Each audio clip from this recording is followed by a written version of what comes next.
Okay, now to continue and do the final battle with Emperor Valerian. Apparently, is just the final boss of this game.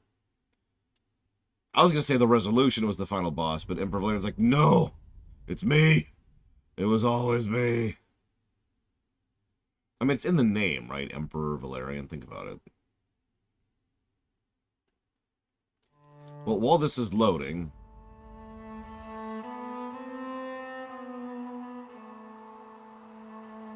come on. There we go. Ahem. Thank you, Emperor Valerian.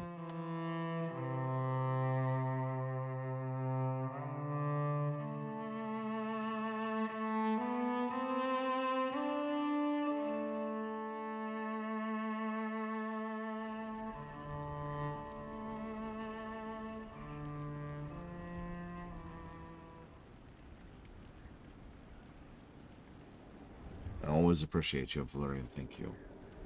Thank you. I'll put it towards paying my sister back for all the goodies from yesterday.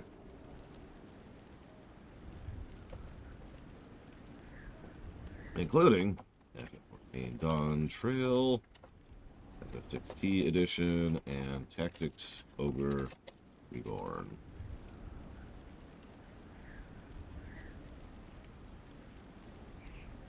Yeah, I mostly did Hakan when I did because it was yet another open world zone of whatever. It was structured and designed like any other open world zone. It just happened to actually have a good regional story.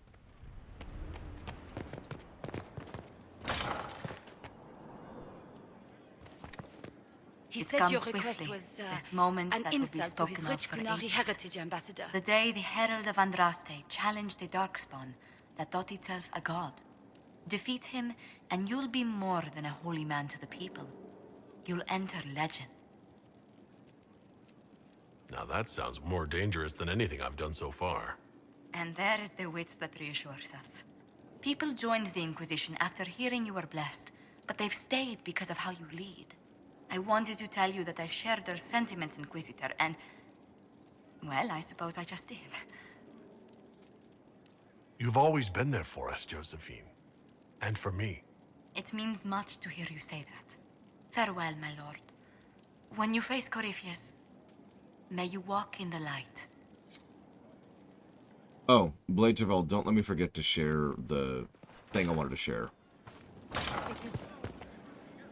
Don't worry, I know exactly what it is. I'm not going to space on it. But I feel like that'll be better after the final boss fight. I also want to share something else, which is a growing theory I have. And I think I'm going to be unpopular when I share that theory, but I'm starting to be more and more convinced by it. So, I'm still trying to wrap my mind around this. We went to an elven rune, so a witch could consume a pool of magical goo and then walked through a mirror, and wound up back here. Have I mentioned that the shit that happens to you is crazy? I don't want to think about this anymore. You want to discuss something normal? Carry on. Fair enough, Blade Tervel. It is just a theory. No, I'll tell you. I'll tell you, don't worry. Where's Solus? Oh, there. The Temple of Mythal was extraordinary. In all my journeys, I never dreamed of finding anything like it. What will you do with the power of the well once Corypheus is dead?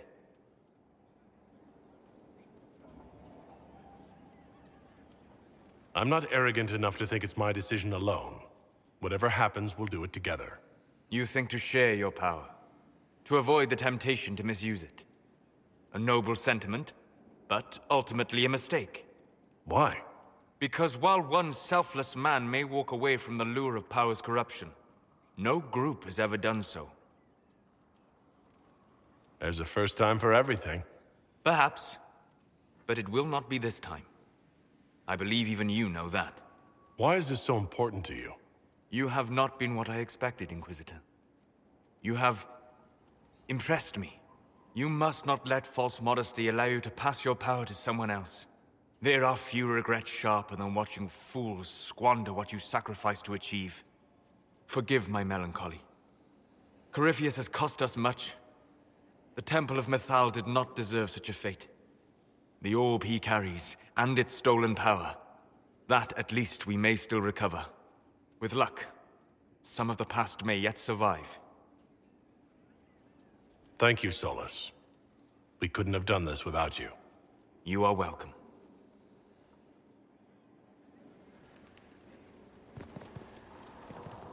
No, Triaxia. But I can't really talk about Solus yet, can I?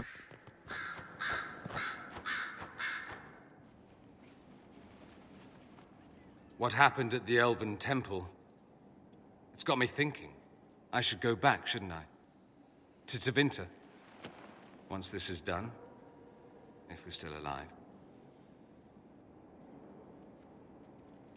All my talk of how terribly wrong things are back home. But what do I do about it? Nothing. How does this relate to the Elven Temple? That elf, Abelas. He said the Imperium wasn't what destroyed the elves. My people would never accept that. It would reduce us to scavengers, destroy our legacy no matter how terrible. But we should accept it. Take our history down a peg. Confront the legacy hanging over us like a shroud. Maybe not all of us want to, but that could be altered. If you can change minds, so can I. Someone with your impeccable taste could transform Tevinter. I hope you're right. You usually are. It might surprise you to know that you're the one who inspired me. You're shaping the world, for good or ill. How could I aspire to do any less? If it means proving that Tevinter can be better, that there's hope even for my homeland, I would do anything.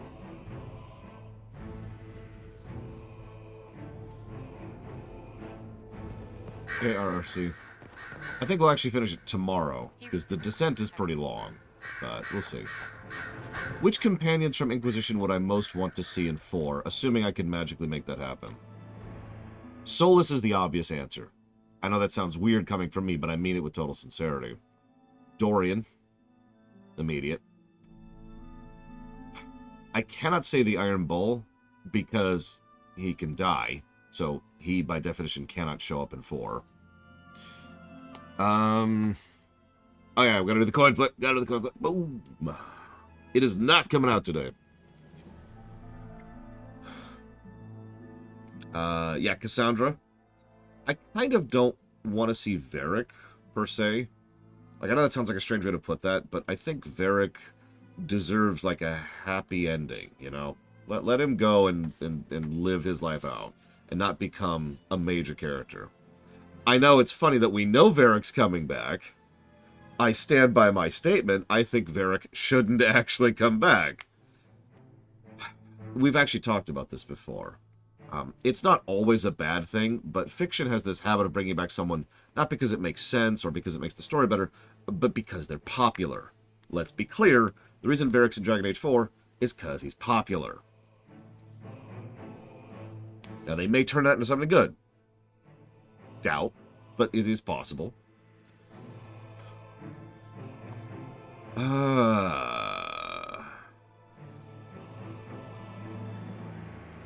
think I'll cut it off there. I think that's my full list. Where's Liliana? There she is. You may depart in a moment. I was pondering who might be divine, and it suddenly occurred to me. You! So ridiculous for the Grand Clerics to support me? Why shouldn't they? Game. Oh, it does this occasionally. There we go. If you were divine, what would you do? Change things. Change everything. No more circles. The mages will be free. The Chantry will accept them as the Maker's children. In fact, it will accept everyone. Elves, dwarves, even Canary. Why exclude them? The Chantry allows our differences to tear us apart, instead of teaching us how we are the same. Oh yeah, I'm sorry. I know this is like 9 minutes in. But for those of you watching this on YouTube, I just wanted you to know that every day when I wake up and I see like one little comment one little positive comment on these VODs. It just kind of makes my day. So I just wanted to say thank you to those of you who actually bothered to do that on the YouTube comments. I appreciate you. I think you would make a good divine. I am glad to hear it. Your support may persuade the Grand Clerics to vote in my favor. The Chantry was a beacon of hope to me once, you know. In my years at Lothering's Chantry, we turned no one away from our doors. It was a refuge, a place of peace. I felt the Maker's presence and his love even when they told me he'd left us. This is the Chantry I know, the Chantry I wish the world to see. The world could certainly use the force for good you describe. Yes, the Chantry should be a force for good instead of what it is. The Chantry dictated where it should have inspired. It spoke of judgment instead of acceptance. It should encourage the good in everyone, rather than rebuke us for our sins. No one should be turned away from our doors. No one is without worth. Whoever you are, whatever your mistakes, you are loved. Unconditionally, in your heart shall burn an unquenchable flame. I don't know who we'll get as the Divine. The game, for those of you not aware, does this thing... Yeah, the music's on. I thought so. The game does this thing where it keeps track of certain decisions you make in the background, and each one of those decisions gives points towards one person winning the election or the other. Bonus fact. That system is incredibly bugged, and not only can actually cause the opposite effect of what's supposed to happen, but can also just not work entirely. My dear, I know you must have a great deal on your mind right now, but I need to speak with you. You know as well as I how far the Inquisition's influence has spread, and how desperate the Grand Clerics have become. Our opinion will be instrumental in their election of the new Divine. Not you. Like, okay, so someone asked yesterday my opinion on the Divines. Cassandra is at least well-meaning, but can't really do much. Liliana is whatever. But Vivienne is awful. Like, holy crap. I could tell you that even without the ending, which we need to talk about that too. But Vivienne is like the worst possible Divine. You think the Grand Clerics will care what the Inquisition wants? They pray for the Maker's guidance and see you standing as a beacon. The Inquisition may not be invited to their vote, but our actions will certainly influence the Grand Clerics. To sit on the Sunburst throne, a candidate should have grace, charm, and a will of solid steel. Cassandra may lack the first two, but unless you can think of someone better, she is the strongest choice. You'd make a good Divine. No, she wouldn't. Liliana might be a better choice than Cassandra, don't you think? Liliana is a well-meaning fool. She will do irreparable harm to countless people in the name of freedom. She proposes to abolish the circles with nothing but a solemn promise from mages not to murder children. When an angry mage lashes out inside a tower, villages aren't destroyed. The circle protects us all. Mages will die and take ordinary men with them in a war that cannot be won. Consider carefully, Inquisitor. Everything we do is a sign from the Maker to those who seek one. Yeah, there's one word I would use to describe Vivienne if she becomes the Divine. Tyrant. Will you be coming to the readings?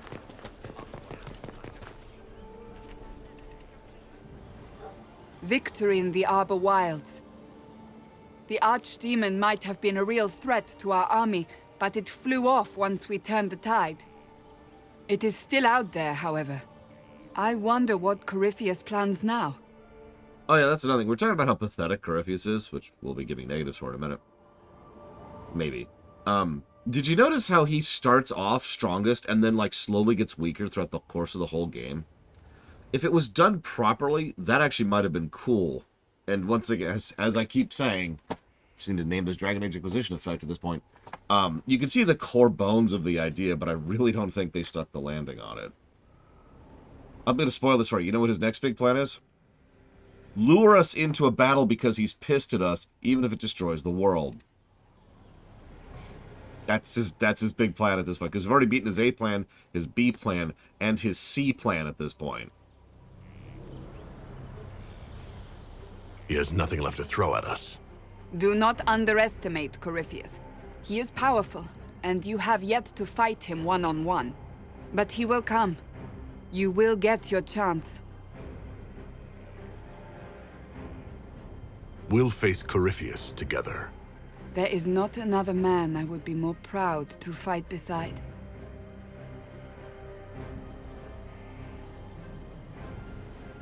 Not long ago, this was impossible to imagine. You, the man I love, victory close at hand. The time has come to consider what will come next. I don't care what's next, as long as we're together. And if I am named Divine, We can still be together. can we? I'm not so certain. You haven't lost me yet. Okay, real talk. I would rather have Kai Wynn Adami is actually her full name, as Divine than Vivienne. That's not a joke. Kai Wynn is a murdering, scheming, slimy, scummy scumbag. But she's also a worthless incompetent who would very quickly become a rubber stamp for the people who are actually in power. Oh god, I can't remember. The group of the clerics. Yeah, exactly, Blake Terrell. She's not there. She doesn't have it. The clergy, thank you. Vivienne is a tyrant. She plays the game. The war in Olay has claimed too many lives. I pray that it's over for good. Apparently we're done here. Nothing right now. Perhaps in a bit.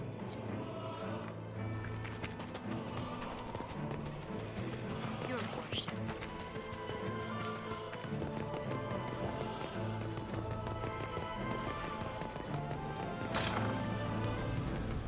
Wardens harm their own. So to kill Corypheus, all we have to do is kill his dragon first? That's easy. We're good at killing shit. Especially dragons. Just one more big fight to put this Magister asshole down for good. I knew you'd get us here, boss. I've been waiting for the chance to pay that bastard back. Yeah, this is gonna be fun. Oh yeah, so to talk back to what Jesse's Master was talking about the role-playing thing. This is a very minor complaint, but I think it's related to part of why I have issues role-playing in this game. In Dragon Age 2, there was a semi-consistent tone thing, right? Green, purple, red. Did you notice that that same thing is in Dragon Age Inquisition? Usually, not always, but usually the top option is green, the middle option is purple, the bottom option is red. Same concept, right? The problem comes from that not always I just mentioned. Occasionally, it's just choices or whatever. Either because that individual dialogue wheel wasn't lined up properly or because of whatever other issue. From what I understand, each of those choices has to be manually placed. As in, when they're designing that particular dialogue string, they have to physically say, this one goes in this slot, this one goes in this slot. And I imagine what happened is if you just slip through the cracks. And so there's just situations where it's not as in order as it is supposed to be, because it's pretty consistent, except when it isn't.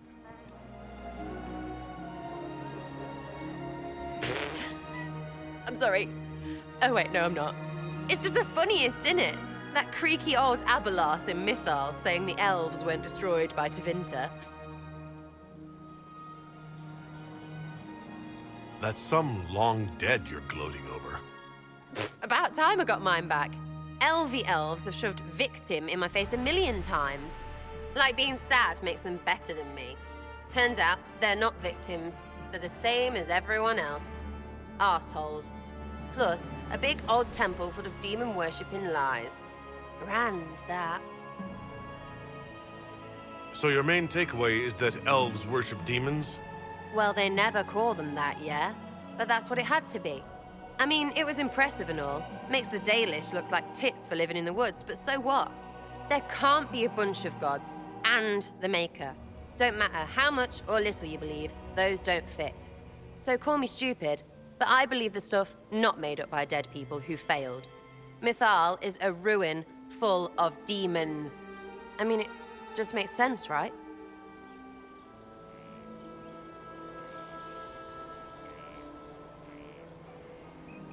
I was gonna say, Sarah?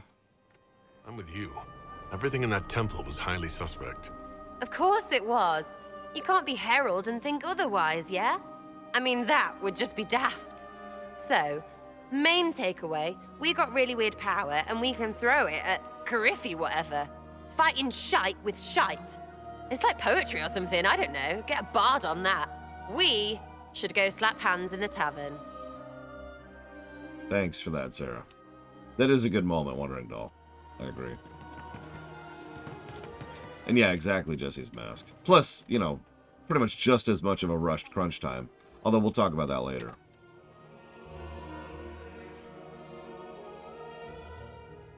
Corypheus died, and then he didn't. Yeah. That's why he always felt wrong. Like he didn't fit inside himself. He wears another man's life. I thought dying was forever. So did I. Corypheus seems to break a lot of rules.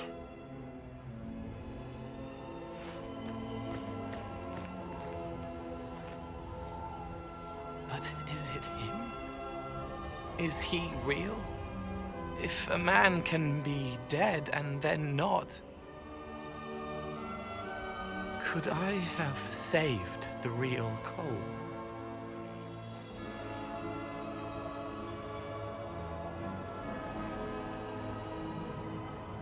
Corypheus is using his connection to the Blight to make himself immortal. You couldn't do that. It gnawed at me, hooks in the hollows, pain of not knowing like the knot in his belly. But that is a hurt, and hurts can heal. I can heal.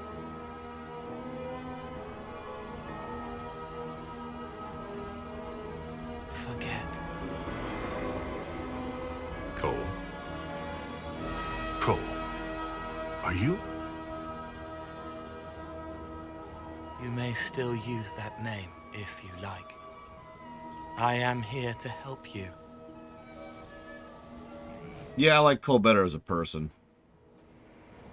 And not a droid.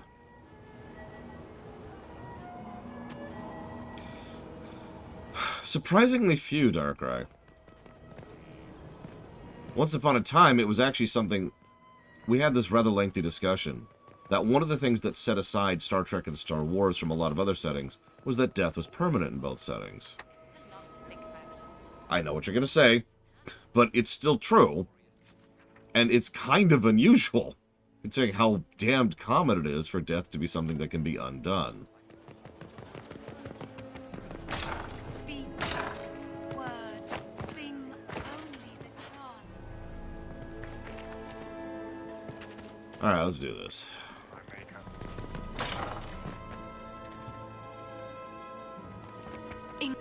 Whoop. Oh, okay.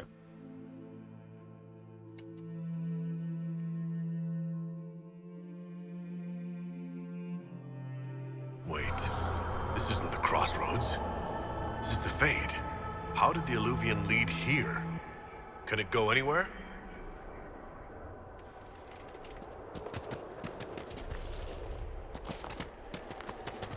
That's true. Lord of the Rings also didn't really have, you know, death was death. Morrigan! Go back. I must find Kieran before it's too late.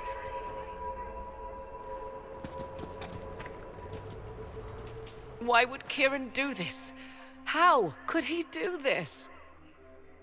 We stand in the Fade. To direct the Illuvian here would require immense power. If he is lost to me now after all I have sacrificed... We'll find him, Morrigan. He can't be far. The Fade is infinite. He could literally be anywhere. Whatever happens to him now, 'tis my doing. I set him on this path. Please, help me look, Inquisitor. Just a little longer. It's been mentioned before, but Kieran, her son, is voiced by, I forget his name, Odin, I think is his name, which is Claudia Black's son. And I only point that out because, while obviously a good actor can be a good actor, I think Claudia Black threw a little bit of her real-life motherly tone into some of the lines that she's saying during these sequences.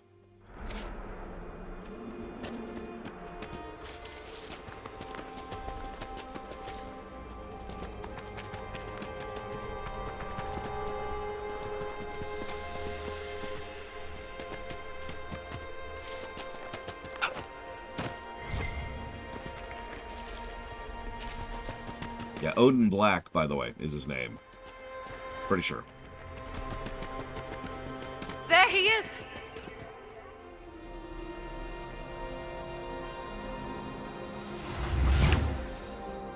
Mother! Mother. Now, isn't this a surprise? Clearly not the good sort of surprise. My lovely Morrigan has a flair for the dramatic. Thankfully, my grandson is more sensible. Kieran is not your grandson. Let him go. As if I were holding the boy hostage. She's always been ungrateful, you see. Ungrateful? I know how you plan to extend your life, wicked crone. You will not have me, and you will not have my son. That's quite enough. You'll endanger the boy.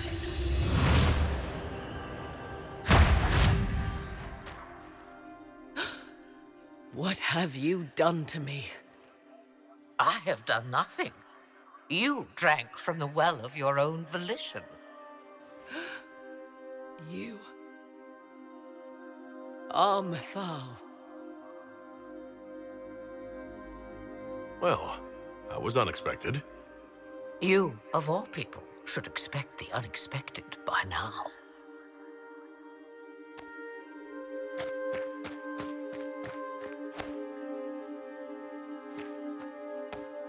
I'm sorry, Mother. I heard her calling to me. She said now was the time. I do not understand.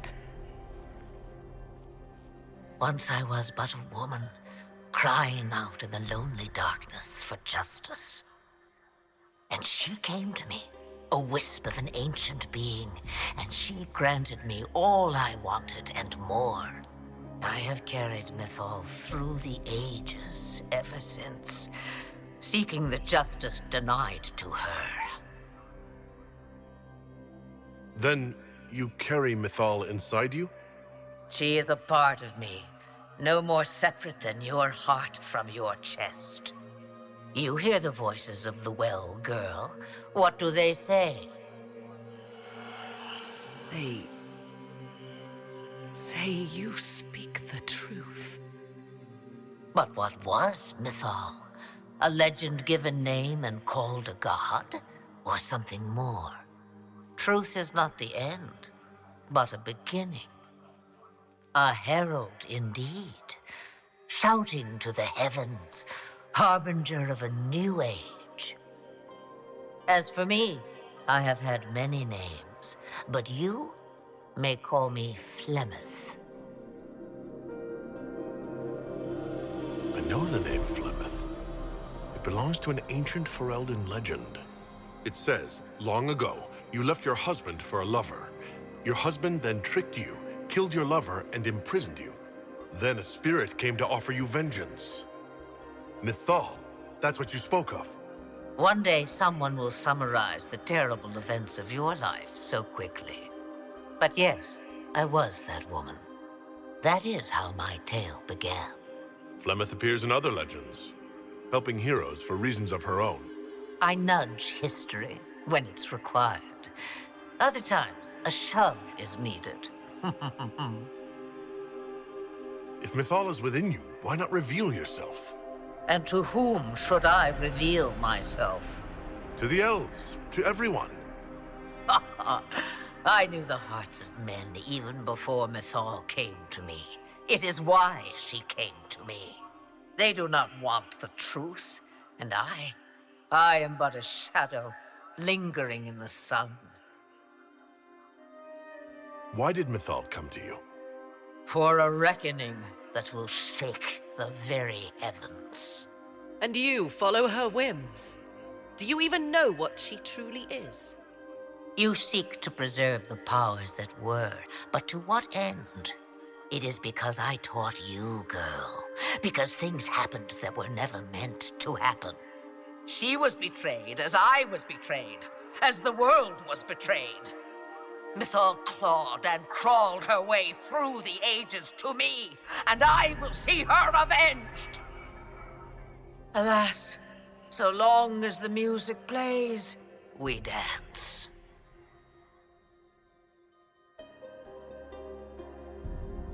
So you lured us here. What do you want?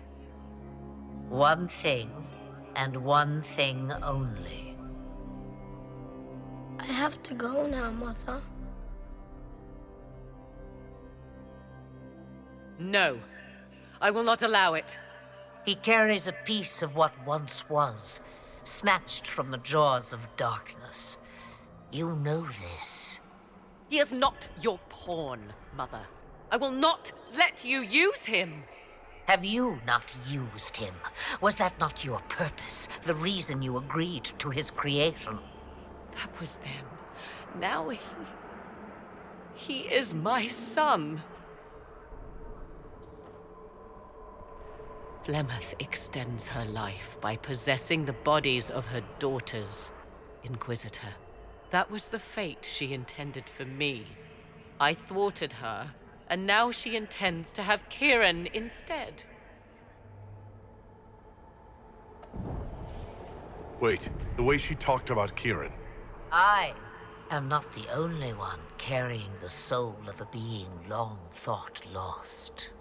He is more than that, Mother. As am I. Yet do you hear me complain? Our destinies are not so easily avoided, dear girl. Mother, I have to. You do not belong to her, Kieran. Neither of us do. If Kieran is so special, why did you wait until now to come for him? I did not know where he was. Morrigan cleverly hid him from me. Until now. 'Twas the well. Always grasping beyond your reach, despite all that I taught you. There's nothing we can do to stop her, Morrigan. My daughter struggles. I expected no less of her. Kieran,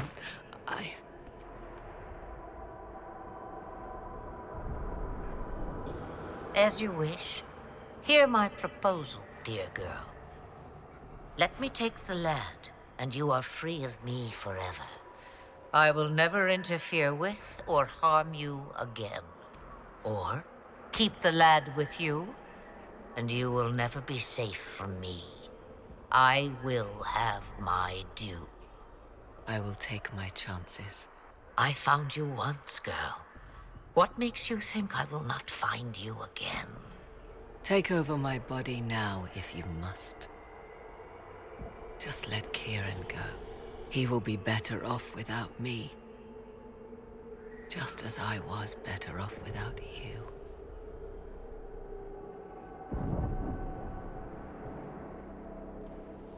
And that's the first thing that finally pierces it.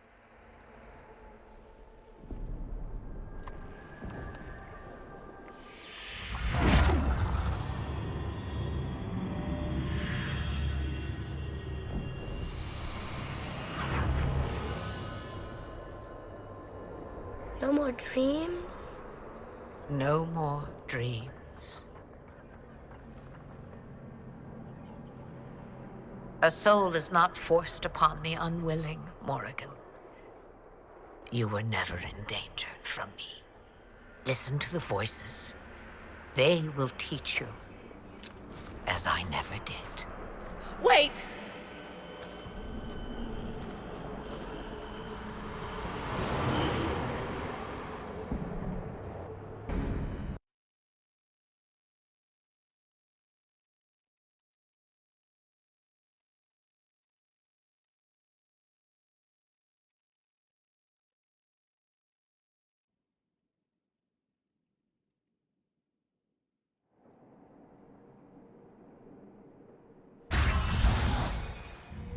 Are you all right, Kieran?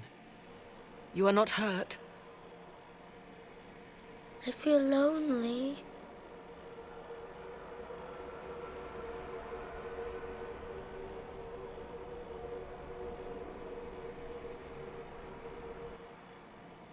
She wanted the old god soul all along.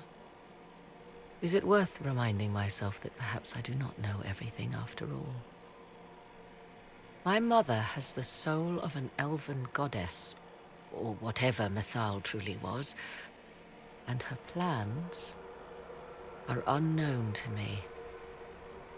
Yeah, unfortunately or otherwise, Flemeth was absolutely retconned twice, and we know this with total certainty. The fact that the Inquisitor was the original intended main... that Hawk was the original intended main character of the Inquisition kind of helps to explain the retcon in 2. And the fact that they had to change their minds on this, but they wanted to go with a different direction with it and start leaning into the Elven Pantheon story, there's retcon... that's retcon number 2, the one that's in this game. I'm speaking badly because I'm dumb, but you get my point. Interesting to think about. You truly had no idea what she was. I knew she kept the truth from me. I even suspected she was not truly human, but this... I always thought the so-called elven gods were little more than glorified rulers, but now... I have doubt. And doubt is... an uncomfortable thing, Inquisitor. You have no idea. Just be thankful you did not drink from the well. I am evidently tied to my mother for eternity. Congrats. I agree with you, Wandering Doll, but I kind of don't mind. As I've said before, it's really the only option the developers had. They had too many dangling threads from Origins, and several from 2, mostly from Origins, though. They had to prune, right? They had to, like, okay, hang on. I've said it before, Inquisition is the reset point. It's like, okay, hang on, Etch-a-Sketch. Okay. How many of you have ever used an Etch-a-Sketch in real life? I use that phrase so commonly. How many of you have ever physically sat down with an Etch-a-Sketch and actually played with it? Do you even know what it is? Random question. Etch-a-Sketch. Anyways, yeah, so...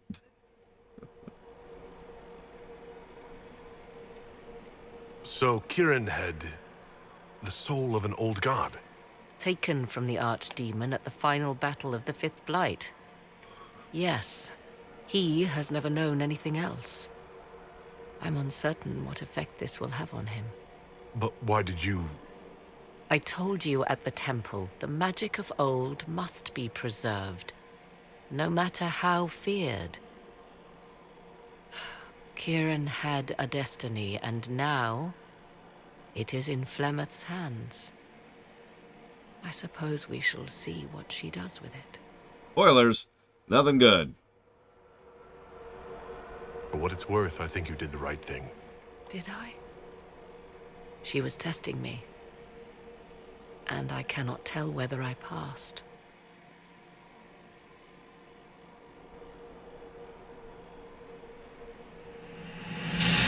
Now we must prepare to face Corypheus himself. Who? It seems Mother was right.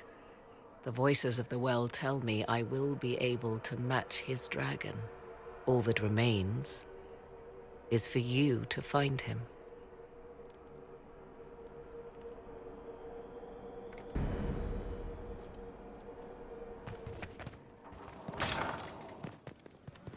Maker, my enemies are abundant. Oh, Corypheus. Right. Though the darkness comes upon me, I shall embrace the light. Yeah, Hawk was kind of a brief cameo and frankly not very well done. Morrigan, you could tell they spent some time on. Probably because she's kind of the face of the series at this point. Which is funny because she wasn't in 2 at all.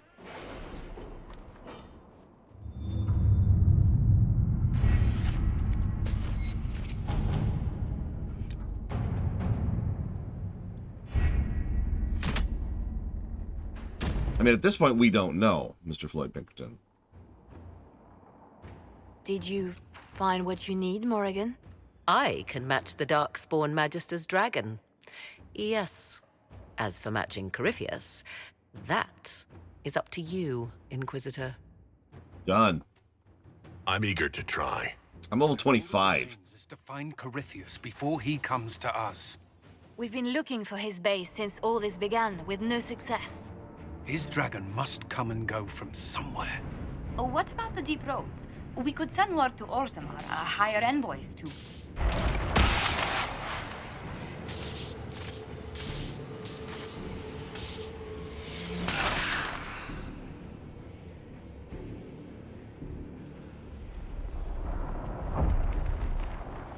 Yeah, except we're pretty sure she's not coming back in 4, Genocida. Content to wait.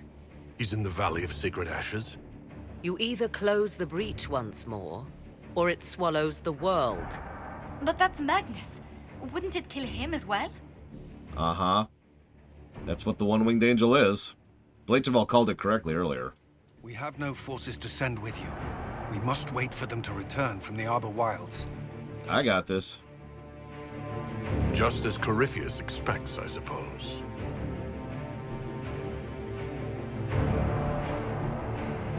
Yeah, he is fully One-Winged Angel here. For those of you who don't remember how that works, One-Winged Angel is not like my final form. One-Winged Angel is specifically a narrative trope. When you just kind of don't care about winning anymore, all you want to do is kill the good guys. Or, you know, your opposition. It's like, all right, I've lost, and I've lost. Screw you and your stupid planet. And, well, here we are.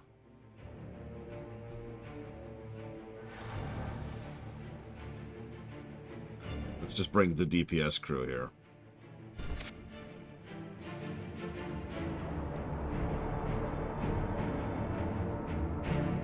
Yeah, actually, Zactap. Resident Evil loves the One-Winged Angel trope.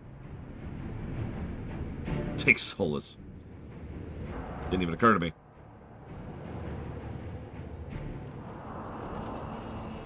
Stutter, stutter, stutter, stutter, stutter.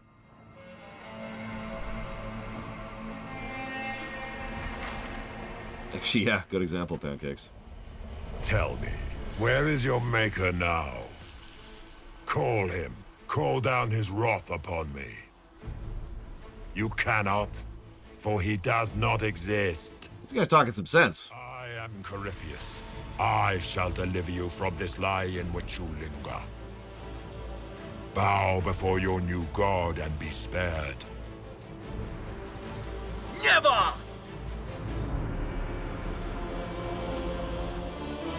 As you wish.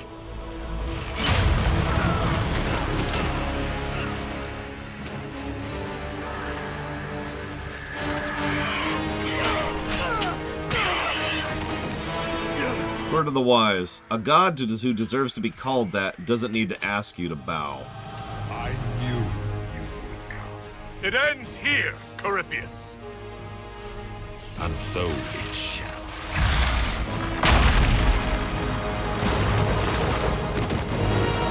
Scout hurting, no!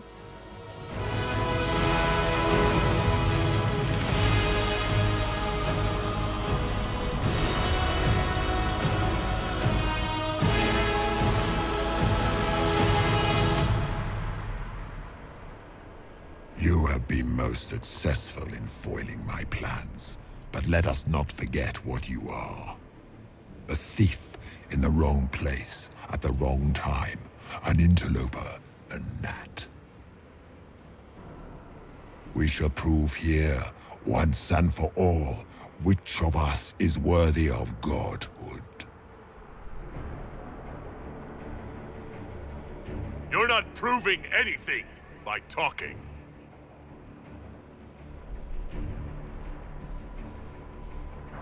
I can steer too.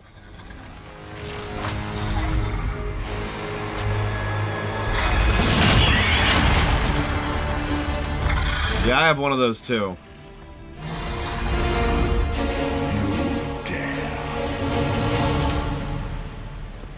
A dragon!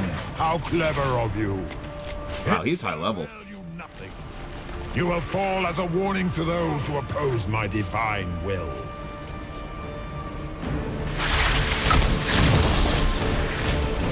He's got some health, too.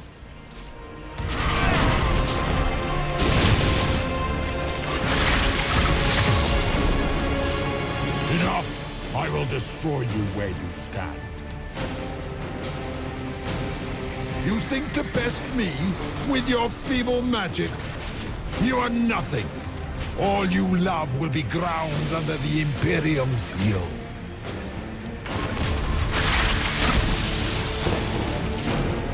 If you desire death, you shall have it.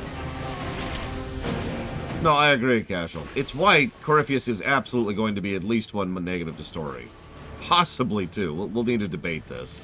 Because he's just such a nothing burger. And it could have worked. A Krennic can make a really good villain. Like Krennic himself, for that matter. But I don't think they nailed it with Corypheus. I just don't.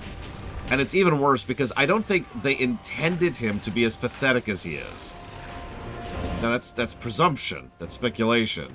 But I think they wanted him to be a big, bad, super doomed bad guy. And that sort of makes it worse.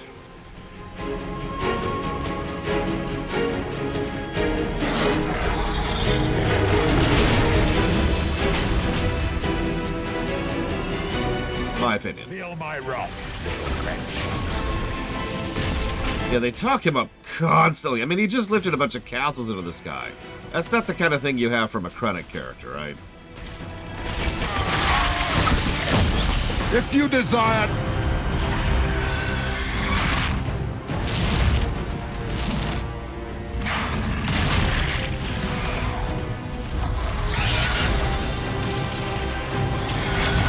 I mean, yeah, Nightmare was a more engaging villain than this. Gerlin would obliterate him.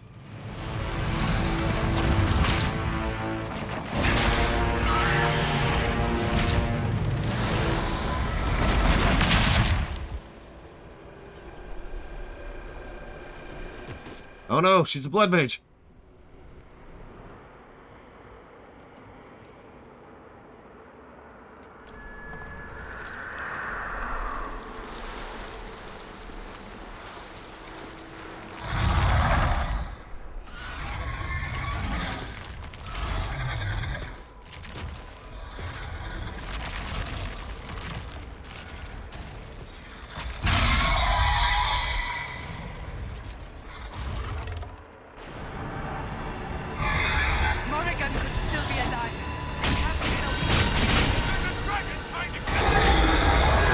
Oh no, it's a dragon. Don't worry, it's the exact same as every other dragon fight in the game. Oh, god damn it, game. Stop doing that. Yeah, she'll turn into a rock for the next battle. Whatever, just auto attack while I wait for my cooldowns to come back.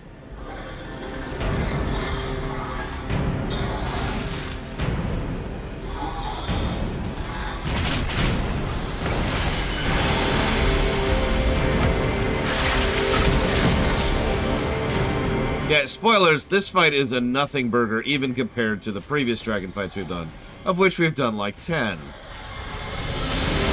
Despite that thing's level, this is not that big of a deal. In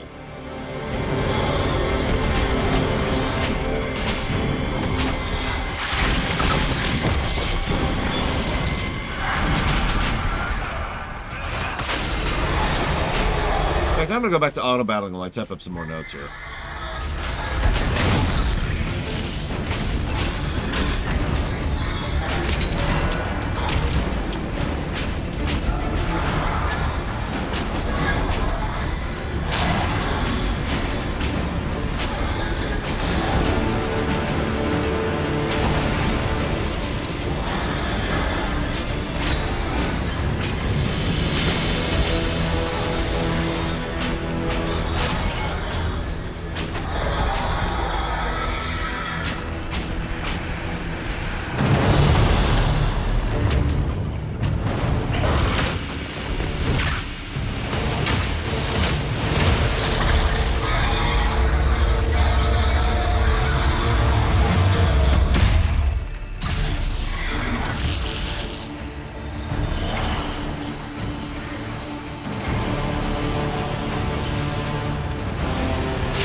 Let it end here!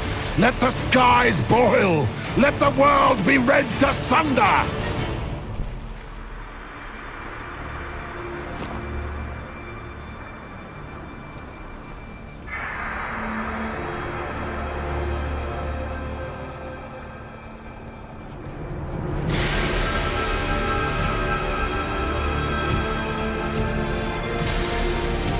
Okay.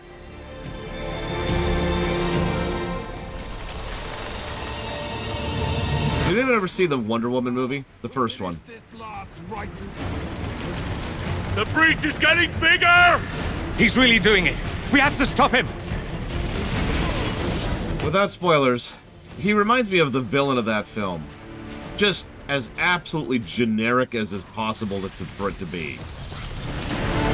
Right?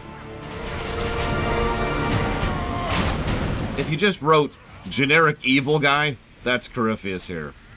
And I stress here, because I already gave a positive for his first scene, which I stand by because it was really good. But this is just, huh? Now, it's nowhere near as bad as Dragon Age 2's outro, but this is definitely some negatives.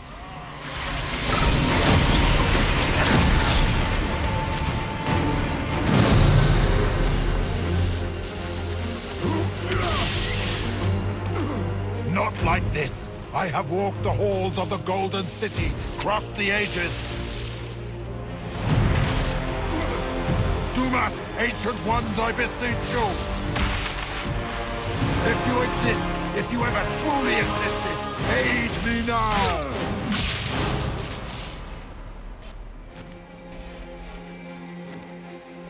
Agreed, Jesse's mask.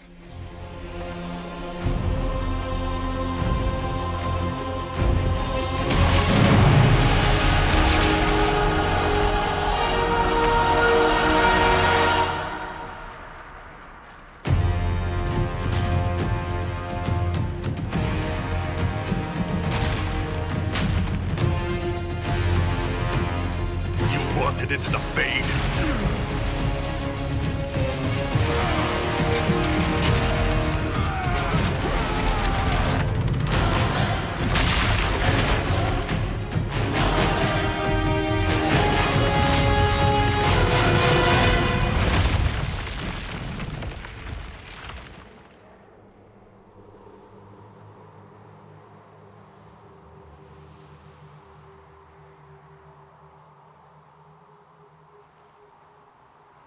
Yeah, the end.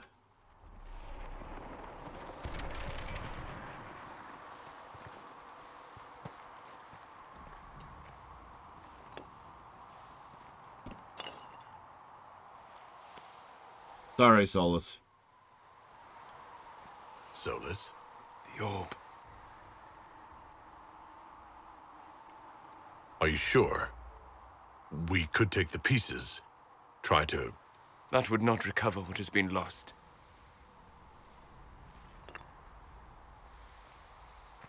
An interesting phrase.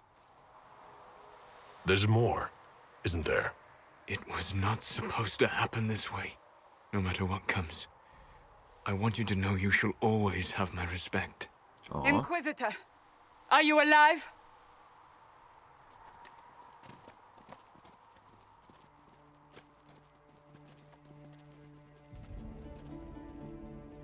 So let's see what I think of the outro, the ending, shall we? Victorious, I see. What a novel result. And you survive. Thank the Maker. Doesn't exist. And it seems the breach is finally closed. Looks that way. What do we do now?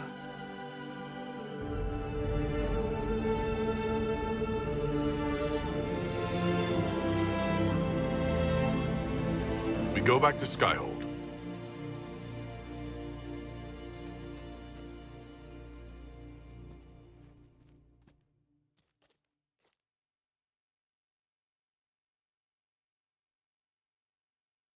Okay. As I say, we've been doing nothing but wins since Haven, honestly. Not that I'm complaining, it's just, come on. I mean, Haven arguably wasn't even a win for Corypheus. It's a win the battle, lose the war kind of a win.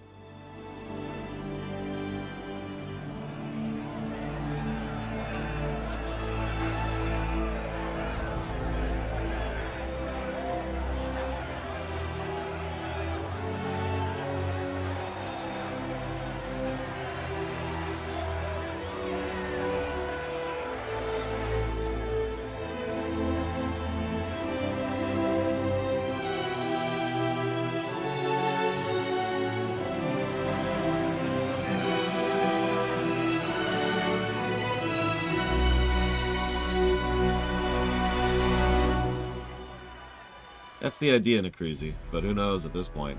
Keep in mind, the Architect is still a dangling thread, whether they do anything with that or not.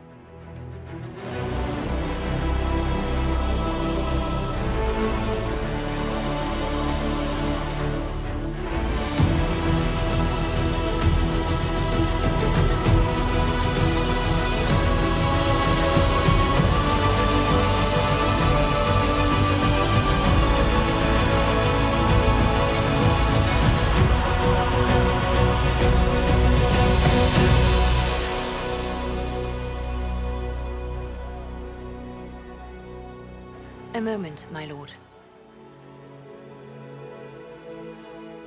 My agents have found no trace of Solus. He has simply vanished. If he does not wish to be found, there's likely nothing we can do. But I will keep looking.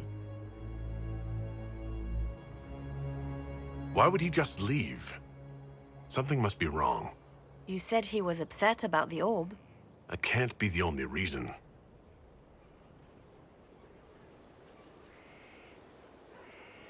Now that Corypheus has been defeated, we have a moment to stop and celebrate. Afterwards, you will be busy. Every noble in southern Thedas is clamoring to meet you.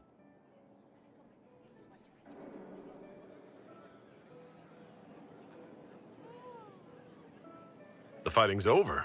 Why do they want to meet me now? You're joking, yes? They wish to bask in the glory of your victory, hoping that some of it will rub off on them. Everyone knows Empress Celine owes you her life and her throne. 1,000 problems remain, and your opinion will be sought on each one, whether you wish to give it or not.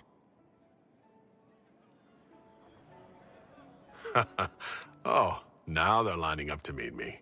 Such is the way of things. Previously, you were an upstart, a mage of all things, leading rebels and heretics.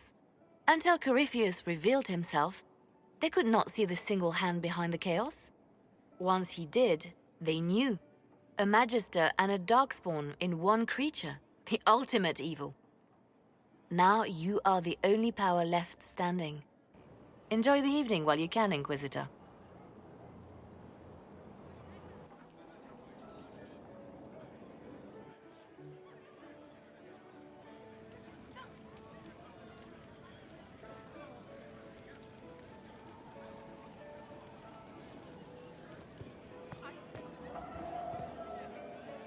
Am I imagining it?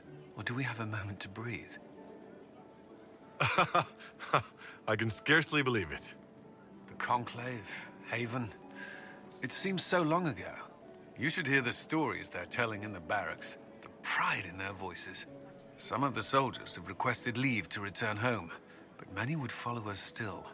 You are proof that the Inquisition has made a difference, and that we will continue to do so. The Empire of the Inquisition. I like it. Let's do it. Conquer this pathetic world and go crush the Qun. That's why we're having this fancy party. Celebrate, Commander. You've earned it. I should be thanking you. You gave me a chance to prove myself. In your place, I'm not sure I would have done the same. I should let you mingle. I'm sure everyone desires your attention. Enjoy the party, Inquisitor. Pretty unlikely, Mr. Red. Help stop an ancient Magister Darkspawn. Not every warden recruit gets to say that. Thanks to you, I do.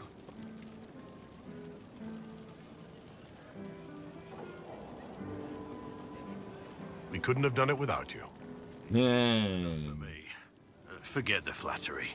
So now that you've saved the world, what's next? Hoping to put it all back together? Someone has to fix things. Might as well be me. If anyone can do it, you can. If you ever need my help, you know where to find me. I'll be ready.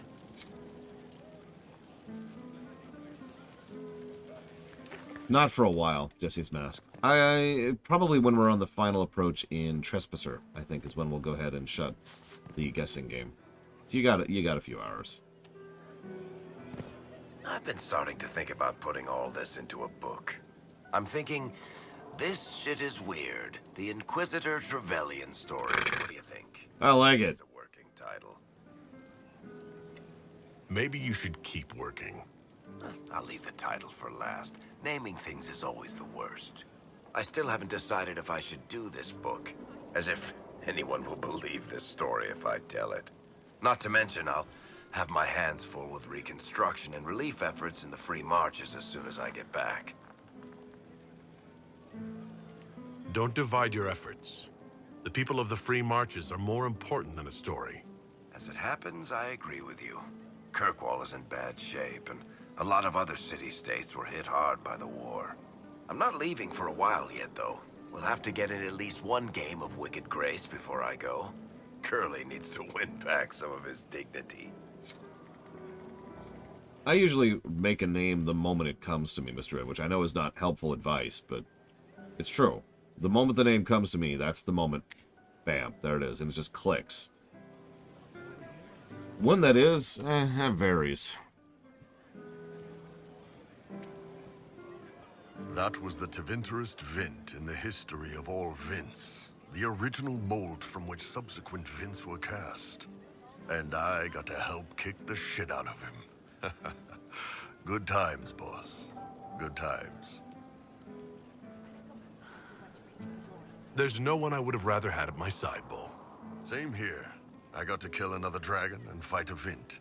Those poor bastards on the ground had demons. It's weird. I joined the Inquisition under orders from the Ben Hasrath and stayed because Corypheus was an asshole. Now that it's done, I've got no orders. For the first time in my life, I can go wherever I want. Got anywhere in mind? If it's all the same with you, I'm pretty good right here.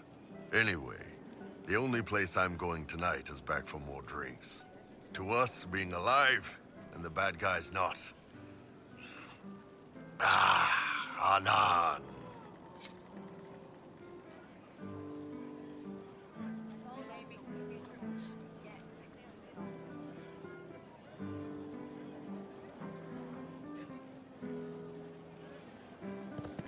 Anyways, we're gonna go kill the Q next. And form the Inquisition. Cole? Cole! Okay, hang on. I can't talk to Cole! They're all happy. There's still fear. But you helped them all. You healed what was hurt. They don't want to forget what happened, even if it gives them nightmares. It would hurt less, but it matters to them. The fear reminds people of what they fought for. It gives the victory significance. It's part of being people. I know. I don't understand, but they need it. I think I could return to the Fade if I tried. I'm light enough to slip through. But I'd like to stay and help for a while, if that's all right. I can still help people here. For tonight, we remind the world and each other that we're alive. Yes. Because of you. Thank you for letting me stay.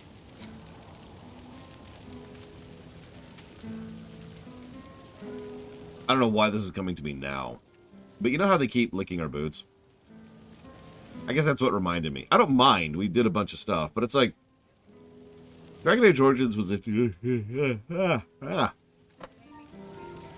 Dragon Age Origins was an attempt to tell a dark fantasy story. Whether they succeeded or not is certainly up to you. But the way that the creators defined that is interesting. What they meant is they wanted to tell a grounded, down-to-earth story.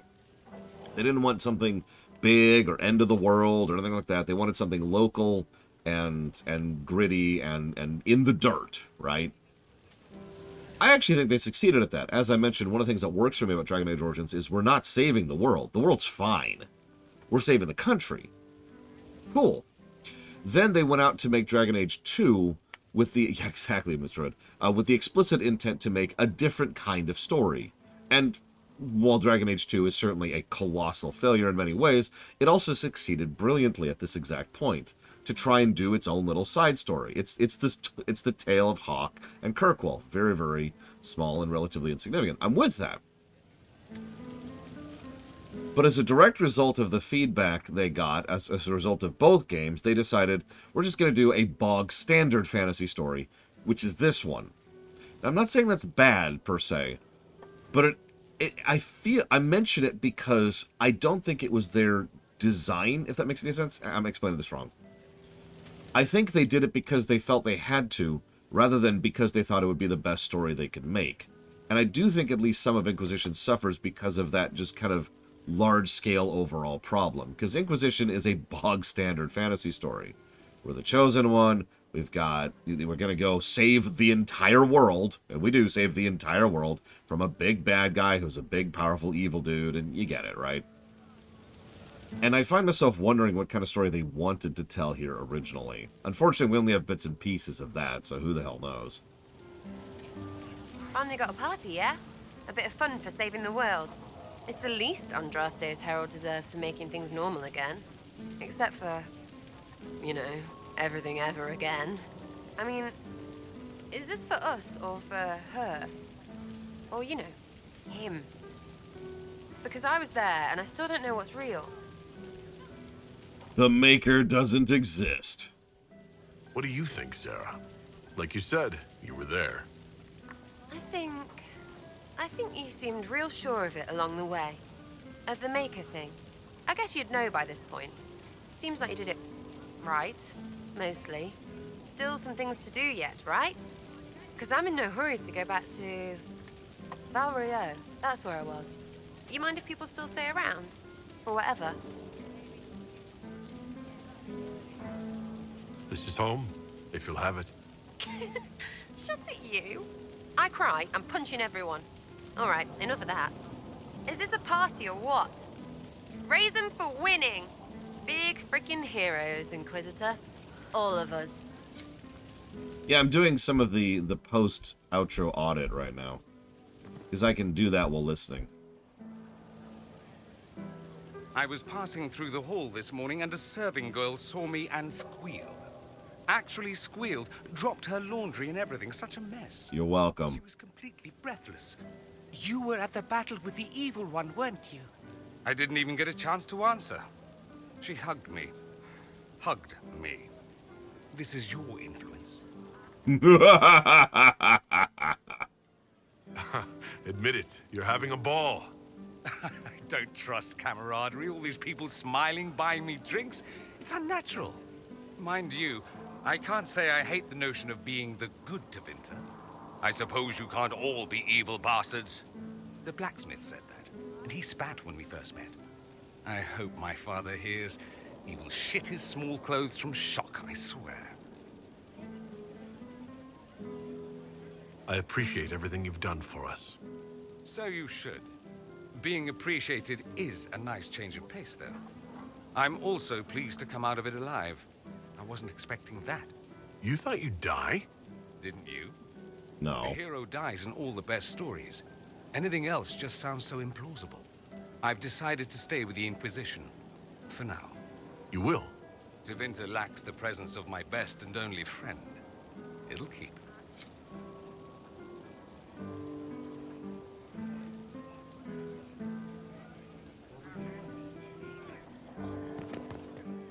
Ugh, I should never have hired new caterers so late.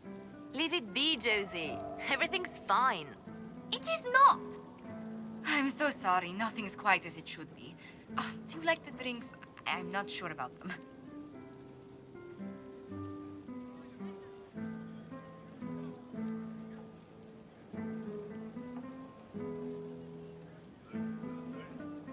If you don't pause for a moment, your heart is going to stop.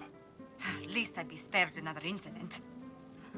What a disaster. Somebody was late, the invitations to our guests barely went out at all, and it was so wonderful to prepare for a small banquet instead of the end of the world. Do you know what everyone is talking about tonight, from commoners to kings? Us. Thedas is discussing the success of the Inquisition. You played no small part in our rise to power. You had a role yourself, if I recall correctly. Truly, we will never forget those we lost. But for tonight, to victory. Enjoying the refreshments? Josephine sent all the way to the capital for the petit four. I love tiny cakes, and there are so many. Which should I try first? I would avoid the dark ones topped with gold dust. Deep mushroom and anise. Ugh. An awful combination, but it's quite popular in Val Royeaux. I believe they call it the exquisite misery. Ole. Why did we save her again? To you, Inquisitor, for all you've done. God, that sounds terrible. Anise, for those of you not familiar with it, is the black licorice thing. The thing I happen to have a vomitous reaction to. So, deep mushrooms and anise. Flavored cake.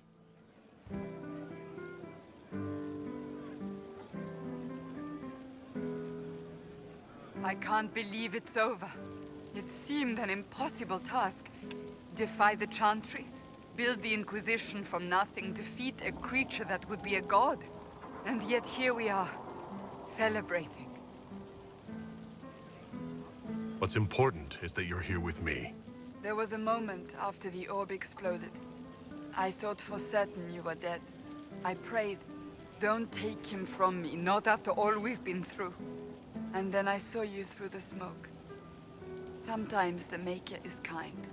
I intend to rebuild the Seekers of Truth, to make us the Order we were meant to be. That will take time. Meanwhile, I am free to remain here, with you. I think back to how we first met, and here you stand, the chosen of Andraste, proven in the eyes of all Thedas, and you are the man I love. How did that happen, I wonder? Know that I will always stand with you. And truthfully, no, I'm not sure, Takoida. Although, vodka and deep mushrooms, while sounding better, still doesn't sound what I would call good. So much to do, my dear. I've already contacted my tailor in Val Royeaux. I have nothing at all appropriate for a divine's coronation. Of course, nothing is final until the vote, but whispers from the Grand Cathedral are confident. But that will wait. Are you enjoying the celebration? Josephine was in a frenzy arranging it. As a matter of fact, I am. This is all for you, darling. Enjoy yourself. You've earned it. Go mingle. The night is still young. No, I don't like eating fingers, Gum-Gum. Sorry. Is that everything? We don't really get to choose Eternus, so I don't know, would be the answer. There's something else I wanted to say. You know the crisis is over, right?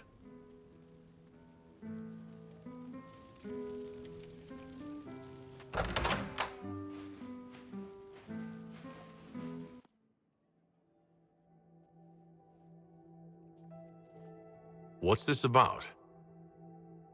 Everything is about to change. You will be drawn in 100 different directions in the weeks and months to come.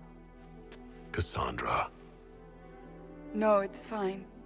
I simply wanted to steal a moment, while I still can.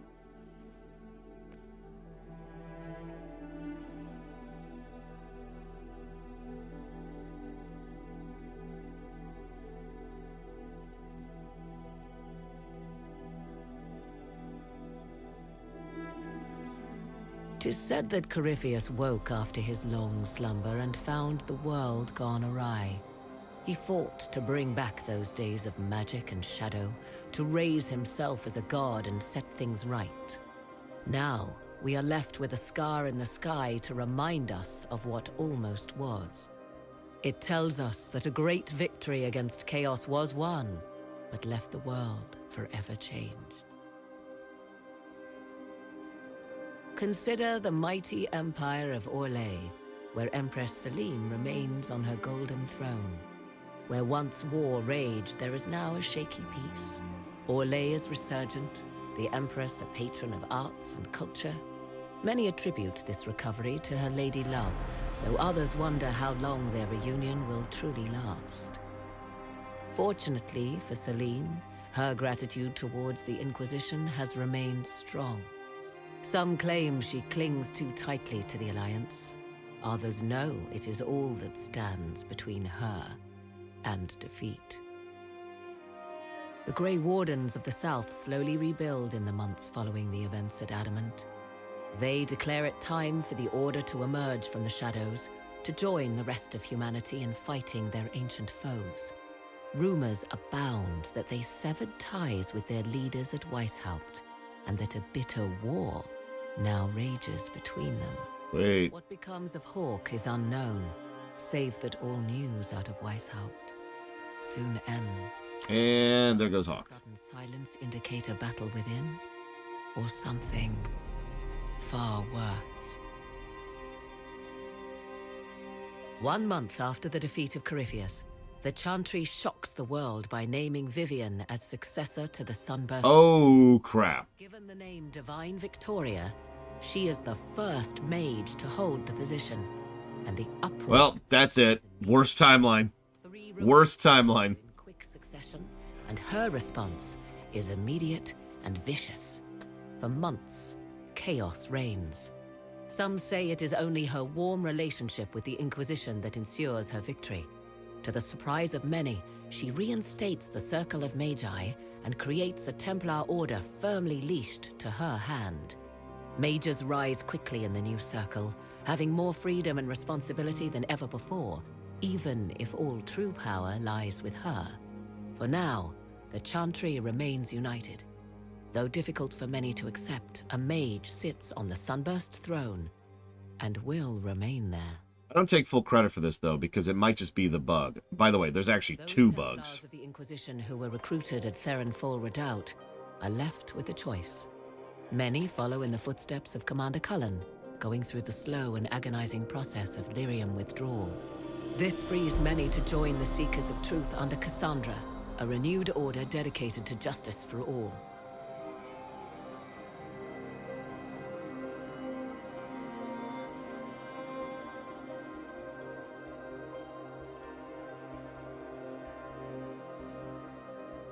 And what of the Inquisition itself?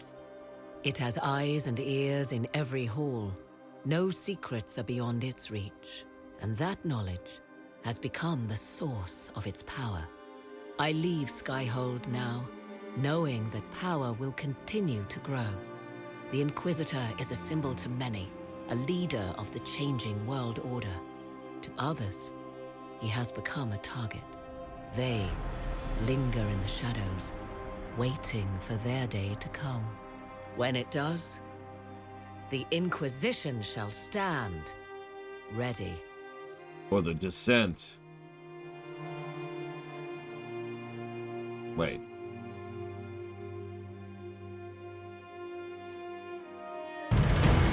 Ah!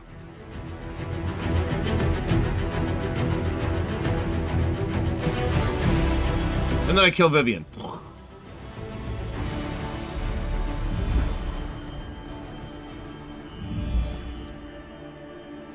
I knew you would come.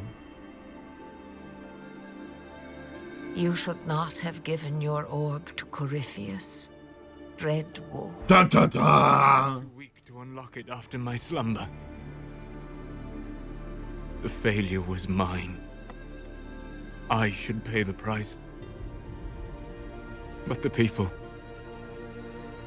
they need me. I am so sorry. I am sorry as well, old friend.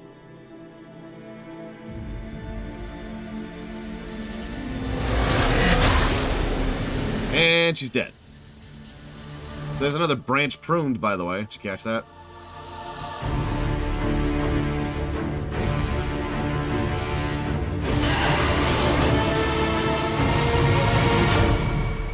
Negative to story. All right.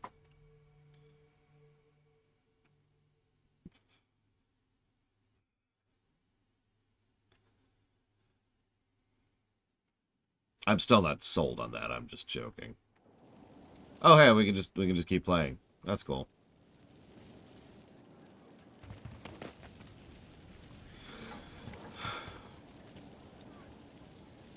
So, what's up? Do I think Mythil is completely dead? No, I think Mythil is inside of Banrahel, which is what Solus's name really is. So that's cool.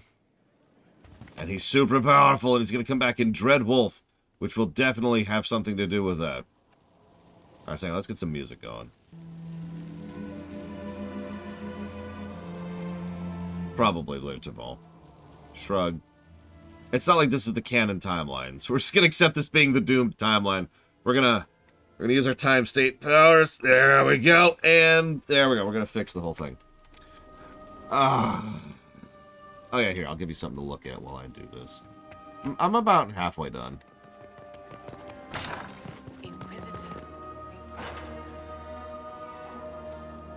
Nice place, really. Very Eye of Sauron.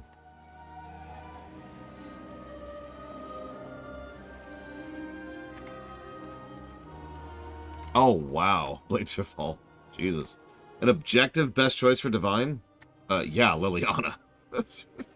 Probably softened Liliana, which we did, by the way. Let me just adjust reality here. There we go. Liliana, how do you feel about being the Divine? It's strange. I don't remember being the Divine yesterday. Yeah, it's weird, isn't it?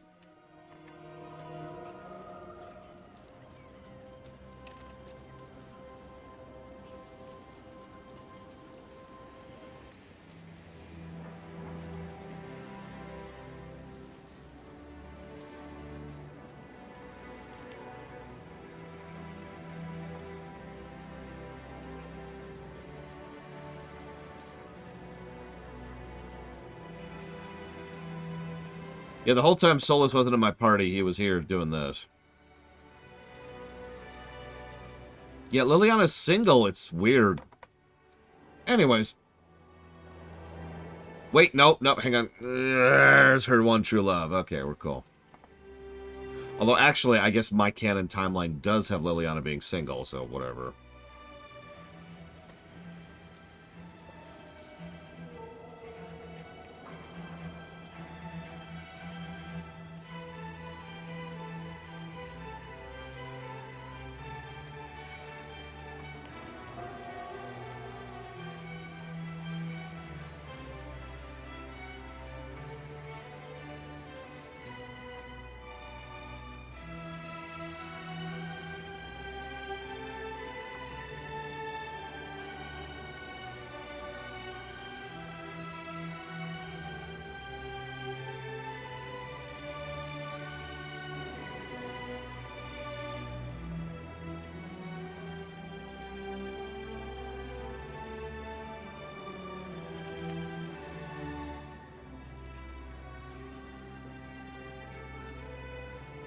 Hang on, let's read what we probably should have gotten here.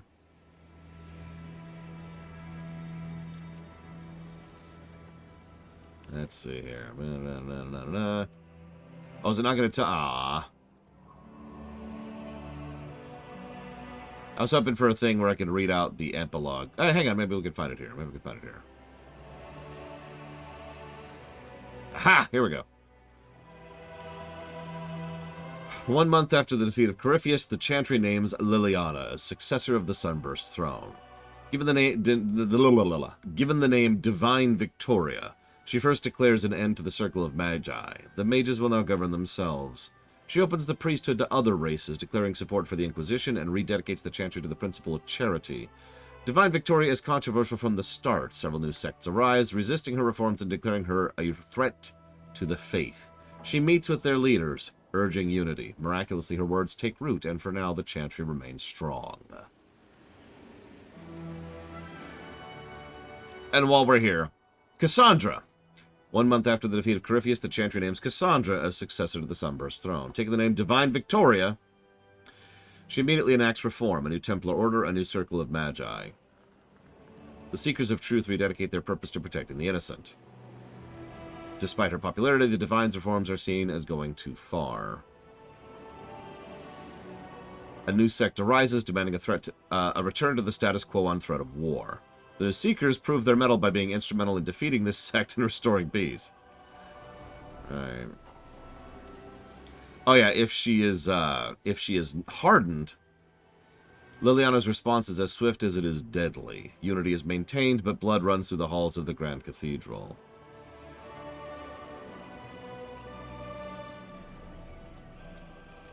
Possibly, Lord Harrimont, but the problem is, I'm not joking, there are 2 distinct bugs with regards to that quest.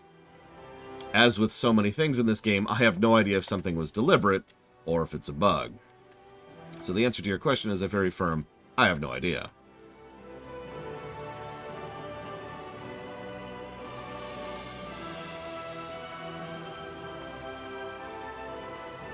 Mr. Schmoople's the second Shadow Machine. I believe you if you say this time was not bugged. I guess my point is that when you have something where you can't see the results of it in the game, then that makes it even more irritating when we know that that particular mechanic is bugged twice. The only reason we even know that is because people have been doing reverse engineering of the goddamn code and checking for triggers and flags.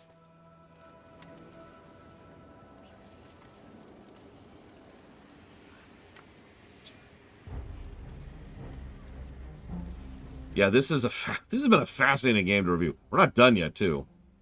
I'm hurrying, I swear.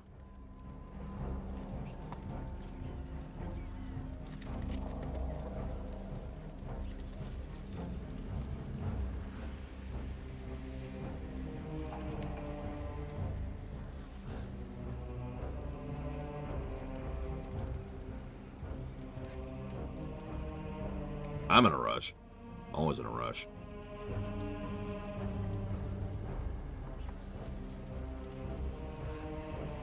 What is the SVE? Oh, I see what you're saying. I don't think I really can, Crazy Horse. Or, to be slightly more accurate, I'm not sure how I can. Might be a better way to put that.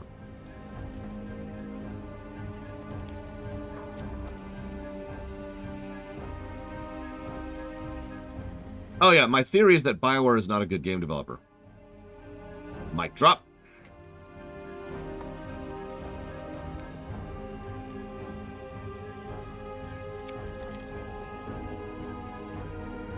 And never has been, by the way.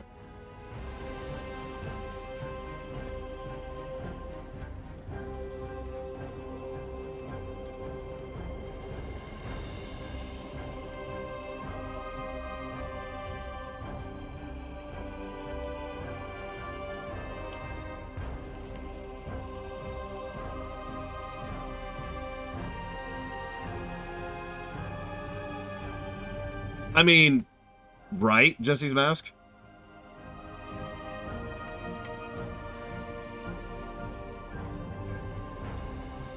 So, let me go ahead and explain this. This is just a theory. A lore theory. But this is just a theory. I'm not joking. I was thinking about it last night, because you know me, I tend to think a lot about the specifics of a review off camera, as just, you know, my mind continues to process while I'm, you know, showering or going to the bathroom or eating or whatever. I think that if we look at the BioWare trend, if we look at BioWare's games over the years, I think what really happened... Let me actually pause that sentence for a second. You know, I'm going to start this sentence in a weird place. You know that I don't like to give my vague opinion on things because it's my vague opinion. If you asked me right now to give my opinion on Eternus, I would say Eternus is awesome, because I know that. But if you asked me to give my opinion on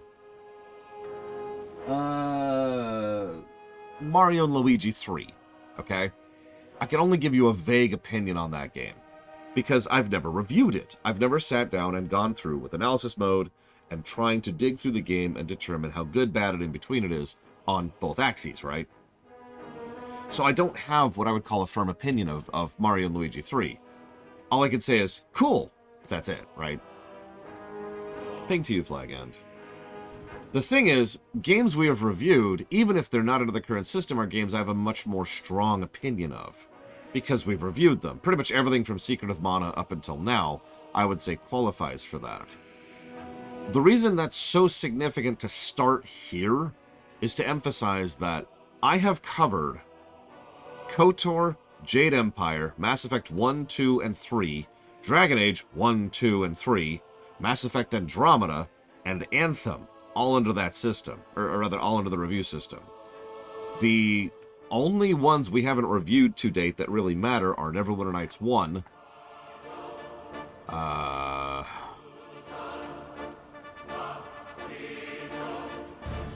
and that's it? Hang on. That might actually be it. Give me a second. Neverwinter Nights 2 was by Obsidian.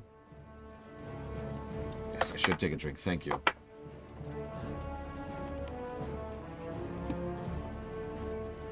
So we got Neverwinter Nights 1.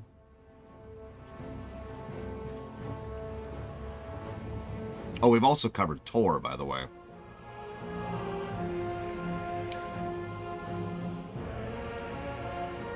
Yeah, that's it. So the only game we haven't covered of theirs is Neverwinter Nights 1. Now, I know there's some asterisks there, because technically we should count Shattered Steel, Baldur's Gate, MDTK 2, Baldur's Gate 2, Sonic Chronicles, Mass Effect Galaxy, Dragon Age Legends, Warhammer Online, Command & Conquer Generals 2. I don't count any of those. Those are all thrown out the window. Woo! And they're gone. Don't matter. I have covered the overwhelming majority, all but one, of what I would consider the BioWare RPGs. Because every other game I just mentioned has asterisks attached to it, which doesn't count. Doesn't count. I'm not arguing it. We're done. Doesn't count. Moving on. So having said all that, I have now established that I feel like I can actually make an informed opinion about BioWare games, because the only one I haven't covered is Neverwinter Nights 1, and I played that game this year.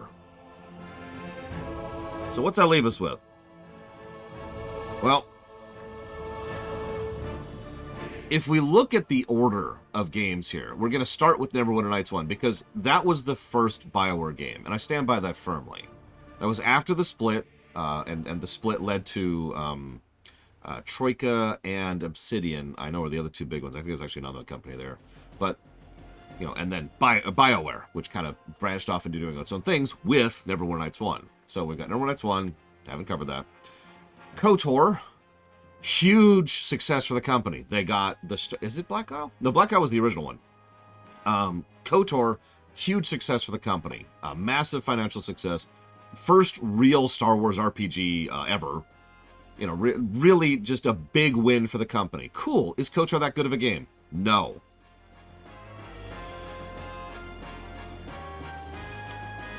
Jade Empire. Okay, tried to do their own thing, tried to make their own thing. Didn't really work.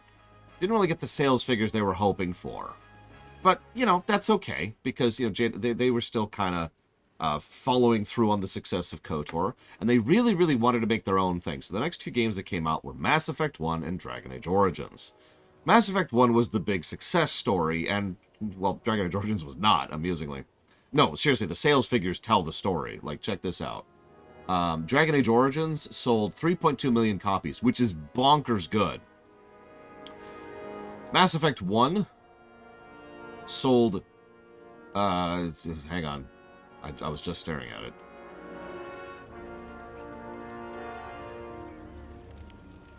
God damn it. Is it not going to... I was just looking at this. Sold more. It was like 8.5 or something like that. 8.5 million. which is really high. I know that these numbers don't mean anything in a vacuum, so I always feel the need to bring some reality in. As a fresh reminder, if you sell 6 digits of a game, you have a good selling game.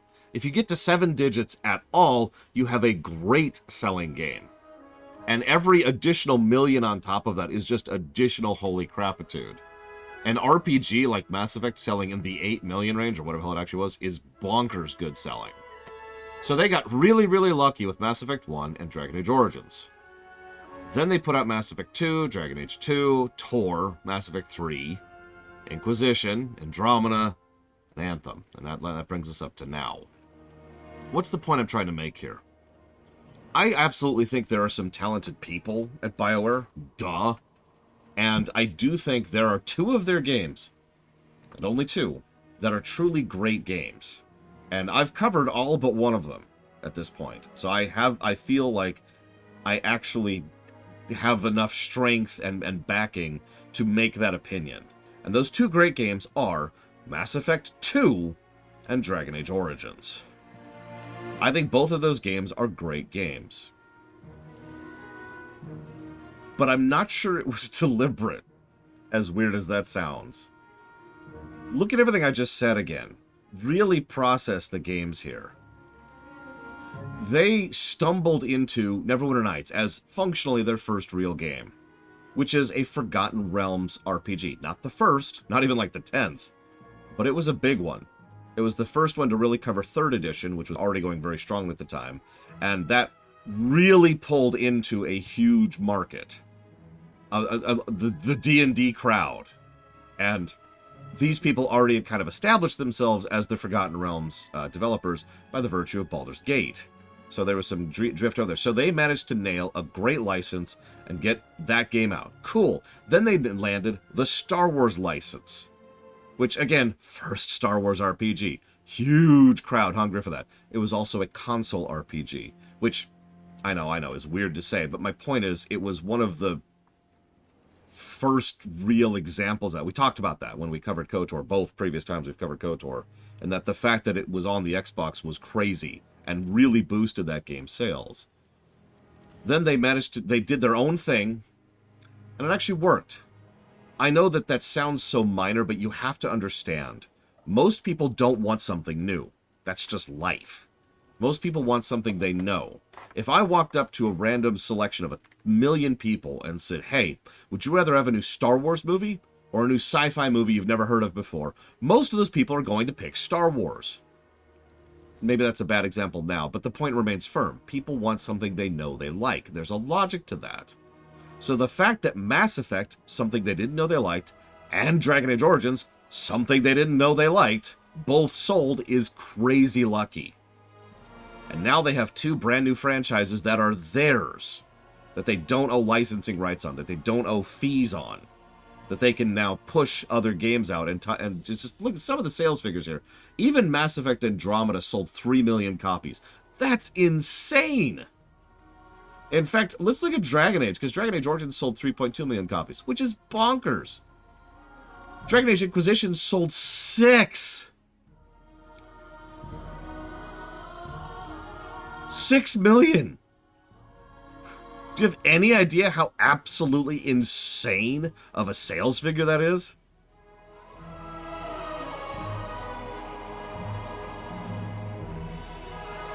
Let me get to my point. I think that BioWare has some talented people, but I think they have consistently been a mismanaged, bungling mess. Because we know from a lot of interviews going all the way back to the Baldur's Gate era that they don't really manage. They don't really develop. They don't have a process. They don't have a workflow. They don't have throughput. They don't have all the pistons firing at the right time and in the right sequence. They just kind of game. And they got lucky. It's worth noting that the game we're covering right now, the one that sold 6 freaking million copies, which I continue to emphasize is bonkers, was made under the exact same auspices, time, management, and just everything behind the scenes as Anthem was.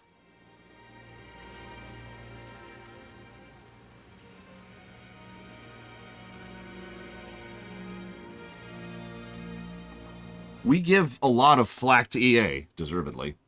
But I posit my theory that BioWare were never actually good. They were just lucky. That they were successful despite themselves. That they were Star Wars, as Eternists just point out. That they stumbled into... And it shouldn't have worked, and it did. And you'll notice, if you pay attention to all the games you mentioned, not all of them really worked. I stand by my opinion. KOTOR is not a great game. It is a unique game. It was the first Star Wars RPG, which a lot of people were hungry for, myself included. It's no wonder KOTOR was as well-selling and well-beloved as it is. But it's not that great of a game.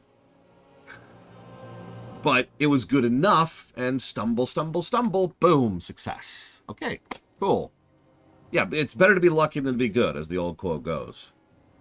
And it's not like there weren't good things in KOTOR, because, you know, KOTOR did still have good moments, which brings me to another thing I wanted to talk about. Anyways, that's it. I just wanted to say that because I was thinking about that last night. Again, it's just a theory, but looking at the whole arc, looking at the whole line of BioWare from Neverwinter Nights 1 up to, I guess Anthem is the most recent one, is just...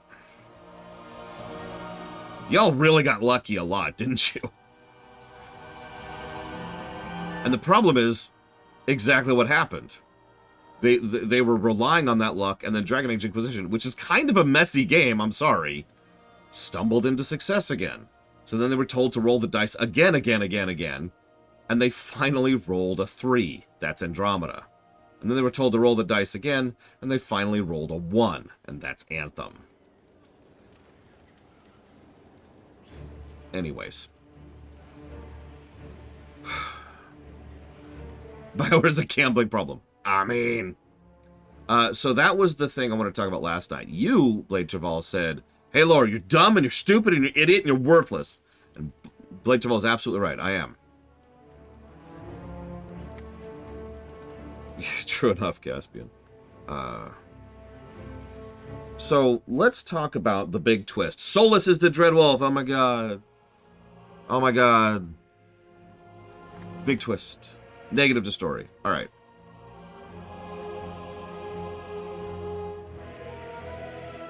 Blade Traval asked if Mass Effect 1 gets a negative for everything I talked about last night. Here's your story. You put your big twist right at the end. That sucks. I'm not going to repeat myself. Last night, I gave all the reasons why I consider that to be bad writing. Or bad writing is the wrong way to put it. Usually bad writing. It's so much harder to pull that off. So that sucks, right? And I do think it doesn't work here. But he asked, well, does Mass Effect 1 get the same negative? To which the answer is, well, no, of course not. Because Mass Effect 1 put that reveal over here. And I started thinking about it. The twist with the Reapers is at the 2/3 part, right here. No, Anarcho-Marxist. Unless you have like $23 million lying around. Mass Effect 1's big twist happened at the 2/3 mark. Literally, actually, at the 2/3 mark. You do 2 major worlds, you get the big twist, you get Vermeer, and then... So, that got me thinking. I like that scene, and I like the big twist about the Reapers. Because they did something with it. The moment that happens, they start to develop and analyze and do everything I said you can do with that. The rest of the story is about following through on that big reveal. And this got me thinking about KOTOR and its big twist. I'm not going to spoil. No spoilers. No spoilers. Keep it out of here. But the big twist in KOTOR happens at the 2/3 mark. You have two maps, and then you get the ship interception, and then you go over and big twist, and then you continue. Huh. And KOTOR does the same thing. Once the twist has happened, you start to get new and additional dialogue options and more dialogue with the characters in order to develop it. Excuse me, 3 maps. You see the distinction here. And I find this fascinating because both KOTOR and Mass Effect 1 are probably the best examples of BioWare's twists, in my opinion, at the 2/3 mark. And I have tangible evidence of that. Both Mass Effect 1 and KOTOR 1 have good twists that they do good stuff with. But the thing... So that was the big thing I want to bring up. That was the first thing I want to bring up, Blade Traval. But the second thing I wanted to bring up, it's true, Dakota. But the second thing I wanted to bring up is that it has been posited by several people, including Jesse's Mask just now, is that the twist here is actually more of a to be continued. It's a dun-dun-dun, right? Now, let me get this out of the way. I don't like dun-dun-duns, period. The number of games I can think of where a dun-dun-dun has actually worked for me is so small, I actually can't think of any off the top of my head.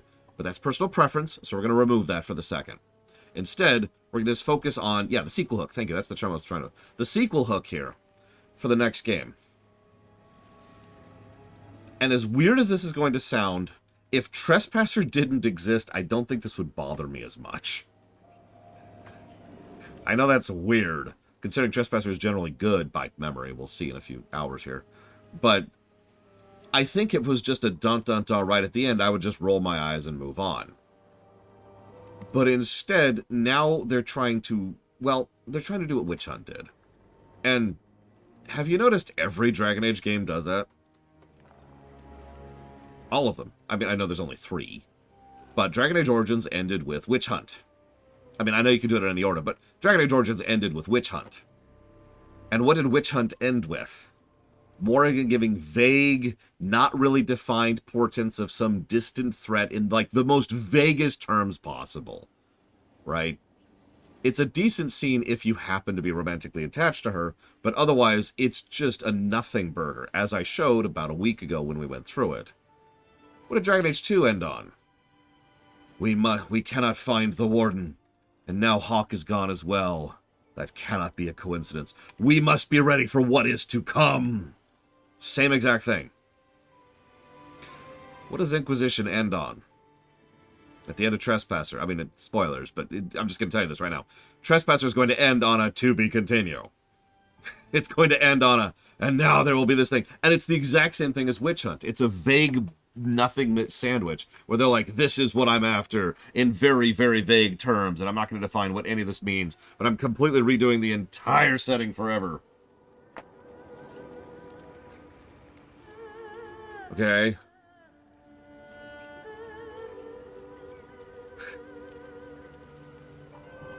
And it just does not work for me.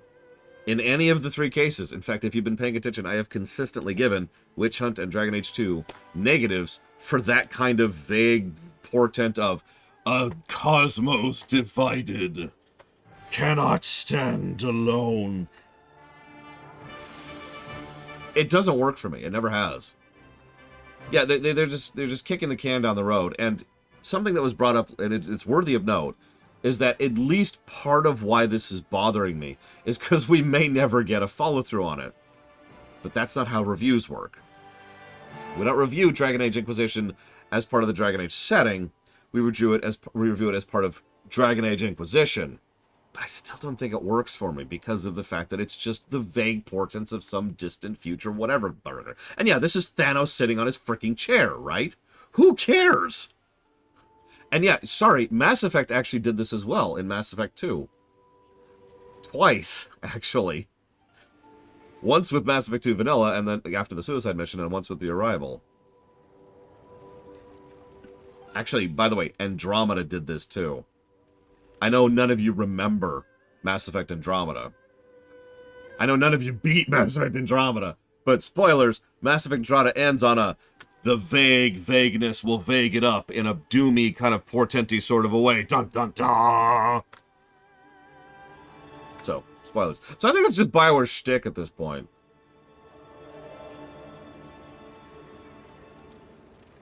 And I bring that up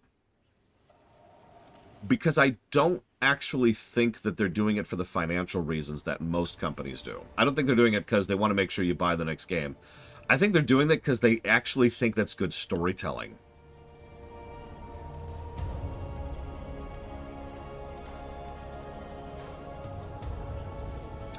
Anyways, that's it. That's the 2 things I wanted to talk about. Now I gotta go back to this nonsense. I'm so sorry, Pancakes. You have beaten Andromeda more times than I have. However, I bet I have beat Anthem more times than I'm willing to say everybody in chat. Because I've beaten Anthem once. And I have beaten that game. All the way through. Even past the bullcrap quest.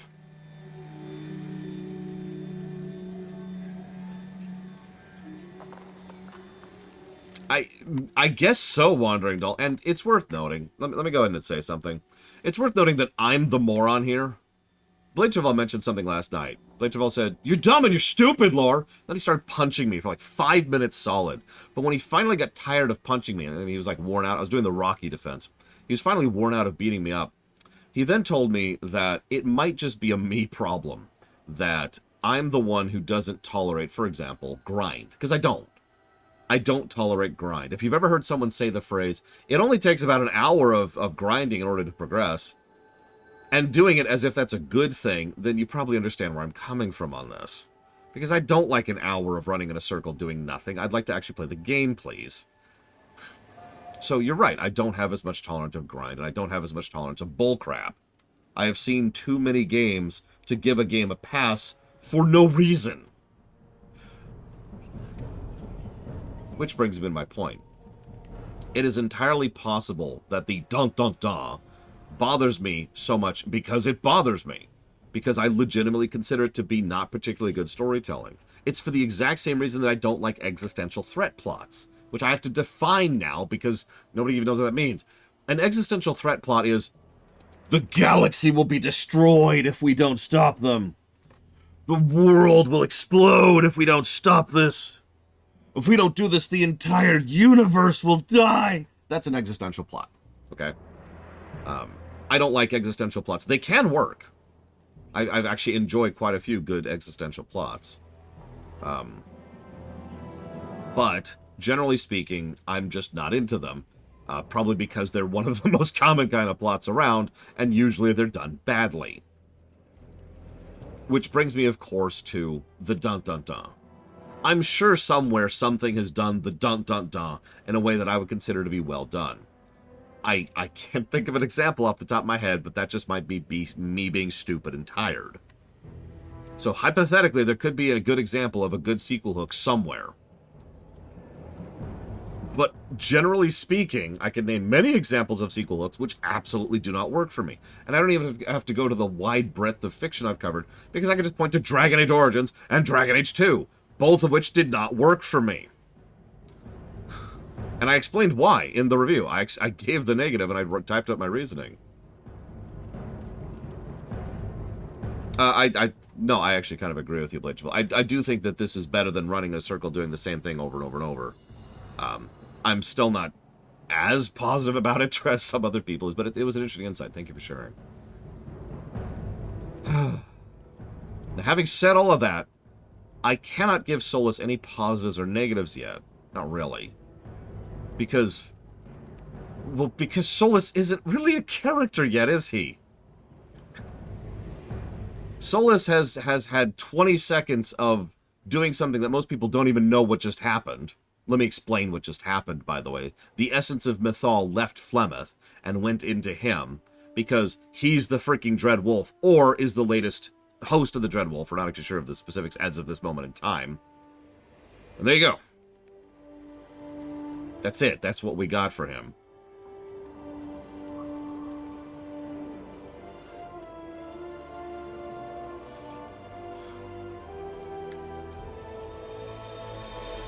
I don't know. I'm going to have to keep processing on Solus. I just...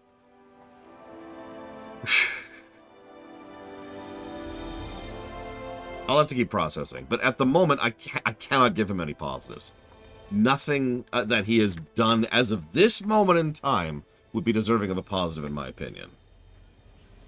So we're gonna hold. That's why he's the question mark. If you've been looking at the review document, there's a bunch of question marks by his name. He's not even in a category. He's just there.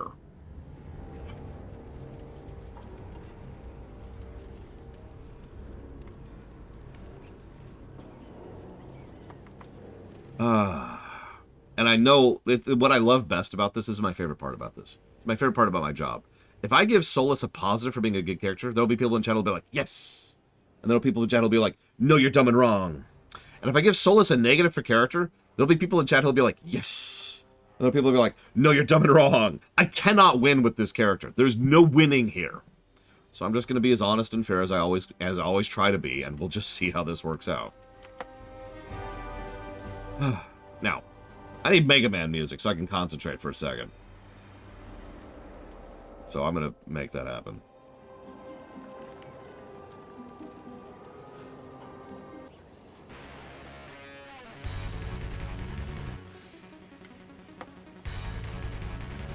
The good news is winning is not my plan. Solus is mid. I give him no positives or negatives. Everybody's pissed off. Oh, hang on. I was asked for Sheep Man. Is that 9 or 10, Blue Fusion? I actually don't remember. 9 and 10 blur for me a lot. 10, okay. Nope, that's 11.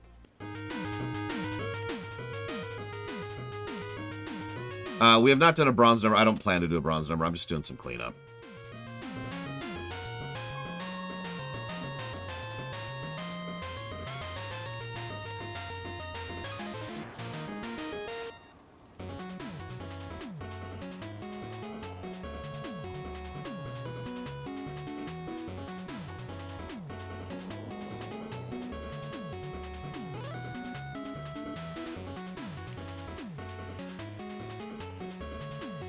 For whatever it's worth, not that I'm interested in winning, but for whatever it's worth, I do understand why people like Solus. I really do. It's not like, you know, Black Licorice, where I just look at it like, huh?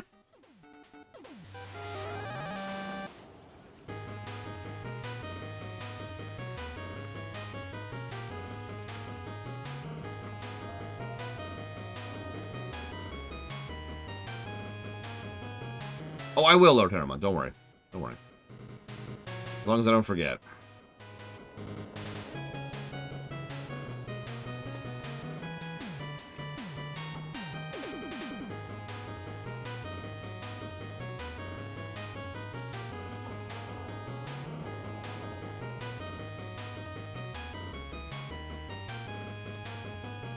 The reason Corypheus is the main villain is because this is a bog standard fantasy story with a big bad guy who's big and doomy and trying to destroy the world.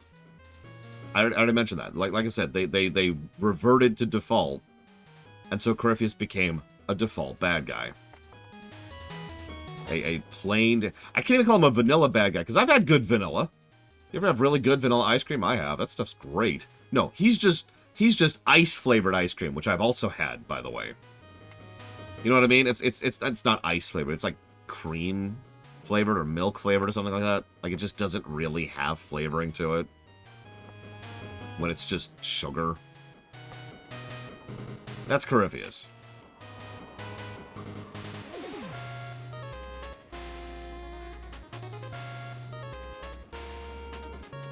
Oh, man. Good French vanilla. Oh, yeah. That'd be great right about now. How would I fix Corypheus? That's a good question. I would... Oh, God. There's a lot of directions you could take Corypheus, honestly. What would I want to do most? Because there's a lot of different... He's like in the middle of several different character directions you could take him in.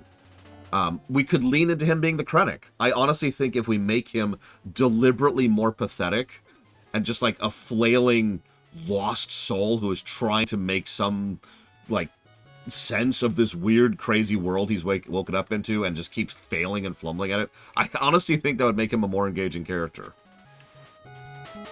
It would even make perfect sense why he goes one-winged angel at the end. He's just given up. He's just whatever. I don't care. God damn it. And he's there and he's trying to destroy the world, but he can't. He's just sitting there trying to destroy the world and he can't. Because he needs that validation. He needs us to show up. He needs his better to show up and ratify his existence. So he's just sitting there waiting on blowing up the world because he can do it at any time until we show up. And he's like, my ally. I just realized I'm describing Gul Dukat here, but whatever. Yes, you came personally. You came to fight me. I am worthy of your time. I wasn't worthy of Dumat's time. I wasn't worthy of the Maker. But you. And then he starts the fight, right? And he just jumps into it because he wants us to kill him. validating his existence. There you go. Boom. That's how I would do Corypheus.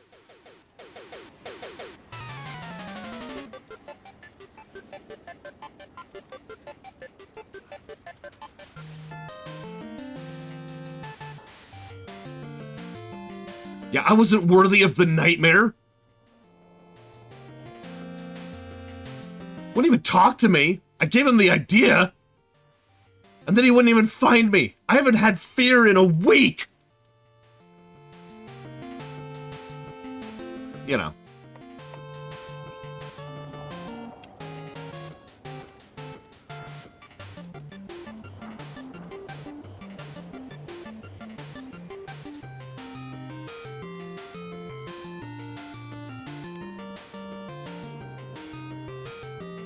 See this dragon? Do you know the ritual I used to make this dragon? It wasn't even my ritual. I had to look that up. Better men than me built this dragon. I was just their conduit. Oh yeah, exactly. Like, I'm not joking. I'm not joking. I would really lean into this. I would really lean into Corypheus being pathetic, because here's the catch. You might think, why? How is a villain an engaging character? A pathetic person who has nothing to lose and doesn't understand just how pathetic they are can cause a lot of damage. And think about all the other different players on the board, with the Venatori and, well, the Nightmare and the Orlesian Civil War, and all of a sudden you see the idea of Corypheus just being just another lever that they're pulling in their game.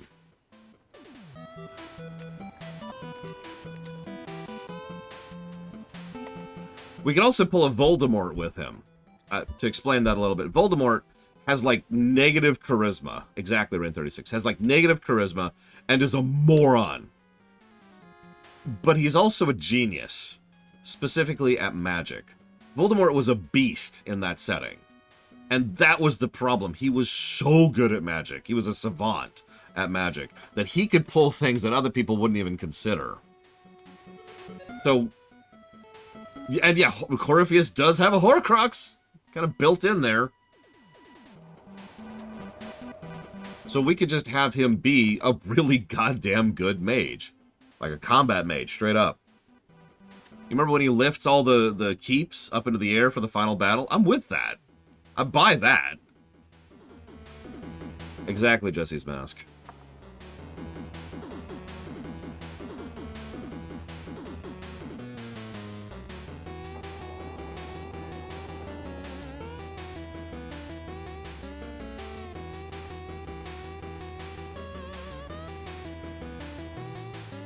No kidding, Games and Golds.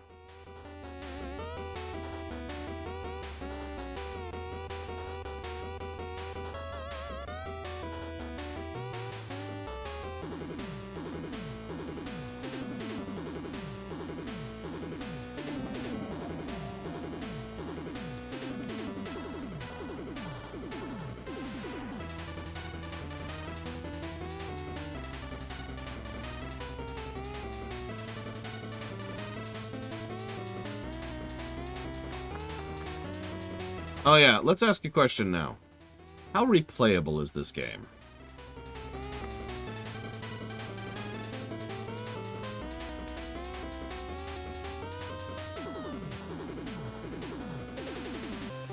Soulless, Lord Harriman. Soulless, absolutely. I mean, that's even true in universe. The only reason Corypheus is a threat is because of Solus giving him the damn orb. And the only reason Solus gave him the orb is because he thought it would kill him, which actually it did. It's just he had the Horcrux. If it wasn't for the Horcrux thing, this would have all been a nothing burger, and Solus's plan would have succeeded immediately. Well, and also we got in the way too, but you get my point.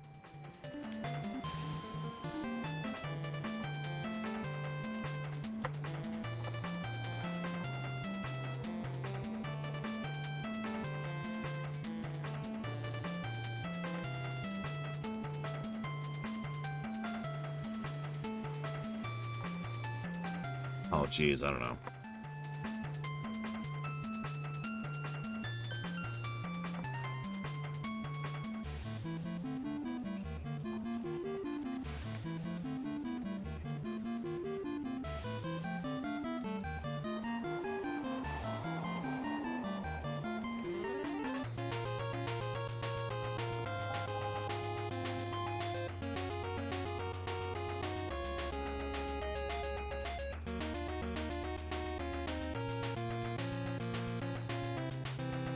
See, that's kind of what I was thinking, Blade Jamal.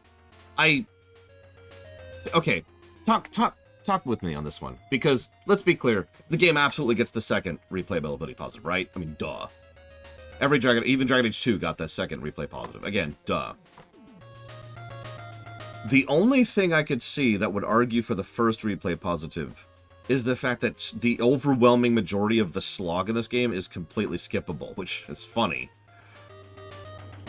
So, when replaying the game, you can enjoy, you know, the core game and skip the Gluck. And that's something to be considered there. So I'm sorry, the first replay positive... Sorry, I always talk about this, but let me define this. So there's 3 replay positives, right? With the possibility of going into more. But the third one is the bonkers replay positive. RPGs don't get that. They can't. The third replay positive only goes to games like Crusader Kings, or Civilization, or Master of Orion, or Stellaris, right? Games that have bonkers replayability baked into the game. That's the third replay positive, okay? The second replay positive is something built into the game that noticeably and substantially changes how you play through the game on replay. Ironically, Mega Man games qualify for this because of the fact that you can choose the order of the bosses, and it can change how the levels change in games like Mega Man X1 or Mega Man X5. But games like Dragon Age obviously also get the second replay positive because there's different routes to go through the game, right? So those are the easily defined ones. The third one's easy to define, the second one's easy to define. The first one is much more ephemeral. The first replay positive is this a game that is enjoyable to replay just on the merits of this is a replayable game? And the first replay positive is a lot more subjective than the second and the third.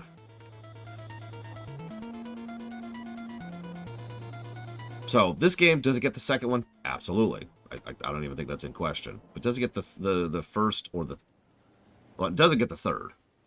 Does it get the first? And the reason I brought up that skippability thing is that's the only thing I think that might give it that first one. And I'm still debating, because I'm obviously never going to replay this game. I'm never playing this game again. But unlike Dragon Age Origins, that's because I never want to replay this game again. So it's kind of a... But we have given the first replay positive to games that I will never replay again because we debate this as a group. That's the whole point of that.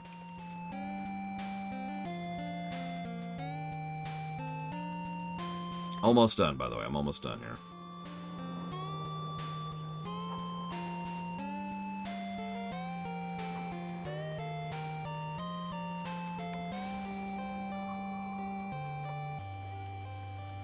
Ironically, the Dragon Age game I'm most likely to replay at this point is 2.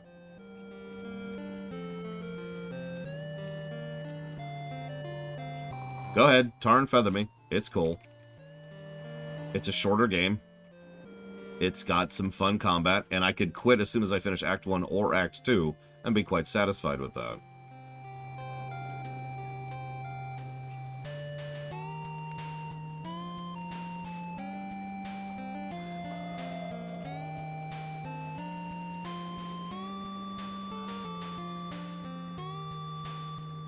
You can quit anytime I want. You don't understand. Just 5 more minutes. Just 5 more minutes. I mean, 2 has some really good stuff in it. And you saw, it was like, what, 130 before we cut off for Act 3? That's a damned good game. I'd go so far as to say that's a great game. And, you know, and then you hit Act 3. Anyways,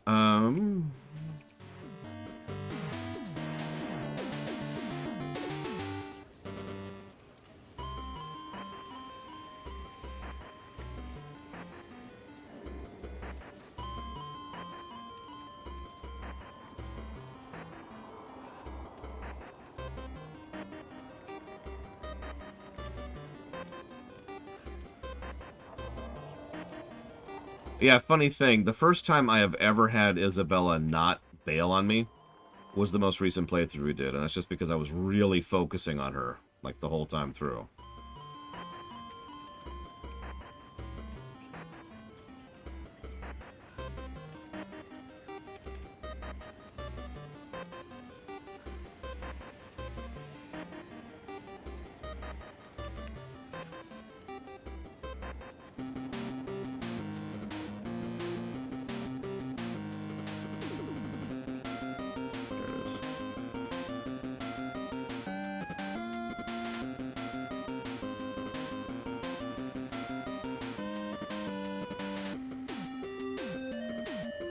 Yeah.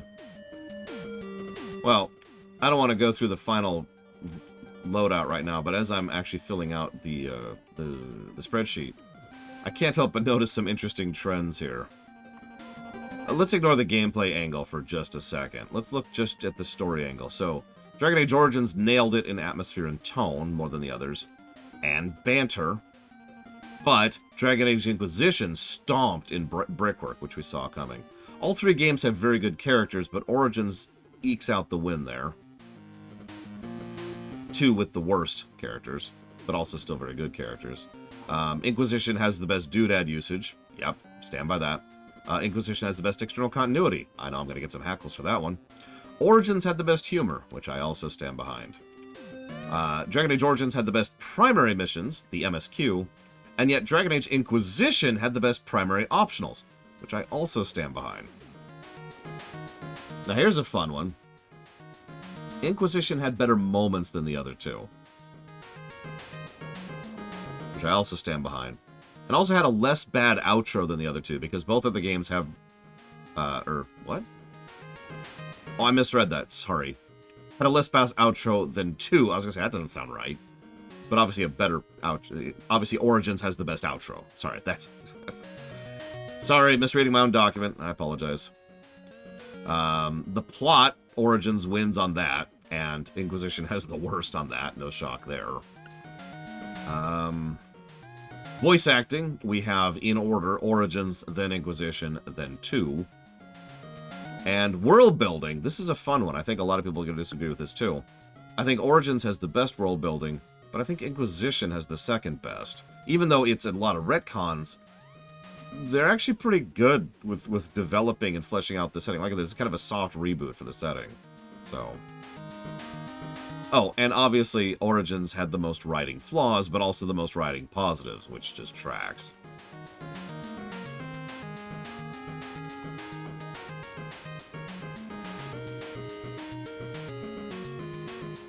Yeah, exactly. 2 just sits there, setting-wise.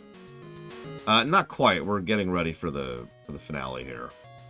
But really, it really does, Pancakes. For really big games like this, I like to do a mid-game audit instead of a post-game audit, because it's so big and there's so much to cover. So we're doing it now before we do the big 2 DLCs, which we're going to be doing next. That is true, Caspian, and I agree with you. But I mean, compared to like Inquisition, which fleshes out the Avar, the Qunari, the Tevinter, the Orlesians. Oh yeah, and the Ancient Elves. Yeah, speaking of Frost, let's look at gameplay negatives, shall we? Oh, that sounds so good, Bragwin. Oh my god. You know what my breakfast was? A protein shake, because I didn't have time.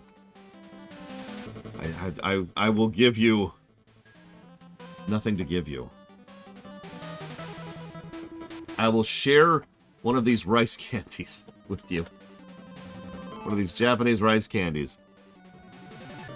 I got nothing. I have nothing to trade. I have nothing of worth.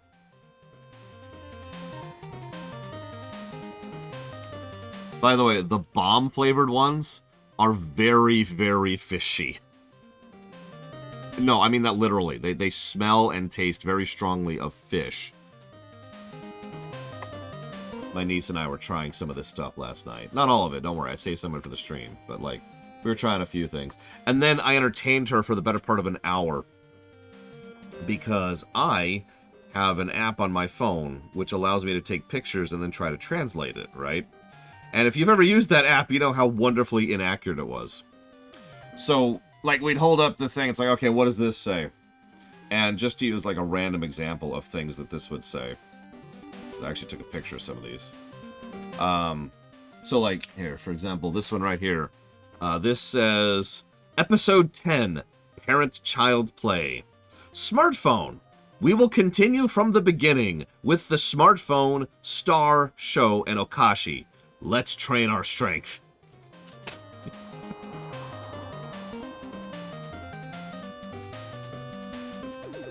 I do have a feeling the DLCs will pull that up later, Taval. And no, I have not Blue Fusion Bolt.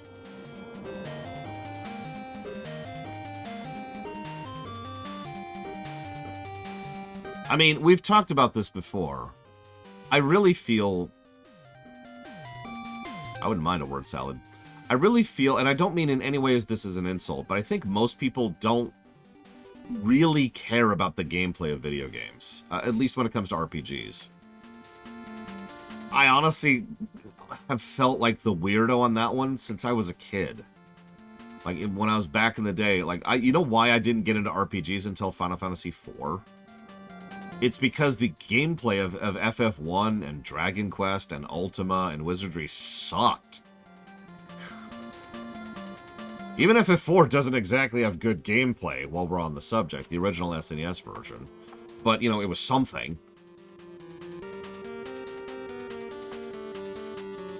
Like FF5 has some pretty good gameplay. I agree with that.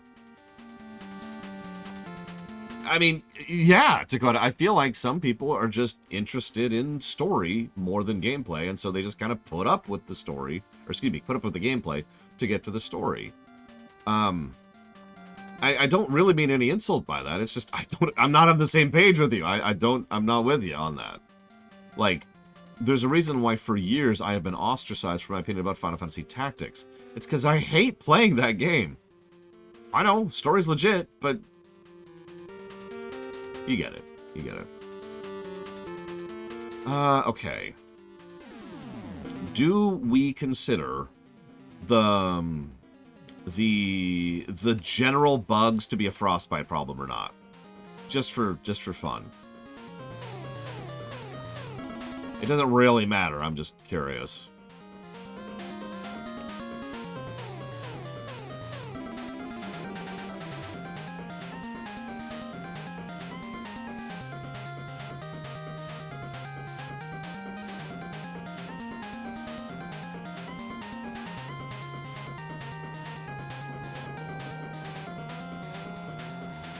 Well, I'm not saying it applies to everyone, Lord Harriman. We all know you're a freak.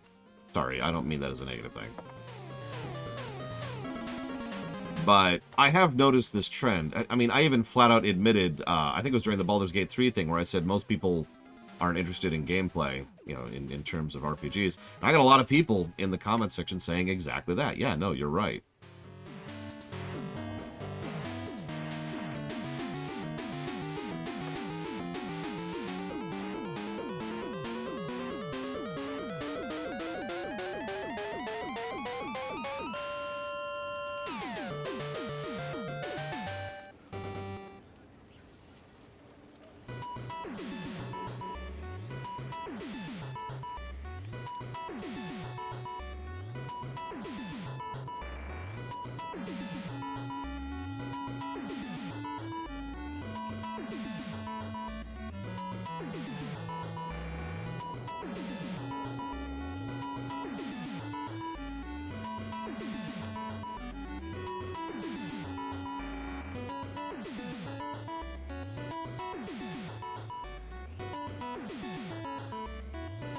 There's someone pick a number between 1 and 46, please.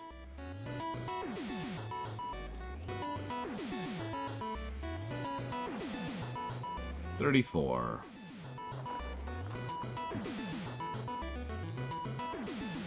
Okay.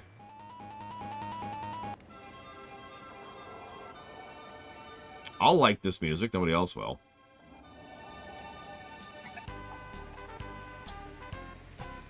God damn it. Okay, fine. We'll do it over here then.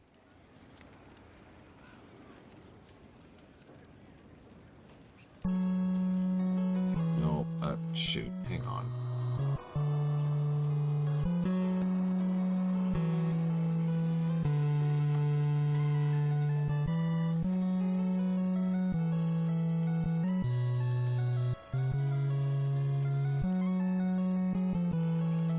Sorry, give me a minute. I'm having a bug.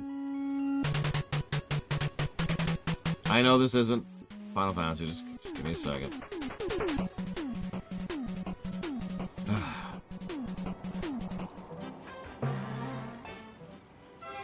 There you go. Sorry. That's also true. Everything is subjective, as the saying goes, Blade Javal. That leads to that weird question. I can't... How do I phrase this? I can't not say that I think Dragon Age Inquisition has bad gameplay, if that makes any sense. I can't say it objectively has bad gameplay, but I can't just say, you know, it has bad gameplay to me because I'm wrong. Like, I'm explaining this wrong, aren't I? I can't second guess my own opinion on the matter, otherwise I might as well just stop reviewing. Does that make sense? I have to earn that opinion. I'm actually pretty strong about that point. I do have to earn that opinion. But once I've earned that opinion, I'm sticking with it.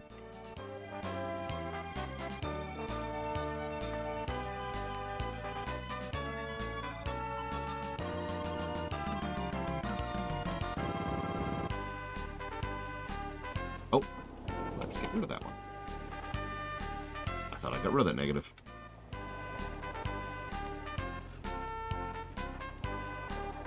Jesus Christ, act. No, exactly, Lord Harriman. That's exactly right. It is just kind of the daily stress I have to deal with, and there's no fixing that.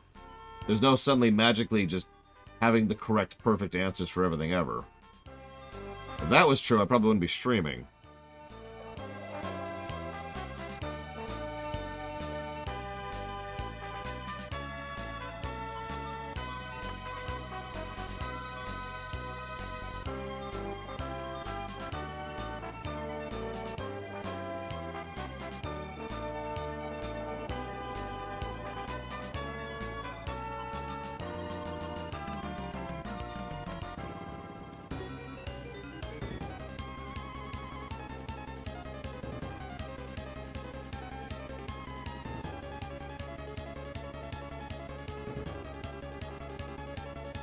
See, I thought people just watched me because of my damn sexy pecs, but, you know, I'll take that too, Caspian.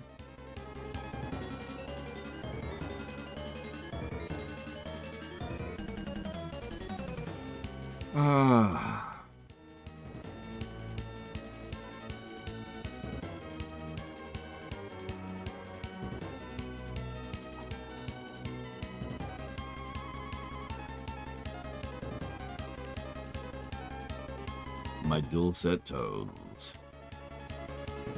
Oh yeah, the tarot cards. Thank you for reminding me. This is, by the way, I'm sorry. Part of the reason for doing this pause in the middle thing is for you guys to give me suggestions for positive and negatives. Now I know there's like a couple hundred points on the document right now, so I know it's kind of hard to keep up with. But if anybody has any suggestions, like Jesse's Masks just did, this is a great time to mention them. No, I didn't actually act. What garbage did they spew this time?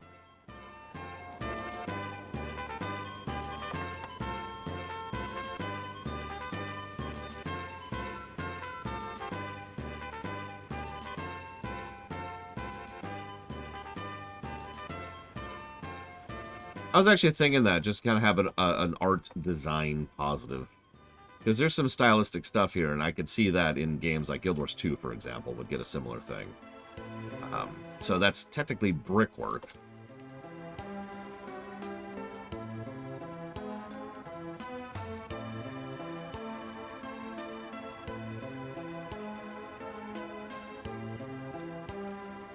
Yeah, exactly, Jesse's Mask. That, just art design across the board.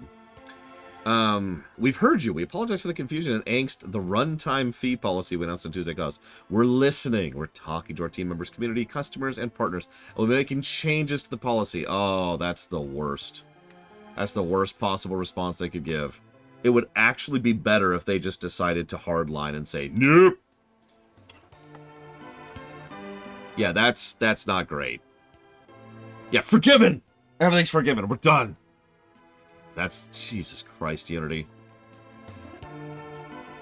That's not good, too, because that means they don't want to back off on this matter. And that prompts a question, and that question is why. And the idea, the theory I've given about self-sabotage and or stupidity continues to get stronger.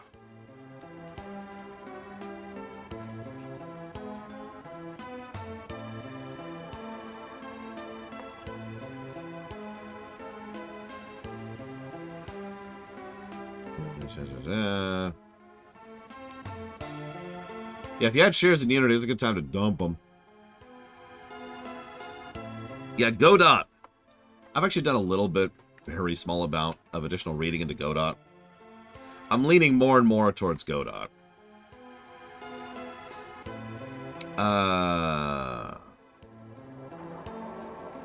Yeah, we're sorry.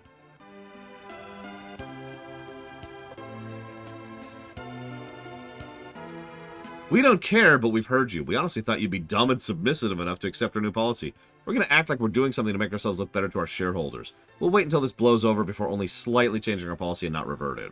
We expected we would get away with this. Yeah, that, like I said, that's almost assuredly what they're doing. No, we've still got 2 DLCs to go through, Eternus. 2 positives for Codex? Well, hang on. We have precedence on that. Let's check the previous Dragon Age games. And Mass Effect, for that matter. Do you have time to read every Codex entry out loud? Elves? What do we learn about the Fate in this game? Unless you mean a trespasser, in which case, never mind.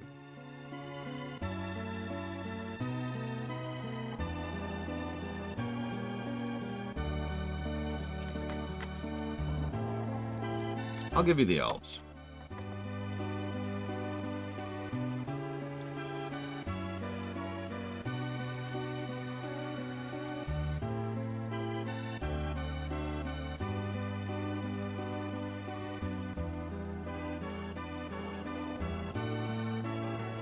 Yeah, I'll get back to the Codex thing. Don't let me forget. Don't let me forget. Let me finish this first.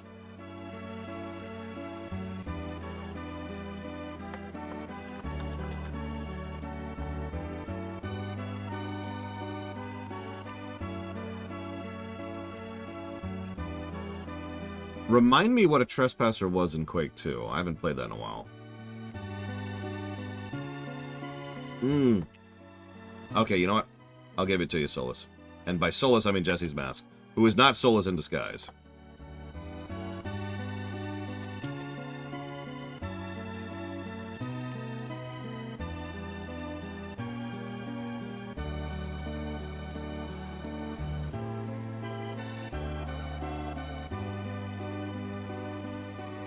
Oh, yeah, okay, I remember. Trespasser! Yeah.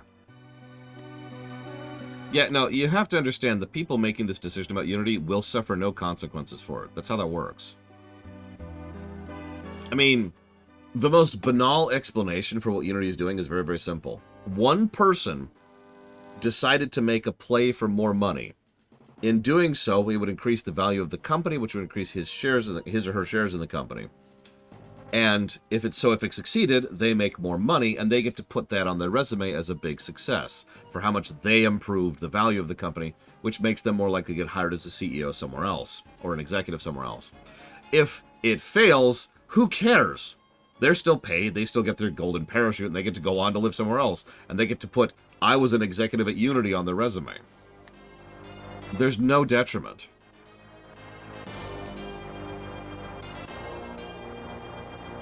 Are you sure, Lord Herobot? Let me finish gameplay really quick. Hang on. Hold on to that. Pin. We've got 2 pins. Pin.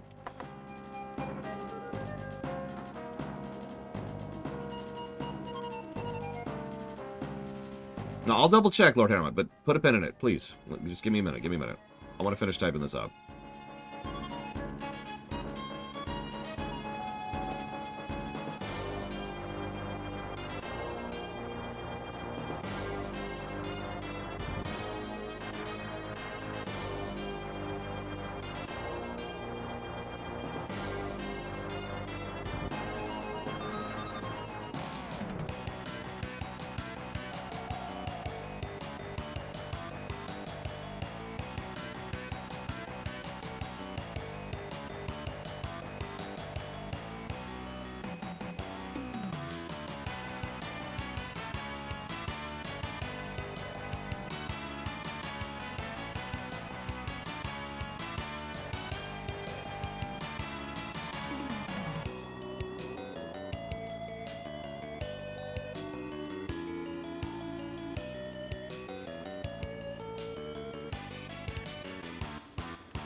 Sure thing, Lord Harrimont. Let me justify that negative.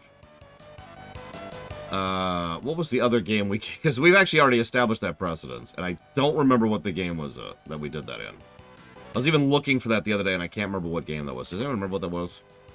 No, not Mystic Quest. There's no romance in Mystic Quest. Negative to story. No romance. But for real, we have given a game a negative because one of the characters' story arcs just stops until you romance them. And it was a bit ago. I don't remember what game that was. It wasn't Baldur's Gate 3. It was before that. It was Stardew Valley. It was Stardew Valley. That was it. So there's our precedence. So here's the idea, Lord Harrimont.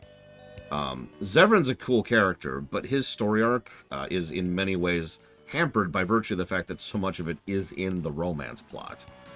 There's your negative.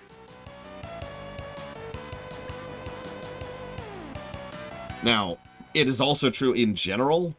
It's actually really common in games in general.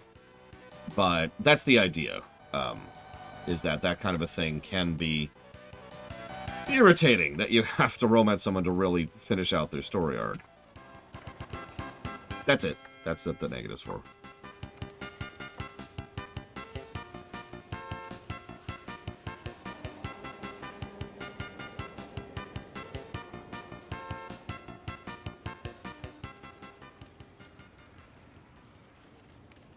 I would like to argue for 3 negatives for minimap in this game.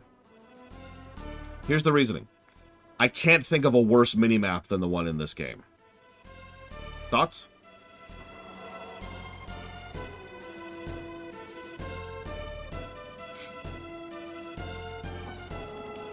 Yeah, exactly, Blade Traval. Let me see. It's on the screen right now, Ect. Can't you see the minimap? Look in the lower left. It's right there. See it? See it? I've actually had that get in the way of navigation, as opposed to actually helping with navigation. Like, it's hard to see. It's got bad color distinction, and it's transparent. And it's... like, it doesn't even... It kind of indicates height, but it doesn't indicate which direction height is there. You see, that's what I'm wondering. Have I seen a worse minimap than that? Because it's bare minimum 2 negatives, because it's garbage. But I'm not sure if it deserves the triple. And so I challenge you to think of a worse minimap than that crap right there. Counter-Strike. I don't actually remember Counter-Strike's negative there.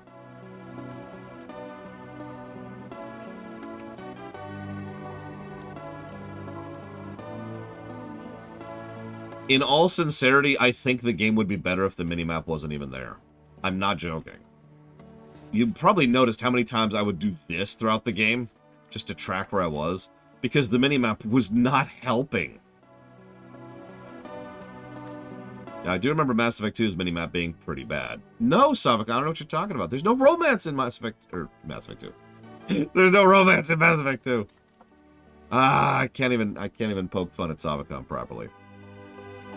I have failed.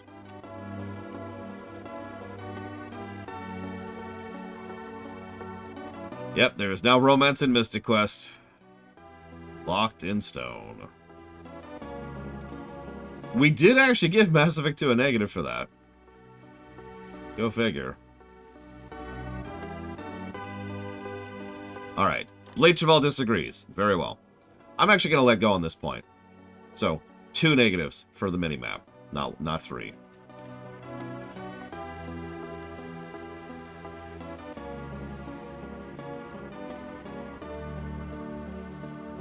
I think we can think of worse, and yeah.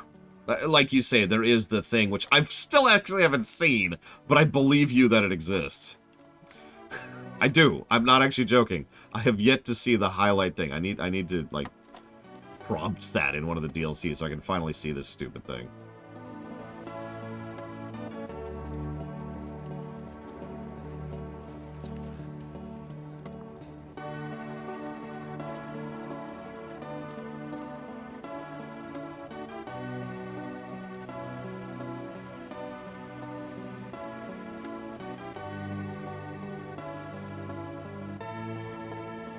I mean, Mystic Quest's soundtrack is fire.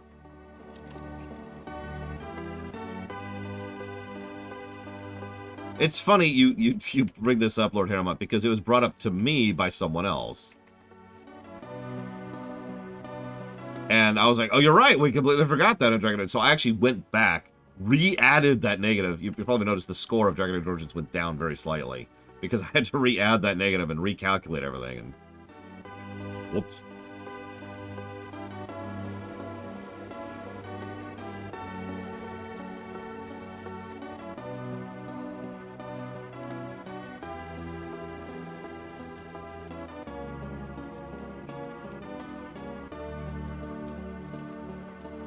Mystic Quack. It's DuckTales, but an RPG.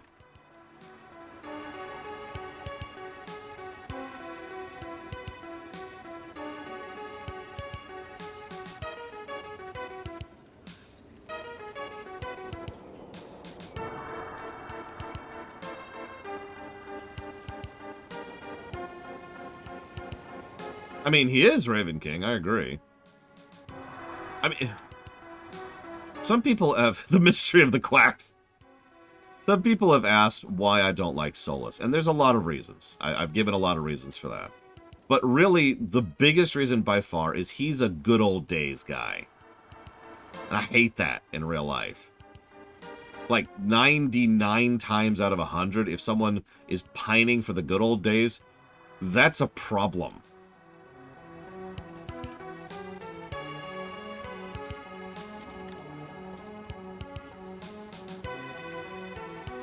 I have very violent... wrong word. Very negative thoughts towards people and pining for the good old days. And Solus is just definitely the good old days. And this can be just someone who's nostalgic, which is fine. But it can also be someone who's, you know, evil.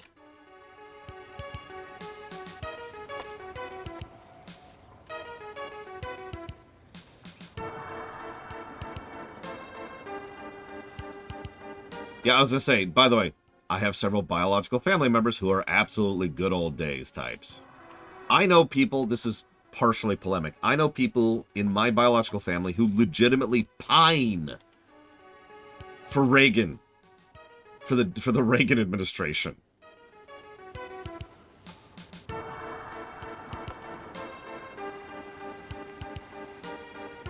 Just gonna leave that there.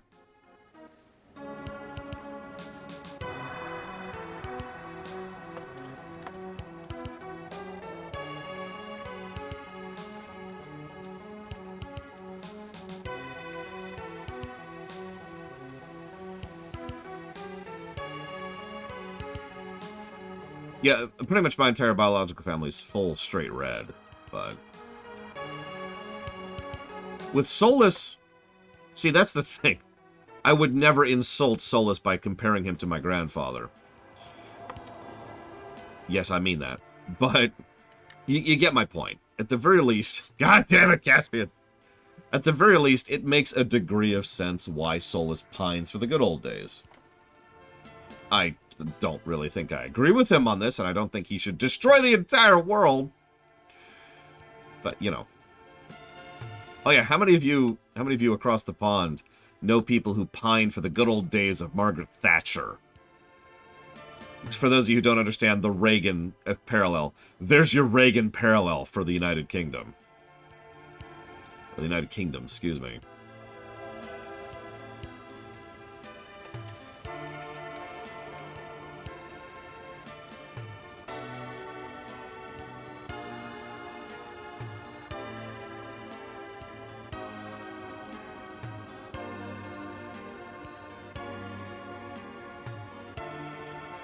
Actually, I do, Mike Romano.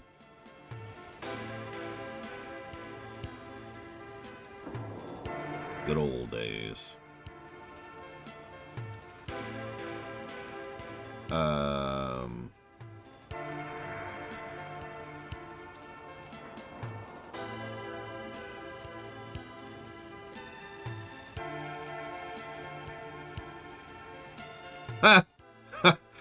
I'm sorry, I should not laugh, Crazy Norse, because that's actually awful. But good on her.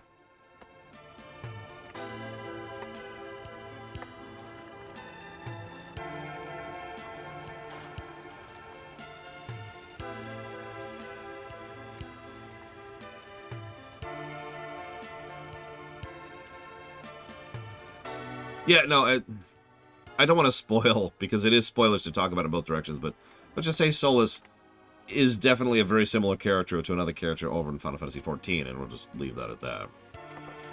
Presentation is the variance between the two, though.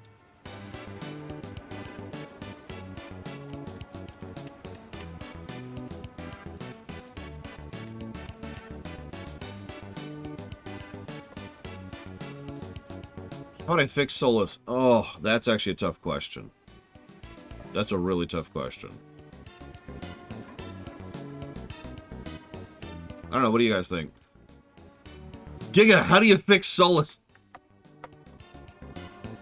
How do you run your fingers down that oily, bare scalp of his?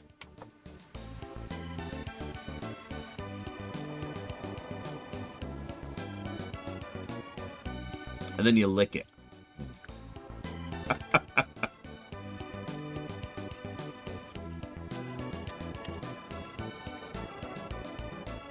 Hang on.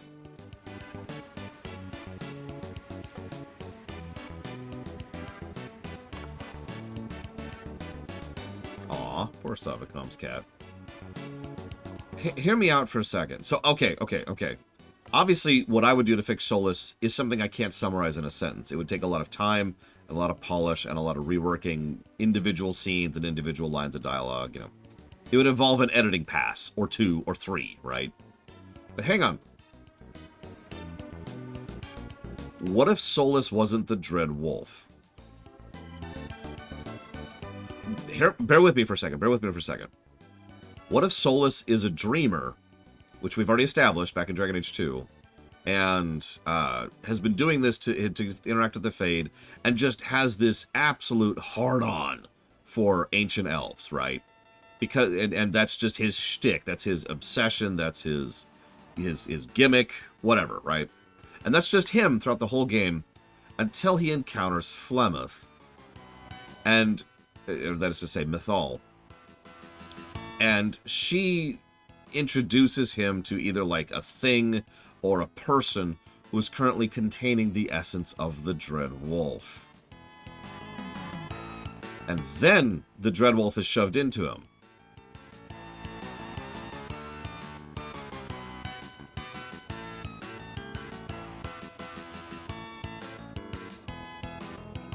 Well, the best part here, Blade Taval, is whether he's possessed or it's like a new being, or if like it's a voice in the back of his mind. We don't really know.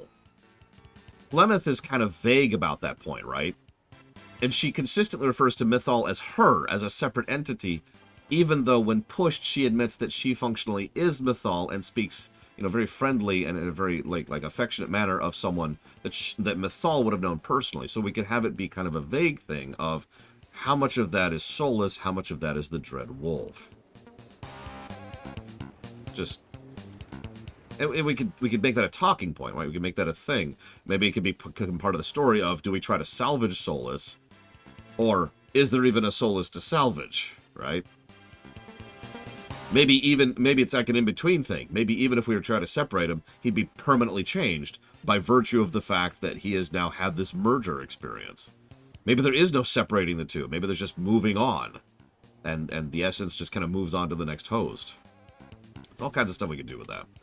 That I'm not sure about, Jesse's Mask. I was going to ask you about that.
No, Lord Hammond. I'm almost done going down the gameplay, I swear.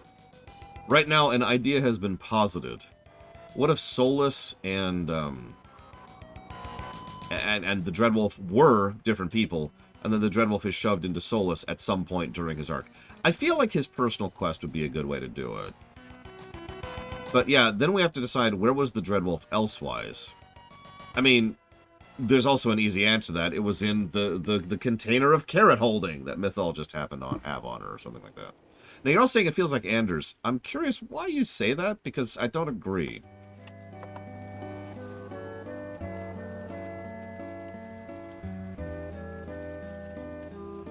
I mean, of course you do, Lord Hermod.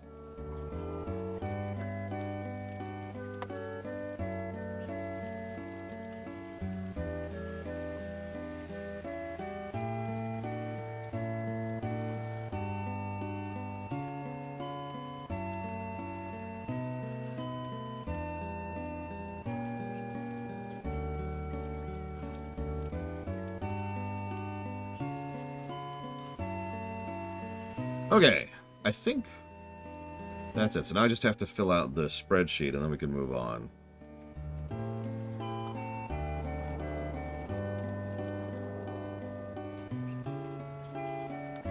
Just give me a minute, please.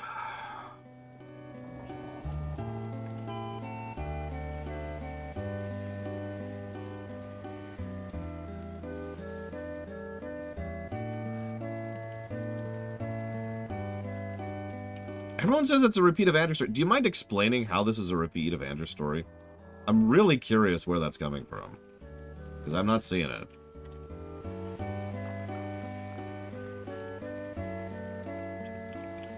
This game has more bug negatives than Origins. That's impressive. Lots of them are Frost related.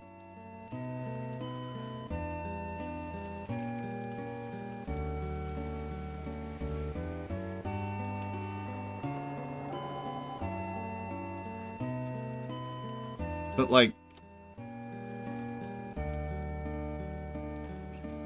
I mean, I guess? But that's, like, kind of like saying, I don't know, I don't actually have a good example of what that's saying. I don't agree. I'm just going to say I don't agree. I don't think they're similar enough, and I don't think that it even matters even if they were the same. Especially since Anders' story sucked. I don't care if you tell me the same story again, as long as you do it well. So... But you're right. It's exactly like Anders' story, 100%. You win. I'm just going to let that go. I just don't care. Oh,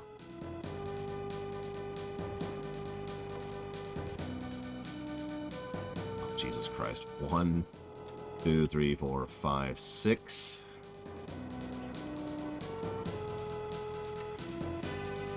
Damn. 6 control negatives. All of which are related to the Frost engine.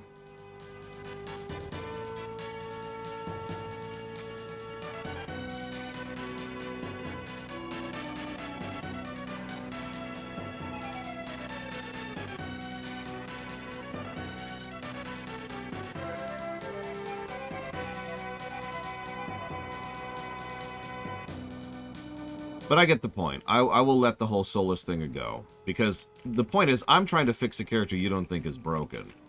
So there's no discourse that can be had here. There's no discussion. So I'm just going to go ahead and let that go.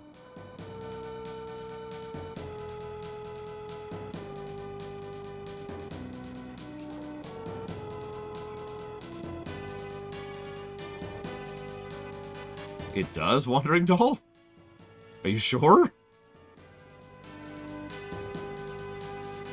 Did I update the HUD incorrectly? I mean, I haven't actually updated the HUD yet, because I'm updating the spreadsheet right now.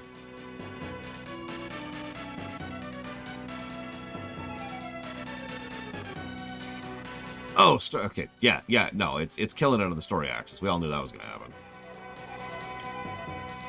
It's probably why so many people like this game.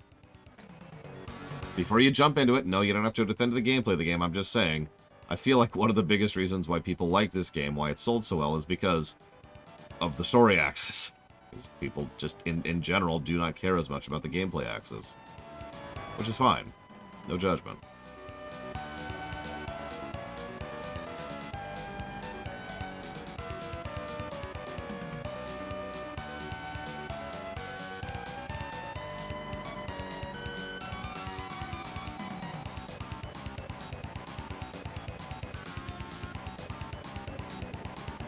7 interface negatives, several which are frost.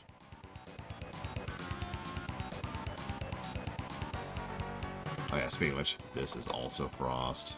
This is also frost. This is also frost. This is also frost.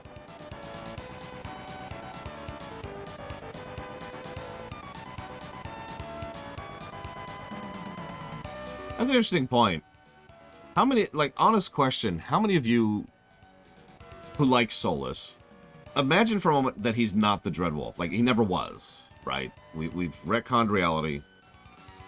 What would your opinion of him be if he was never the Dreadwolf? If he was just some elf who was an ancient elf weeb, who was a dreamer. And that's it. How does that change the dynamic, if at all?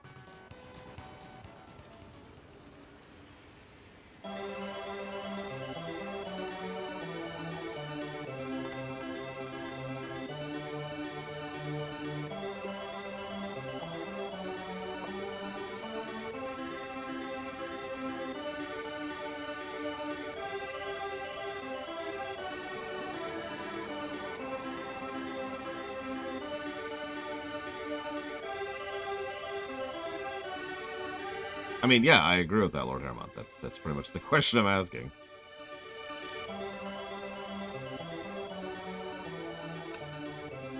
See, I sort of disagree with that. It would be very easy to explain away most of his character and his idiosyncrasies, whether he was the Dreadwolf or not. My opinion. Although I admittedly tend to look at stories modularly. Also, I'm going to shut up because this is the best song in the game.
Well, I'm having to read my own text and also walls of text. I am reading your guys' response. I'm just trying to get this finished.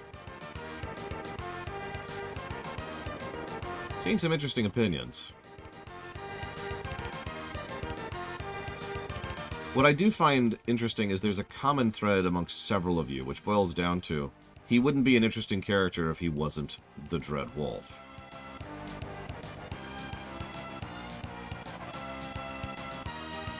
Now, nobody's going to agree with this, but I think that's why I am going to go ahead and give Solus a negative right now.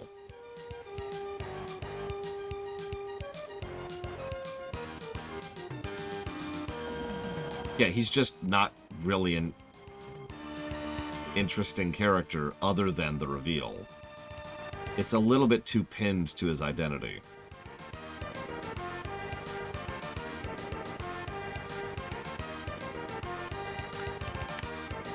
We may end up giving positives as well, but my point is I think now I could justify a negative for him, just in vanilla. Having established that, I bring to you a question. There is one other character that has not gotten a positive or a negative yet, and that is Blackwall. Thoughts?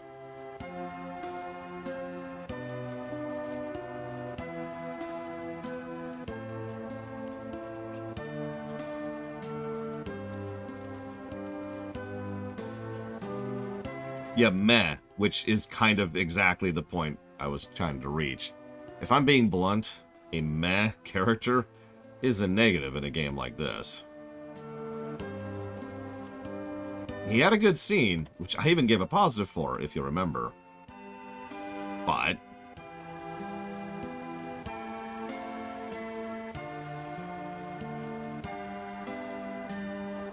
I think the character as a whole is just kind of there.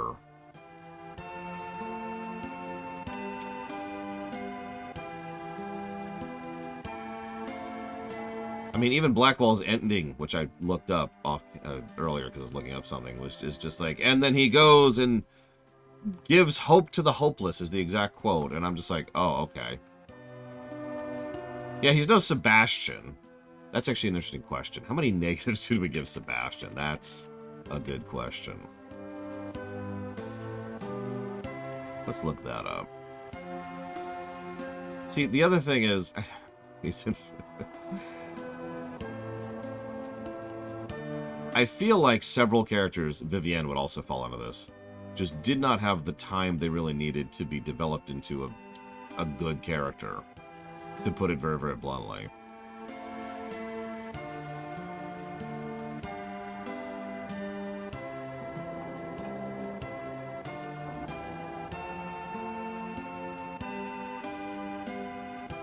Looks like we gave Sebastian one negative.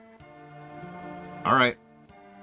I will acquiesce to that point. I will give him a nothing instead. Because, yeah, he is kind of a nothing burger. So, okay. I agree with myself and the crowd. Okay, so that's the spreadsheet up to date. Let's update the HUD. So, this is actually at 97. This is at 33. This is at 28. This is at 96. And that is up to date.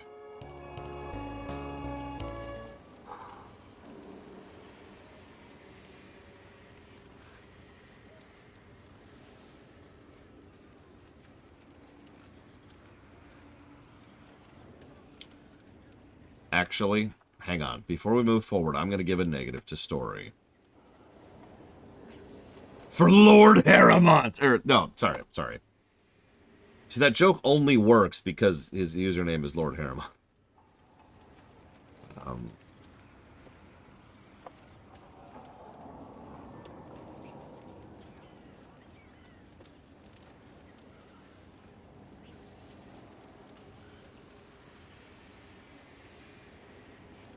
No, I don't think so, Crazy Nurse. I mean, true, Lord Harrimont. If Lord Harrimont was in this game... Hear me out for a second. The negative, I think... So here's the negative. This is an aggregate negative. It's a negative for Vivienne, for Sarah, and for Blackwall. I think those are the three big ones. Because they're just kind of there in several ways. Sarah has some well-written and well-acted sequences, but I can exactly understand why so many people are irritated by her, and she is very deliberately irritating. Vivienne is, ironically, exactly as irritating in the total inverse way, the high end of society, as opposed to the low end of society. And, again, is a complete nothing burger other than a few individual moments. And Blackwall, I've already made that point.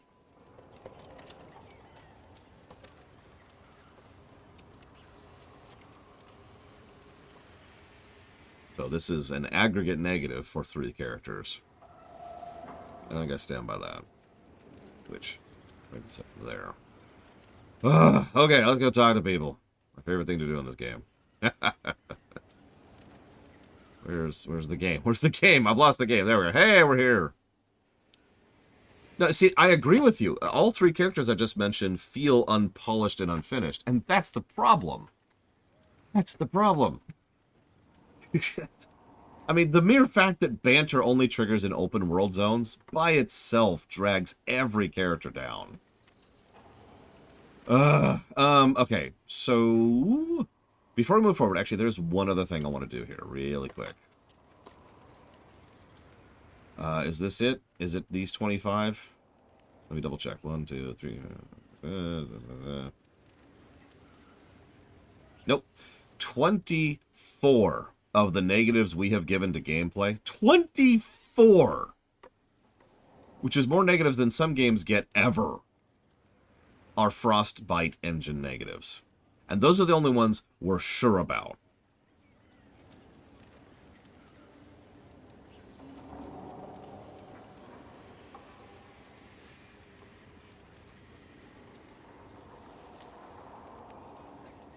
Okay.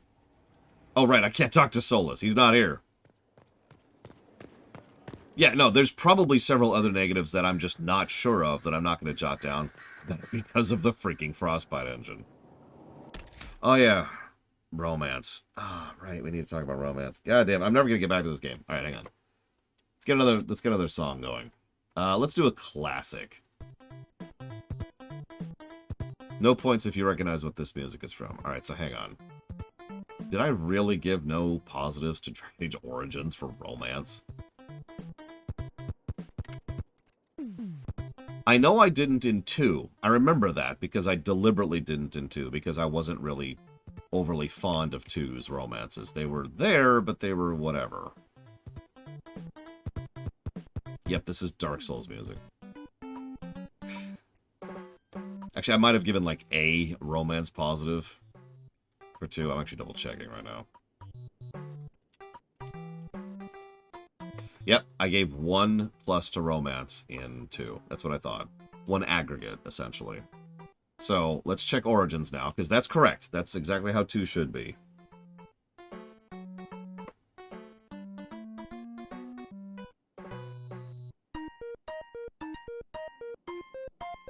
It's okay, I only have like 119 things to go through here.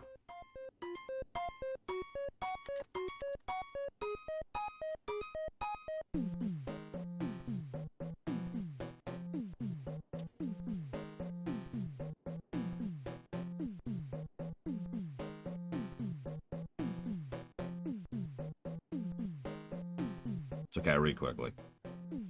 I have to get there before we get to the end of Mario Bros. 3. I think I got this.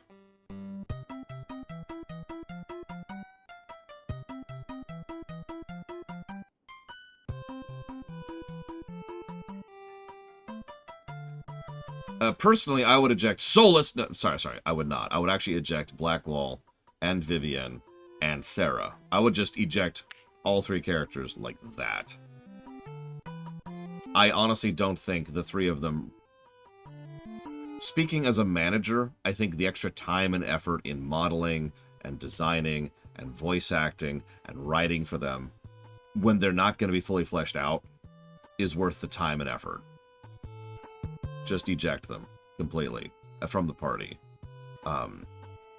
Maybe make them some side quests. Maybe make them present for certain things, like keep the Red Jenny quest. Keep Vivienne's introduction when we go to Val Royale. probably keep like a little bit of Blackwall's thing, but all three of them could be safely ejected, and I don't think the story would really be, or the game would be worse for it. But that's speaking from a manager's perspective, not a player.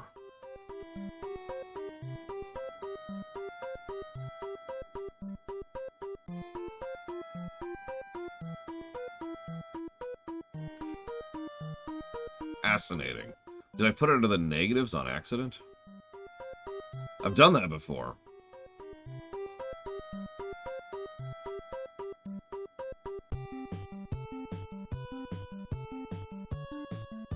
I have not. I did not give a single positive.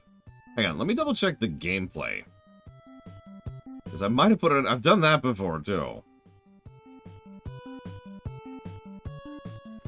Well, one other thing. I know this sounds weird because I love FF6, but in my experience, RPGs with smaller, tighter casts tend to work better. Point in case, Final Fantasy 15. A game with a cast of 4 characters, 3 of which are awesome.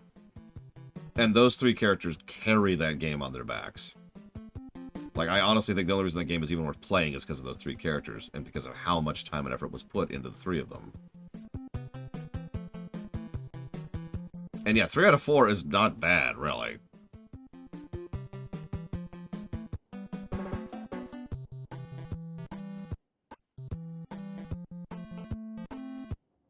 Yeah, no, I did not give Dragon Age Origins any positives for romance. Wow, okay. Hang on. This is... That's what I said, though, Lord Harriman. Apparently I didn't... Maybe I didn't say that out loud, I don't know. That's true, FF14 doesn't even have a big cast. That's a good point.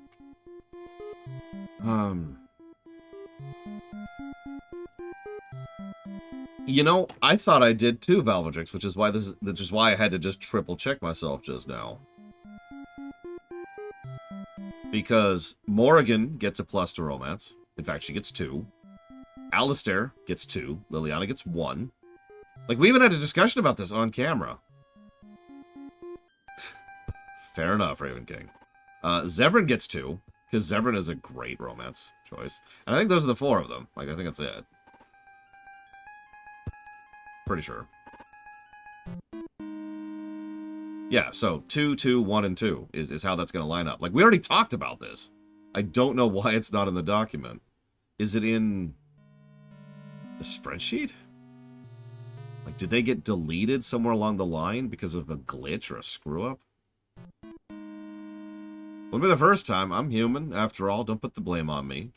Oh, don't put the blame on me. Oh, sorry. I hate that song. I hate that song.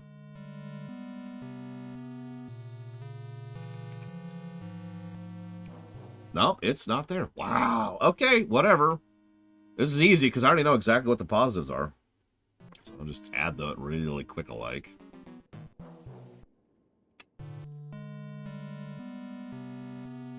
I might not finish this before. I am super not human. Oh, nope, that's, Diablo 3. Okay, here we go. No, that's a big boost, Lord Harriman. That's going to change the score. I'll tell you the changes in just a second.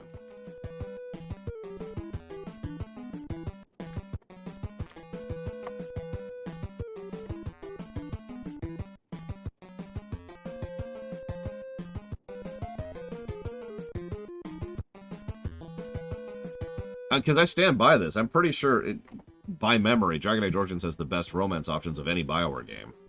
So, yeah, 6 pluses for that absolutely tracks. Although, if anybody wants to check what we did on Mass Effect, I'd love to hear that. I don't know off the top of my head. No, they're not in the score either, Bleachable. So, I just apparently deleted something somewhere. Because I'm with Valvedrix. We had that in the document at one point. That's why I know exactly what the positives are right now without even having to think about it.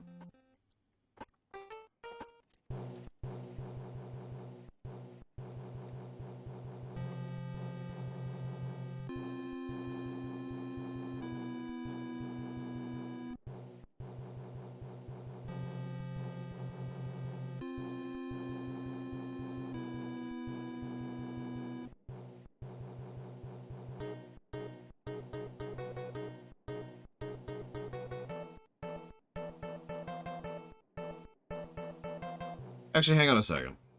I just realized. What would a 3 positive romance in an RPG be?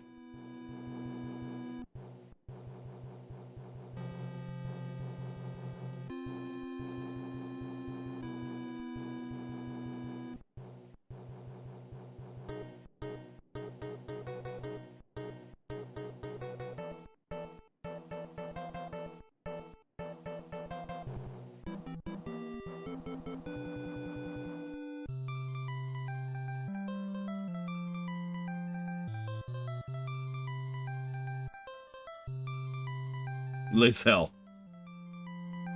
The woman who hates the idea of having babies. Maxim and Salon.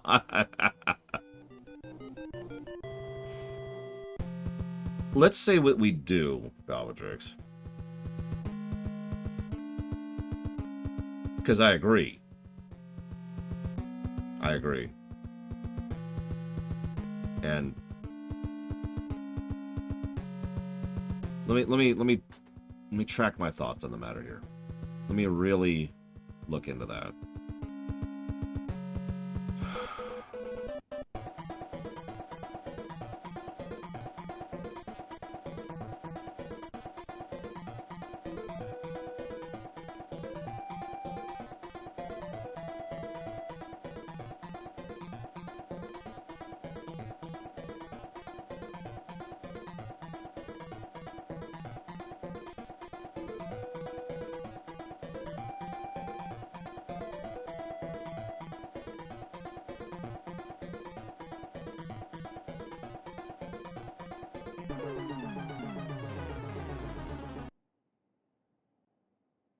From a review perspective, it kind of boils down to the same thing, Jesse's Mask.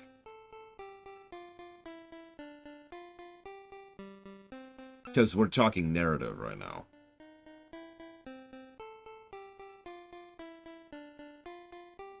Oh god, I just realized something.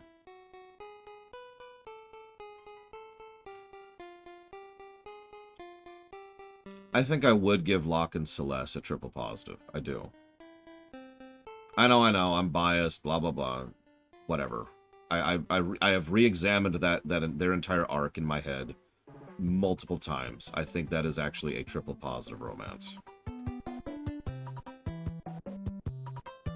I'm not even sure if Garnet and Zidane is a triple positive, because there's some issues there, but Locke and Celeste are legit. You know? It even ends at the perfect spot. I won't let go this time. I promise. That's what I just realized, Jesse's Mask. The good news is we only have a couple games we're going to have to go back and audit for that. The bad news is we have a couple games we're going to have to go back and audit for that because we've never given positives or negatives for gameplay choice regarding romance. And that is choice gameplay. That's what that boils down to. Having established a ceiling with Locke and Celeste, I think I'm giving Morrigan a triple. Baldur's Gate 3, Mass Effect, and DOS 2, I believe, is the full list. Oh, Cyberpunk. Cyberpunk is on that list, too. We'll have to look at the list. We'll have to figure this out.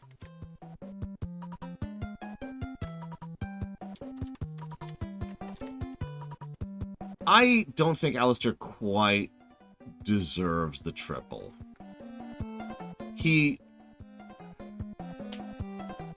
I'm a little biased here because I've actually seen the Alistair romance, but he tends to pull a little bit too much of the Kaiden thing from Mass Effect 1. It's still good, especially if you're going for it, but I don't think it's quite at that level. And also, Morrigan's romance counts in Witch Hunt, which is part of Origins, so triple positive, like pretty codified, I'd say. I don't think any Stardew Valley one. Oh, I see what you're saying. Yeah, okay. Yeah, we'll come back to that.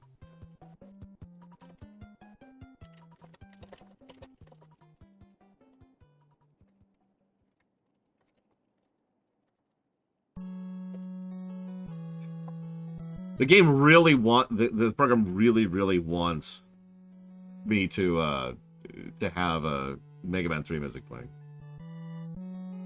Oh, Judy is legit in Cyberpunk. We're going to have to go through that. And yeah, Fire Emblem is going to have some romance positives when we get there. Okay, so hang on. So, Morgan is a triple, Alistair is a double, Liliana's a single. We've already established this. It's neat, and it's decent, but it's just not on the same level, right? You really have Lord Harren, but it's okay. This is good. This is good. This is something we can audit.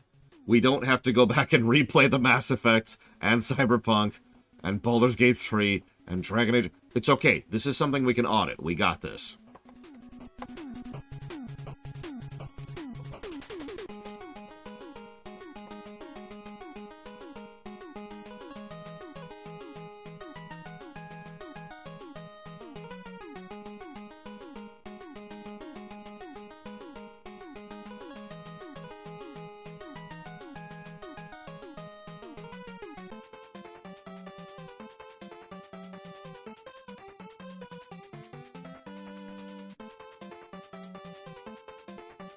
Severin gets 2 positives. It's not at the level of Morgan, but it's a damn good romance. If you haven't seen the Severin romance, I highly recommend it sometime. It's part of the reason that negative exists for Severin is because so much good stuff is locked behind that romance. Too much. Oh, God damn it, Lord Harriman. You know what? Let's save ourselves the hassle, and I mean this. Let's make an exception for Baldur's Gate 3, and we're not going to do anything with it. We're just going to throw it out the window. They're still currently patching the game. So we're not auditing Baldur's Gate 3 now, or even a month from now. Let's just put a pin in Baldur's Gate 3. We'll come back to that when they're done. Sound good? Everyone agree? You see why, right? Like it's a fluid game right now. Let's not try to nail down water. Okay.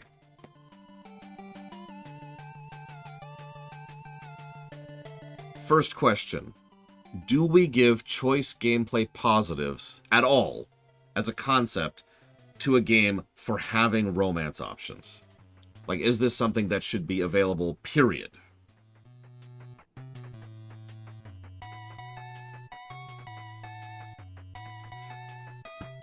Well, plus it's kind of vanilla, Spartan. So.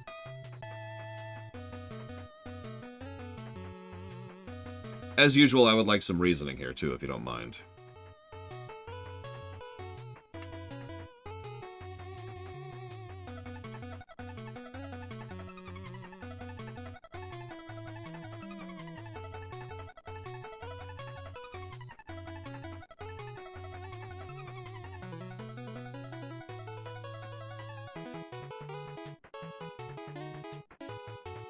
Okay. No, absolutely, Crazy Norse. Let's not do that. Let's not turn absence of romance into a gameplay negative. Let's just establish that precedence right now. Okay. We've established that precedence. Now we have how well implemented is the gameplay element. Friggin' time to go to. How good is the gameplay element of romance within a given game? So let's start with the one that I have the document up for right now, which is Dragon Age Origins. So let's go ahead and get that out of the way. I do think positive to Dragon Age Origins for romance gameplay. Cool. One positive makes sense, but now we have to establish something. What's a triple positive scenario here? What's the ceiling? Now, hang on a second. So, the games we have to pull from here are the Mass Effects, Cyberpunk, the Dragon Ages, all 3 of them. We're ignoring Baldur's Gate 3. Just gonna put that over there. What's triple positive gameplay for romance? While this isn't part of the current system, we can also consider every other BioWare game here because we have covered them in review format. We've covered Andromeda, which would get negative for this because of PB by herself. We've covered Anthem, which we've covered KOTOR, which and KOTOR 2, even though that's not a BioWare game.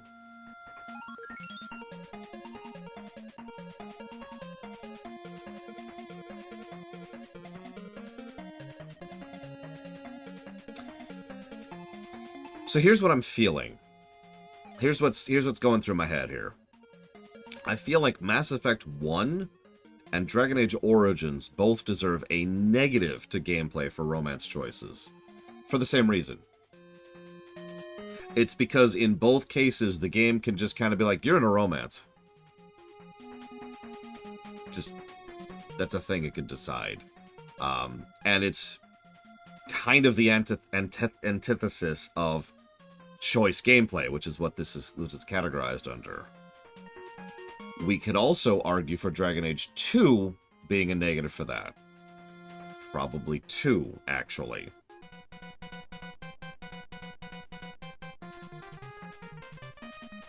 Hey, Colgrim. No negatives. We're giving no negatives to this game. It's a perfect game. 10 out of 10. This is what 10 out of 10 means, right? If it's below a 7, it's not even worth talking about.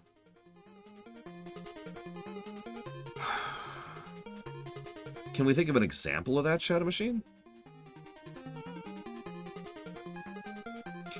Ironically, I don't think... I know Baldur's Gate 3 we're not considering for this, because it's a fluid game right now. Also, that has been patched. But I feel like Baldur's Gate 3 wouldn't get this negative at all. In its patched state.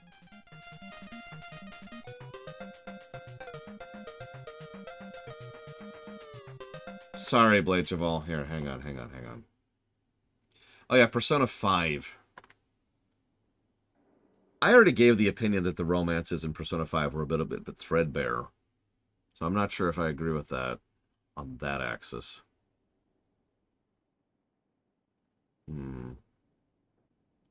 Yeah, Mass Effect. So I'm going to go ahead and get this out there. I think Mass Effect 2 is the only Mass Effect game that really has really good romance options.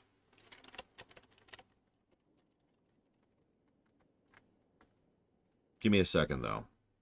Because, see, Mass Effect 1 obviously had Ashley, Kaidan, and Liara, which, I have to admit, just wasn't actually all that well done.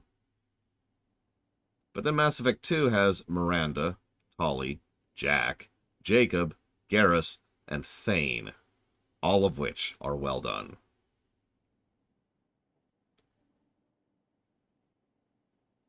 And honestly, of that list, I would say Miranda and Jacob are the least well done. So I could see those being pulled down. But Tali is a great arc, Garrus is great, Thane is great, and Jack is fantastic. Jack is probably our double positive there when it comes to Mass Effect 2. Maybe triple. I'd have to think about that. Then Mass Effect 3, hang on, let me scroll down a bit. So, what's funny is I know Mass Effect 3 has actually gotten negatives for romance already under the narrative axis. And you're probably thinking, why? External continuity. But within Mass Effect 3 in specific, there is Miranda, which is Tali, Jack, Ashley, Cortez, Thane, nope. Samantha, nope. And Garrus, which is good. I'll give you Garrus. Then there's Kaidan, who may or may not be there. Kelly Chambers, which I'm not even going to comment on. Liara, which we've seen and is bad. And, of course, my personal favorite, Diana Allers. Enough said. All right. Just honestly, enough said.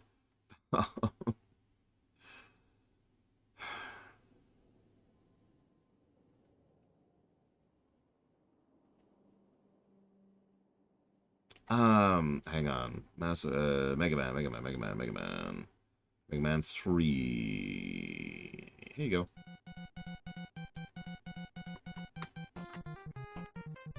Oh, I agree. Jack needs a friend. It's why I've never actually romanced Jack. I don't want to be her lover. I want to be her friend. I want to be her support net, right? Her safety net. I want to be there to help her to recover and be a person, because goddamn, that poor woman needs that. I love Jack.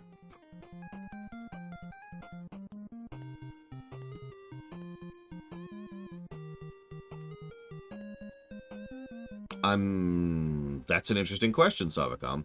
I usually don't want to have sex with my friends.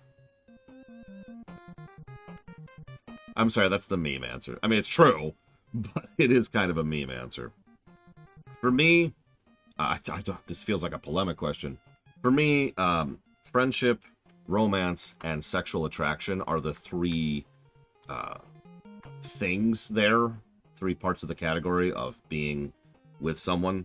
Like, if I'm going to be with someone, all 3 of those would be considered something that are part of that, right? So you need all 3, right? But I do actually distinguish romance and friendship, and going into the nitty-gritty of that would take time.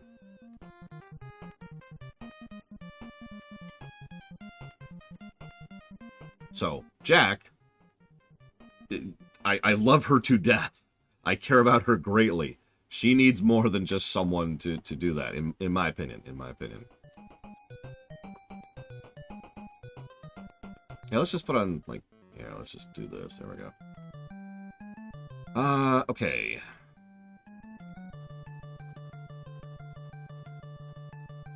We're getting into the weeds. Let's pull this back. Man. Gotta get the meeting back into control here. Gameplay. We've opened up Pandora's box on gameplay here.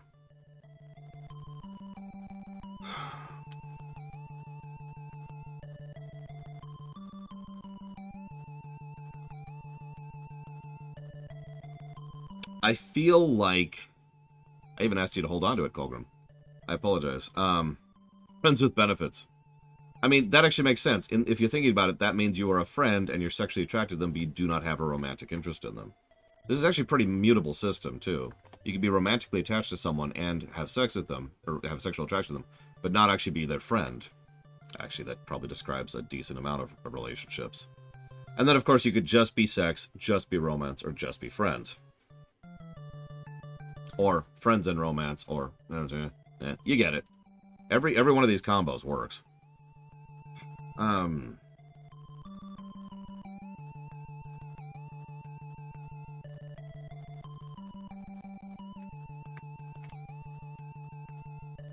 If you have all 3, then you have hit the jackpot. Oh, that sounds good! Exclamation mark. Could you send me pictures, please? Question mark. No, you're absolutely right, Crazy Norse. I've had that problem in real life. Do you know how many people automatically assume... So I've had a lot of female friends over the years. Like a lot. Ever since I was a kid. Do you know how many people automatically assume that my friends are my girlfriend or that I'm their boyfriend? That literally goes back to when I was in high school.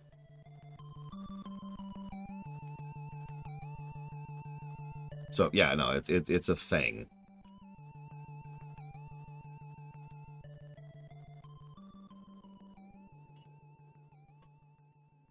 Look, I get along with people. What do you want from me, Caspian?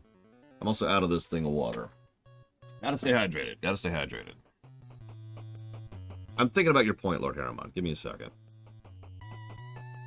Oh yeah, Bragwin's obviously my one true love. And I can say that because we're good friends. At least I hope we're good friends. Maybe we're not.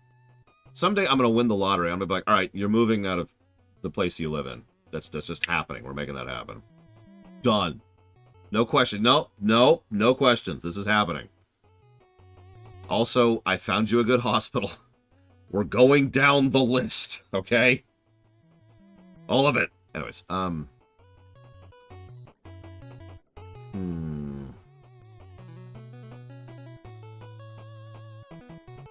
Man, those hips, Giga. Oof. Speaking of which, the hair is looking fantastic, Bragwin.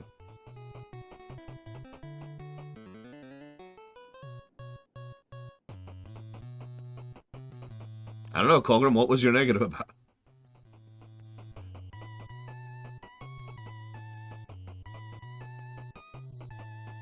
This is why I need to take over the world, not just win the lottery. With winning the lottery, you can only help a handful of people. If you take over the world, you can help everybody.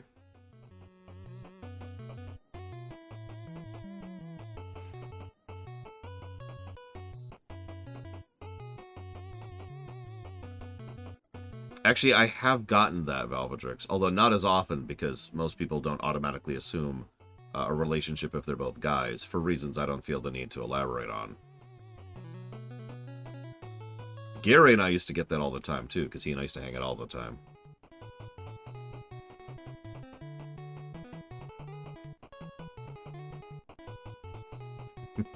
I just need to win multiple lotteries, that's all it is. I do too, Lord Harriman. That's why I'm just sitting here rotating. I'm just sitting here chewing on that idea. I can't come up with a scenario in which I think that's a thing. I feel like this is one of those things where we just kind of give the positive for the choices exist and are decently implemented, and the negative if they're badly implemented. Yeah, I think Dakota might be right. I think we haven't seen a game yet that qualifies in that category.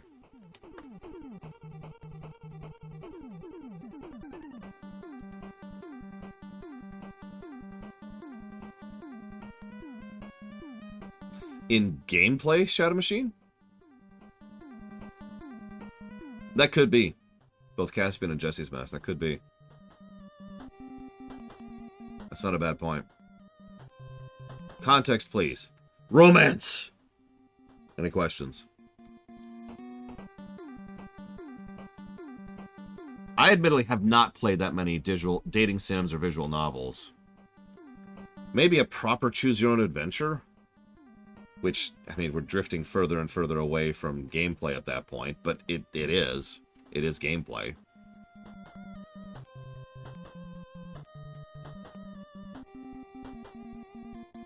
Yeah, okay. So, yeah, alright. So, origins. Positive or negative? Hang on, don't give the... Help me out here, Lord Harriman. So you were positing a negative for origins on gameplay for this. Help me out here. You already said it. I apologize.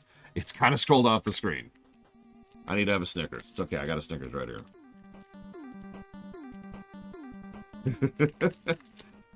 That would be funny, Braywin. And it'll be called Baldur's Gate 3.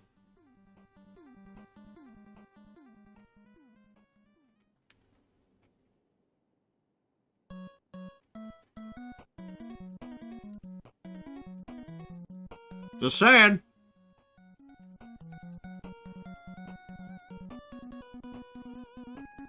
Okay. So the same thing with Mass Effect 1, right?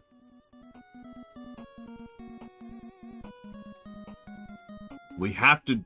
We failed, if you remember. We failed to romance Colonel Sanders.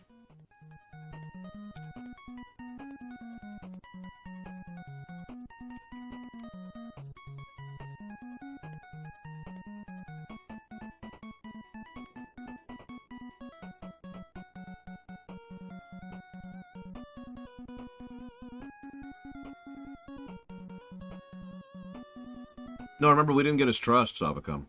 Maybe we did romance him, but no, I think we didn't. Because we, like, proved we were unworthy or something. We picked wrong choices.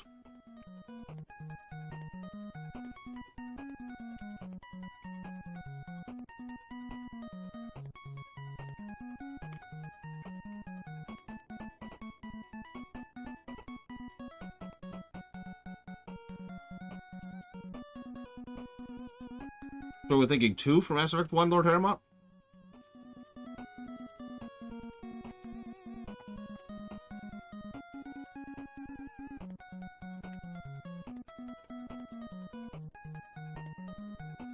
I think I agree. Alright. Write this crap down and update some scores.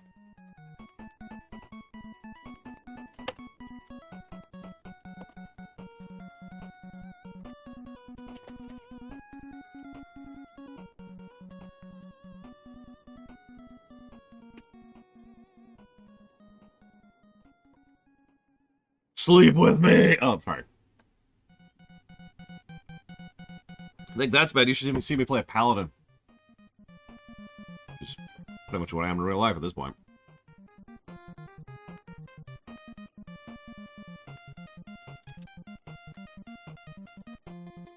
Tank paladin. Obviously, Protodon. I've even got a shield. Over there.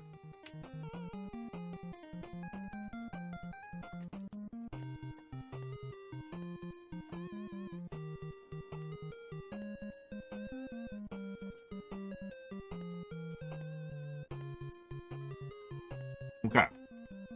So. Give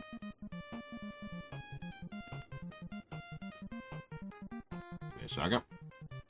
I've got a lot of I got a lot of things up right now. You gotta give me a second here.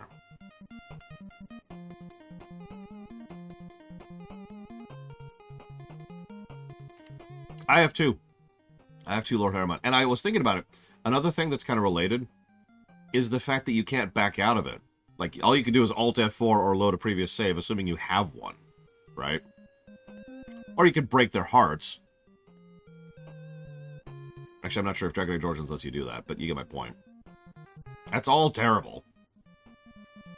It's really sad, but the best thing that Tor has ever added to these games is the ability to back out of a convo. I cannot believe that's never been ported into their single-player games. Like, I'm shocked. That was one of the best inventions Tor had, and they've never backported it, or forward-ported it, for that matter.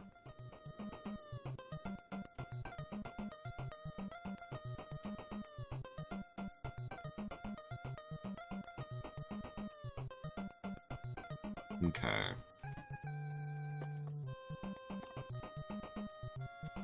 Okay. This is just my life now. It's okay, I'm not mad. Alright, so. That changes Dragon Age Origins score to... Someone write these numbers down, please. Just help me out here. 127, 32, 72, 55. Thank you. I need to actually pull out a calculator here.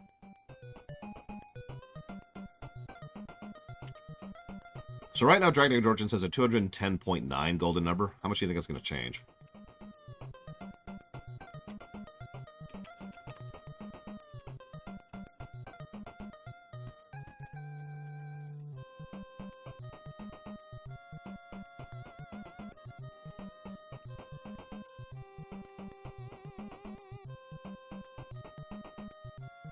We'll make it a new guessing game. I'm joking. We're not going to do that.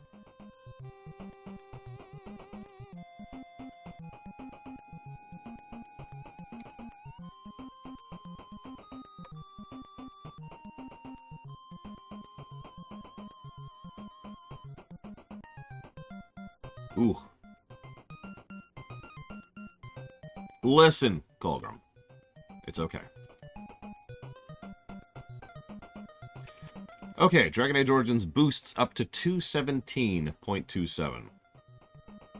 It is no longer quite as close between it and Baldur's Gate 3. I'm going to have to update a lot of things, but we'll leave that there for the moment. Okay. So let me update this while I'm staring at it. Hang on.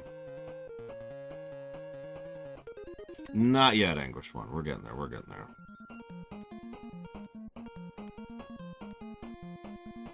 I should update everything right now, just so I don't forget. Hang on. The exact spelling is P-O-S-I-T-I-V-I-E. Any questions?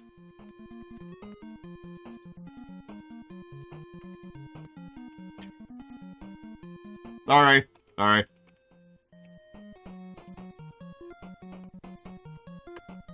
I have been doing this for a long goddamn time, yeah. I'm gonna chop an hour off of the time for Inquisition when we get there. In fact, I'm just gonna do that right now. Oop. Okay. No, I have not yet, Valptric. That's the very next thing we're gonna be doing. Now, hang on. Let's make a laundry list really quick.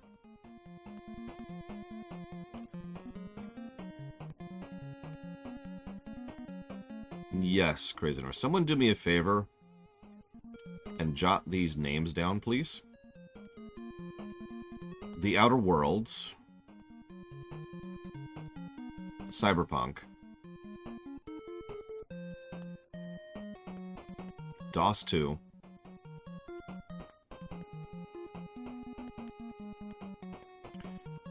VTMB 1.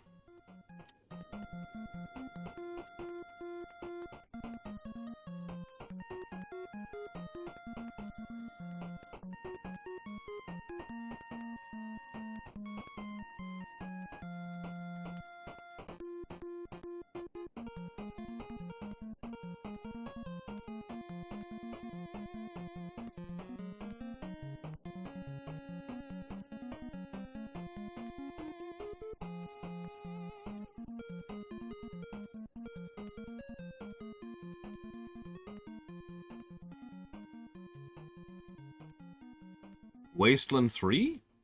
I'm not sure about that, but write it down. We'll check. Mass Effect 1 through 3.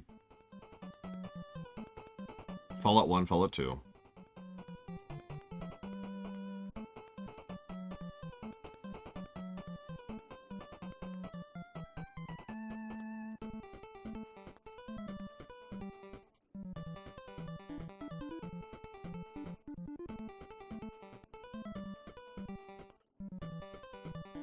And that's it.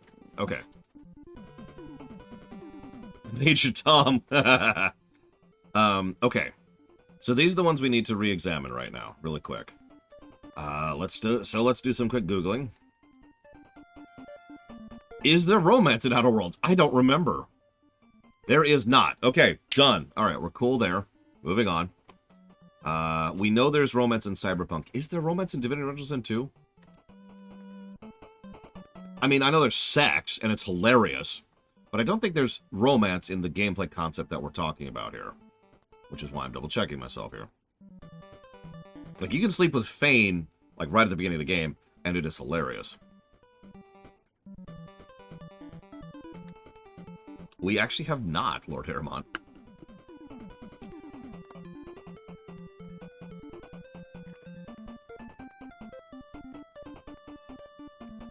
Believe it or not, there's no romance options in Mario games.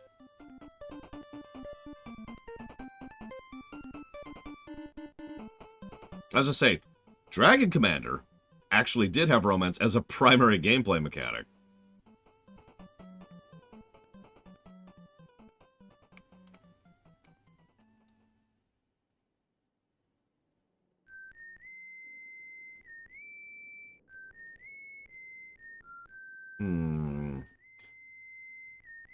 I could see why I didn't think DOS 2 had romance.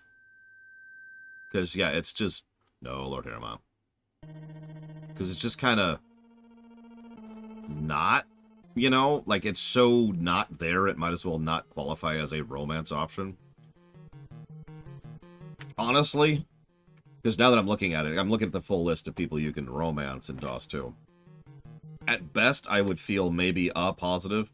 Like, one narrative positive across the books.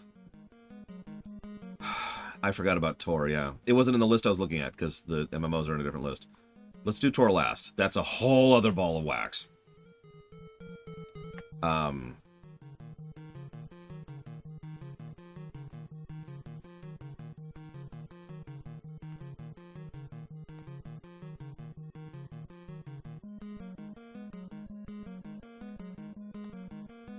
Yeah, I don't think VTMB1 does. I don't remember if Wasteland 3 does. So why there was a big question mark there.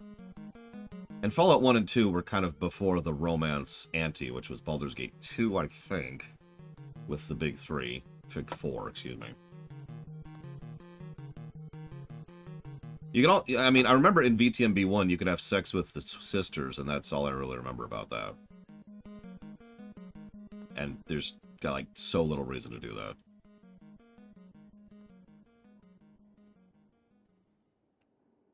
Okay. So...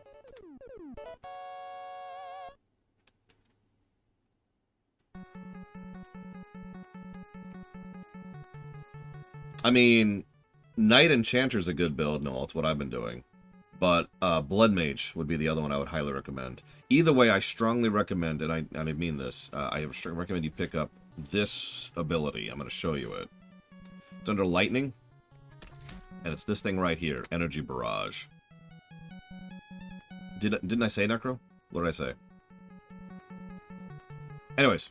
Yeah, Energy Barrage, Energy Bombardment, or Energy Barrage, and Energy Storm. It's your choice. I said Blood Mage. It is a Blood Mage! This is a great spell no matter what you're doing. But all three specs are decent. It's just you're kind of locked into them. Oh, hey, I have access to... that thing. That's funny. But yeah, Knight Enchanter is legit. It's just, I highly recommend it. It is the fun. Vampire had a romance. That's true. We're about to go into the deep roads and find what's going on with the dwarves, comma, and hopefully help them, exclamation mark. Apparently my phone doesn't know what dwarves means.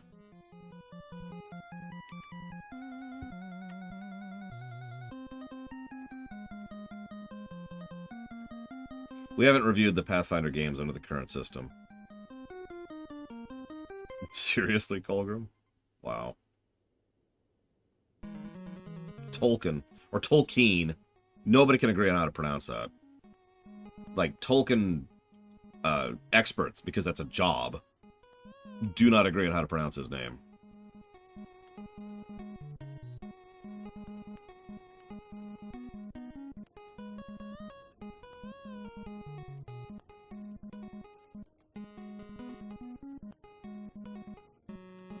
Where the hell is it? Am I just staring right at it? That's a good question, Mike Romano. Why don't you ask those Tolkien representatives who have studied his life and his work, and they could tell you. Oh, wait.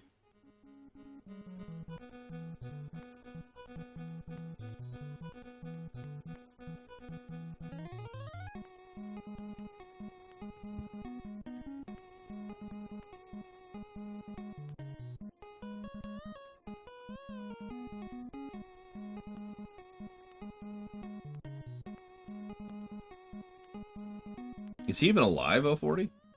Either way, I don't know what he says.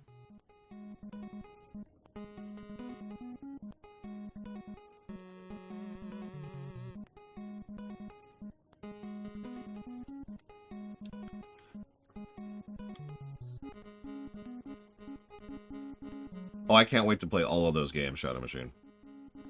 On stream. I can't wait to torpedo my career. Oh, that sucks, Shaluto. Tolkien. I'm gonna keep saying Tolkien, if that's okay with y'all. We've only done Tales of Arise, and it had a romance.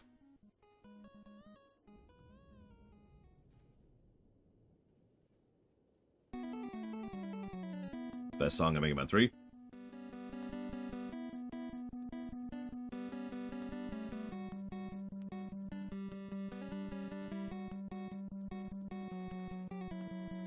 That would go under Kit, which actually is right now a big question mark, Legible.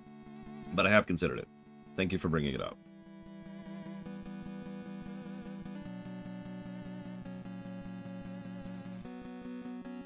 I'm not feeling it for DOS 2. The more I think about it, the more I don't think DOS 2 deserves any romance positives. We're going to skip over that one, too.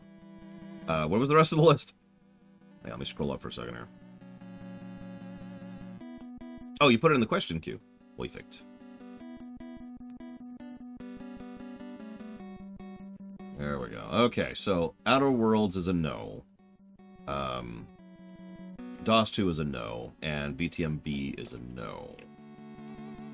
Wasteland 3 is a no. Fallout 1 and 2 is a no. I can tell you that right now. Which leaves us with Cyberpunk and the Mass Effect and Dragon Age 2. So yeah, Cyberpunk is the big one here, I think. Oh, and Tor. I keep forgetting about Tor. So, Cyberpunk. So obviously Judy.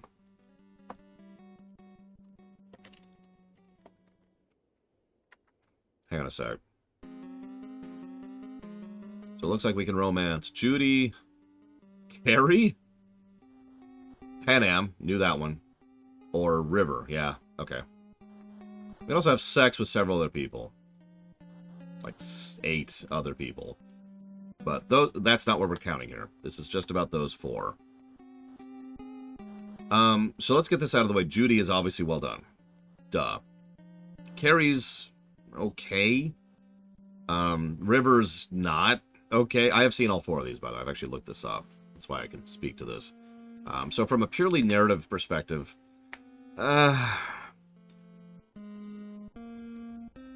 I'm feeling 2 for Judy. She's a good romance option. Maybe 1 for the other 3. What are you thinking? Oh yeah, and Stardew Valley. I actually forgot about... How did I miss Stardew Valley? I'll write that down.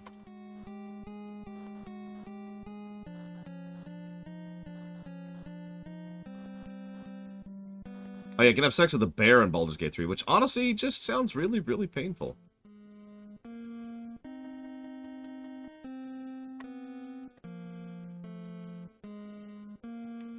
Bears are heavy and filled with claws.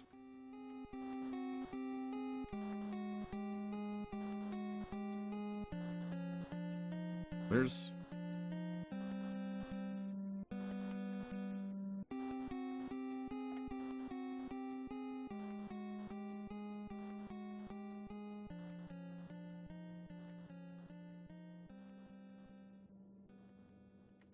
It was 040, I agree, but that's not what we're talking about. We've already given that a positive.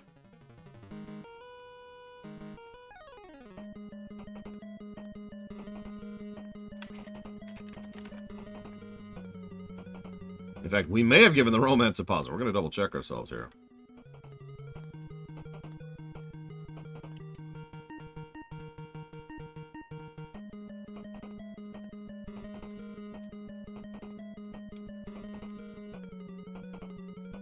Alright, let's see here. I'm going to reread my notes really quick just to make sure we didn't already... Because I don't want to double dip.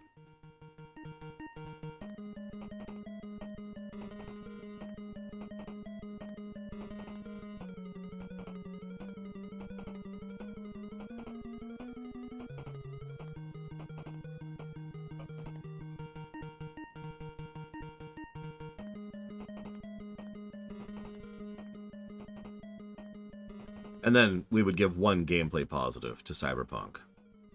Pretty much the romance positive.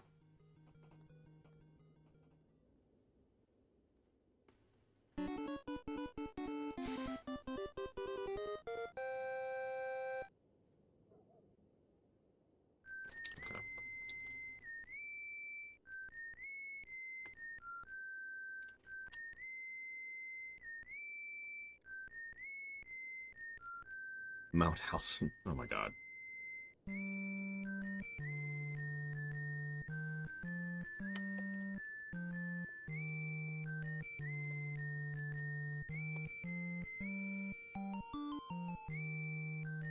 The Druid, Laterville.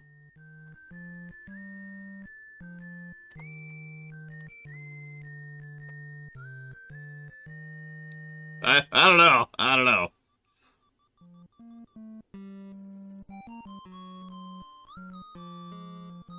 I'm glad you found the short stories, period. Hopefully they're even good, exclamation mark.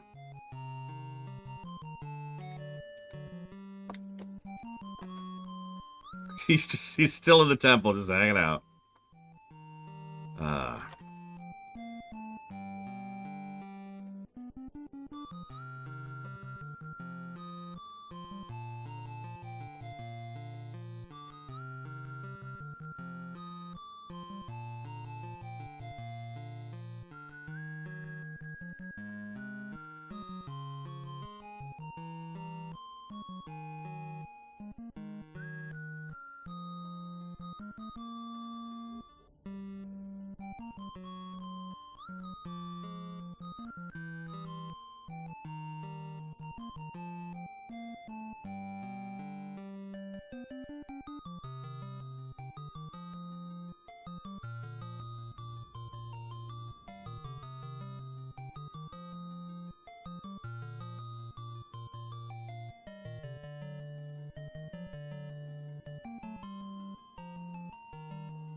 You know, that's a good point. He was underground. He should be quite happy with his new locale.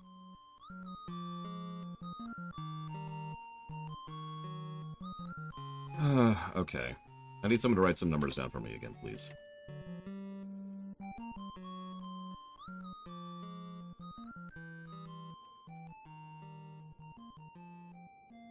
$57, 4, 17, 18.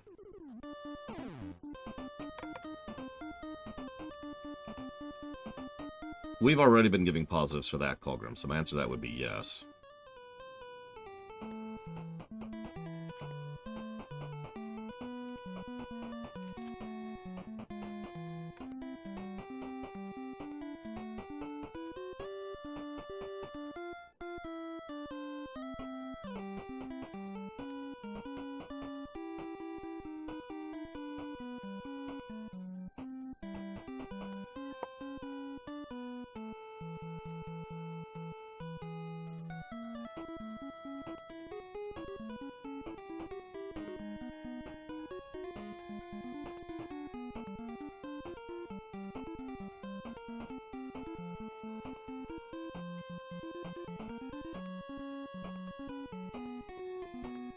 Cyberpunk's score goes up by 8.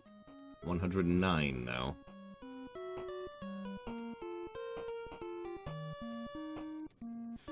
Okay. Mass Effect.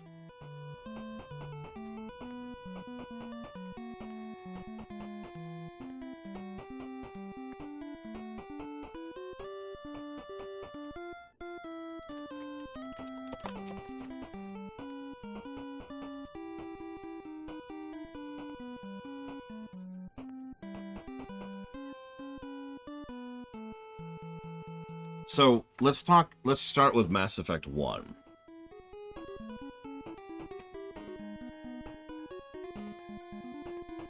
Mass Effect 1's romances are not really good. We actually talked about this when we were going through it. We might have already given a negative for this. Let me scroll down a little bit here.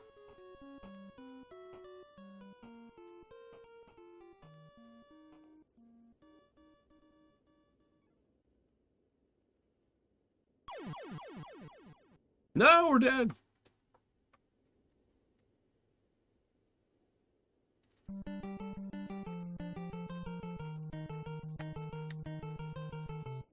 Yeah, we can't romance our clone. Negative to gameplay.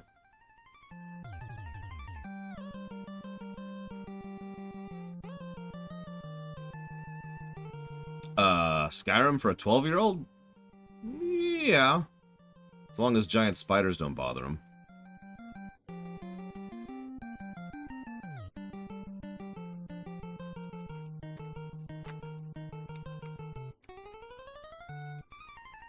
At absolute best, I would feel 1 total aggregate writing positive for the romance in Mass Effect 1, and even that I'm kind of debating.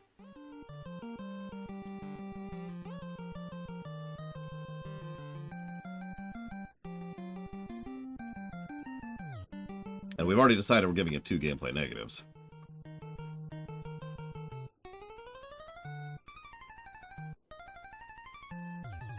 I don't know. I'll hear some crowd. What are y'all thinking? What are y'all thinking? We're giving it the 2 negatives. We already decided that. That's established.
Yeah, I think I'm just going to stick with that. So we're just going to do this.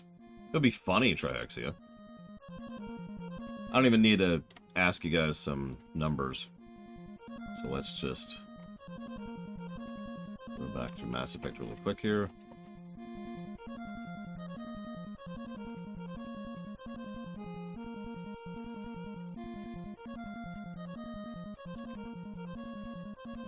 And that drags Mass Effect 1's score down to 44.47.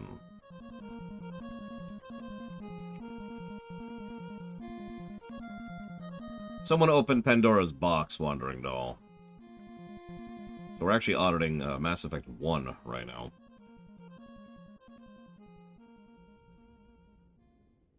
Okay, Mass Effect 2.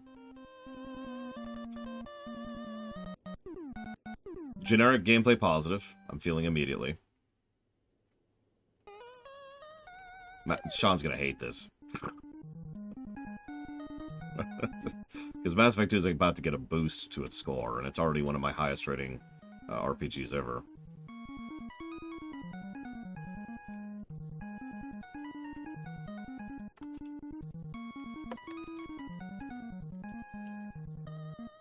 Because someone brought up a new concept, which I agreed with, so now we have to audit that into previous games. Like, I don't understand the question. All the reviews aren't in stone. Not really.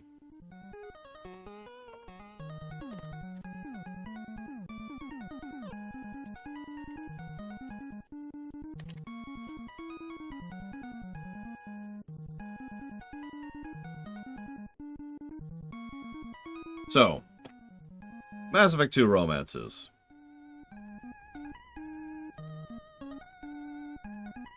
I'm feeling 1 for the humans, combined. Miranda and Jacob. 1 for Thane.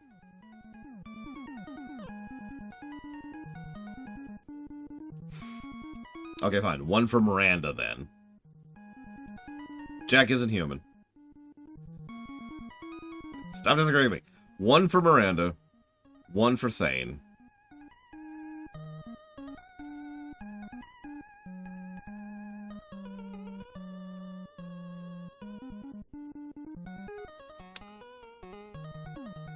I can't decide if Jack is a 2 or a 3. Help me out.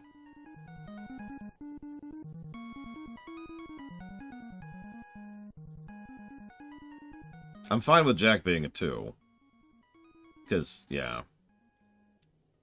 But that then leaves us with what do we do with Tali and Garrus?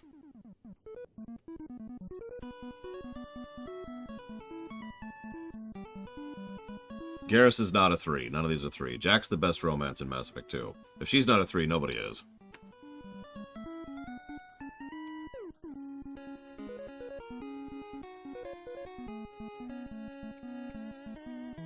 That's kind of what I was thinking, Colgrim. So, hang on. So, let's get to story. Where are we at? Here we go.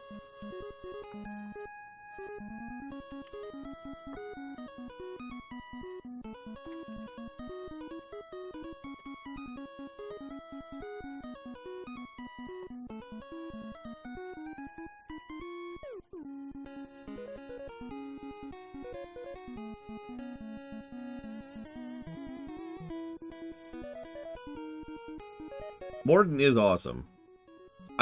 You know how I could prove Mordin's awesome? Sean hates Mass Effect 2 and still likes Mordin. That's Mordin.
No, I don't think I agree with that, Shadow Machine.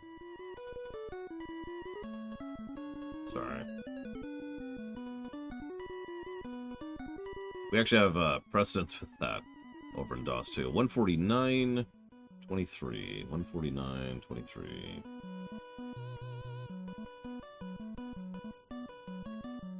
And then 1, 23. Okay.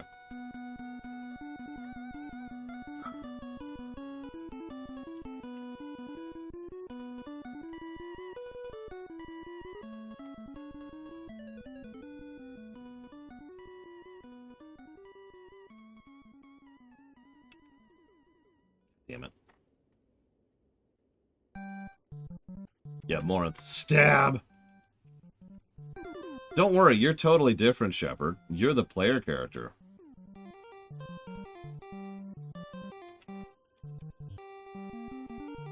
You won't die from this. Ugh.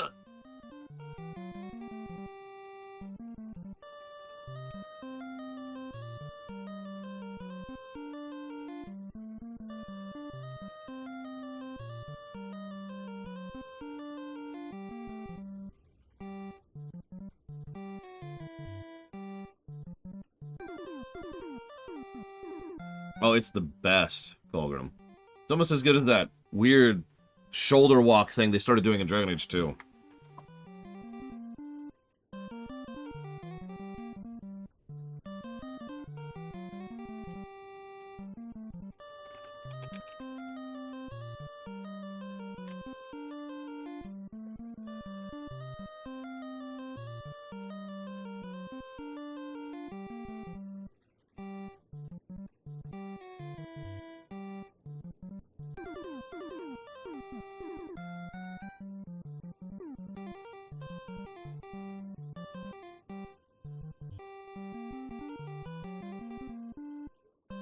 You can really tell that Mass Effect 2 is already so far up the curve, because the addition of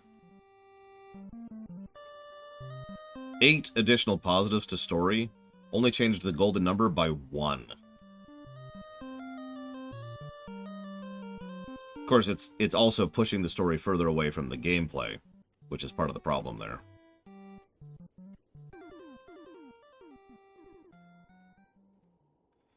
Mass Effect 3. Well, I'd like to immediately argue a negative for romances in Mass Effect 3. Across the board. Because most of them suck.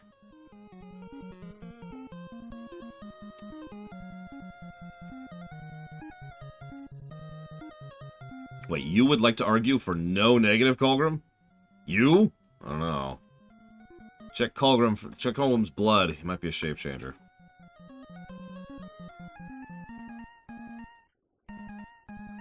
I mean, even if the Citadel fixed it, that would be a negative and a positive situation.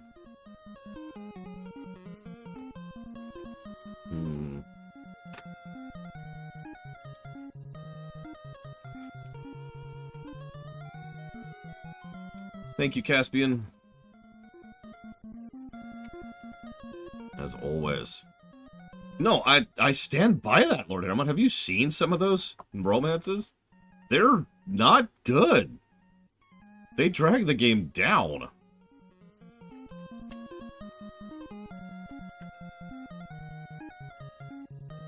I'm honestly being nice by only giving the whole game 1 negative for all the romances, because they all kind of suck. Okay, so Pokemon Arceus, WoW, Kata to Legion, and the Mario and Luigi block. How do you have sex with it? Okay.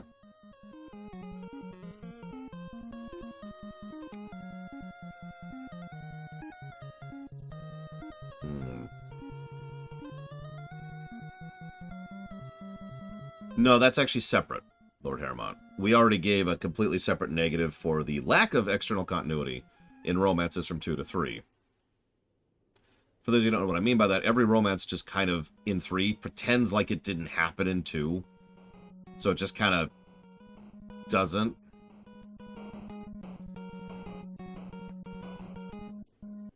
And then you have to, like, start the romance over again, essentially. From scratch in 3. Which is just, what?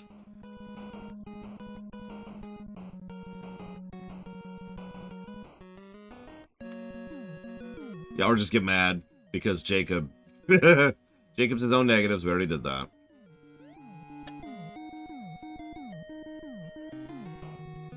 I would agree with a negative and a positive, but I do stand firm in my opinion that it should be a negative and a positive. So let's do that. Let's just make that nice and simple.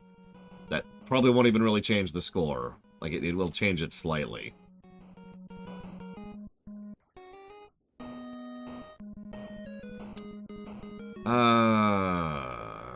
Hang on. Do you mind clarifying, Colgrim? What do you mean?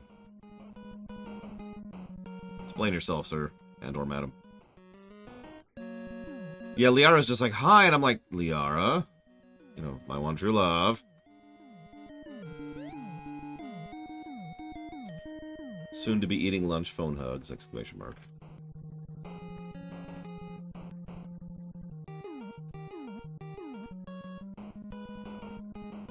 Well, what ones are you locked into, specifically? I'm actually... or locked out of, I suppose I should explain. Oh, never mind, it says right here. So you can only romance Tali, Jack, Garrus, Thane, Kelly Chambers, and that's it, if you import. So no Tali, no Garrus, no Jack. And obviously no Jacob, but that's its own thing. We already talked about that. So this is going to sound strange, but I'm going to go ahead and posit that instead of that being a story negative, that's a gameplay negative. Because that feels like more like the choices gameplay side of things.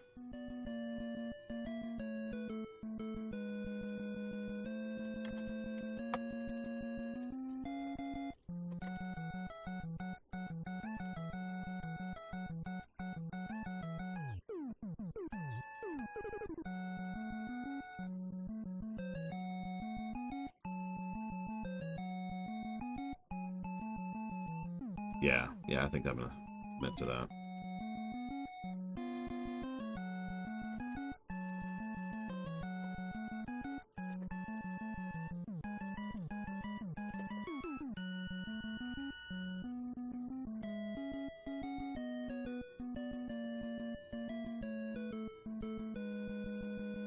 I agree. 15 negatives for not allowing me to romance Chakwa.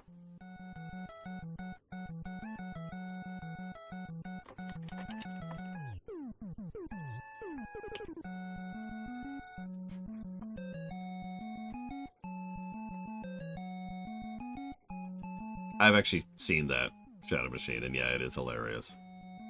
Okay, so this shouldn't change this number. Hang on. 95 minus 119. Nope, that hasn't changed. I didn't think it would.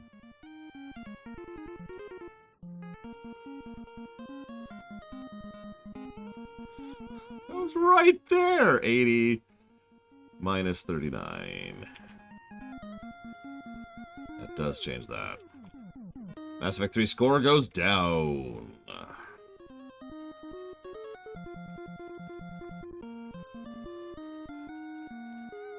To 32.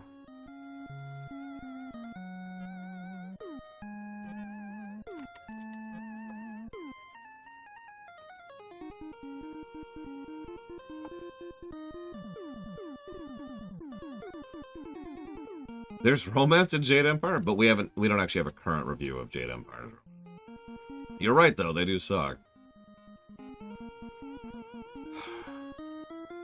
Okay. Now we've already done Origins, and we've already done 2, which leaves us with Inquisition. Well, we're gonna leave Tor for later. Tor's a whole other bag. We'll leave Tor for later. So. We're finally back to the game we're actually playing right now. Okay, let's change the music to accommodate that. We did it. We made it. And now it's time for more Mega Man. Negative to Titanfall. I don't even have to edit any pages for this. I just have to have the current one. Okay, so where is our current review?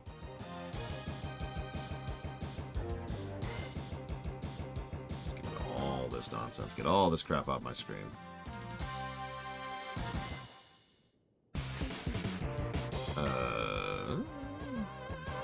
There it is.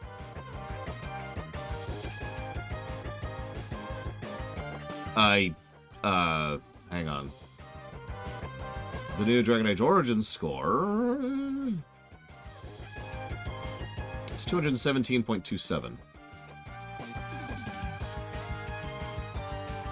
So first of all, gameplay. Let's get gameplay out of the way first. That's the easiest. Plus to gameplay? 1 plus to gameplay? Or are we feeling a second here?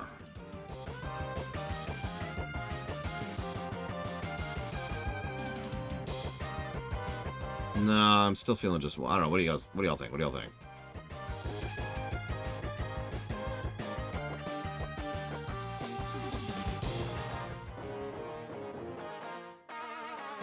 Yeah, the only reason I was thinking about the second one is because there's a small little additional quality of life feature, which is there's actually an indicator that's not just this is a flirt, but this locks you in or out of a romance. But I don't think that's worthy of a second positive by itself, so we'll just go with 1.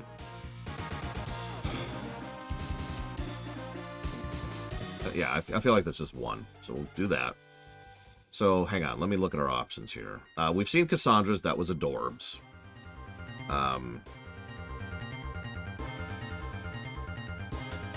Cassandra, Dorian, Blackwall, Sarah, the Iron Bull, Josephine, Cullen, Solus. Bowles is good. I know Bowles is good. I've seen Bowles. Sarah's is weirdly nice, so I'm leaning towards Sarah being a good one. Cassandra's is good, obviously. Let me break this down a little bit. Do we think any of these are on the level of, say, Garrus, Tolly, and Jack? Because we've established precedents now. We have some codified lines here. This is part of why I wanted to do the non-Dragon Age stuff first. None of these are as good as Morgan. I agree with that completely. None of these are in the triple territory. But are any of these in the double territory?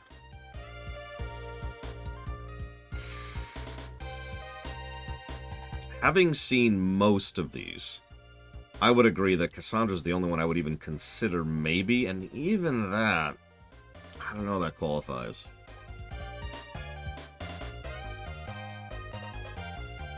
Sarah's is amusing. I'll agree with that. I don't think they're double territory either. So that brings us to the next question. Blackwall and Cullen. I already know my thoughts on this, but I'm curious of your guys's.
Parting romance. 15 negatives.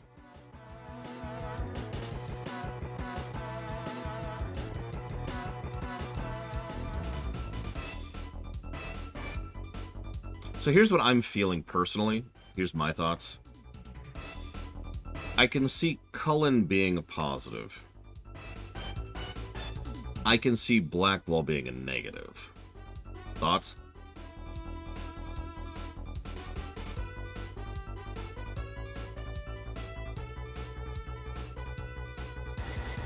Like, Blackwall's romance, and I have seen it, is just...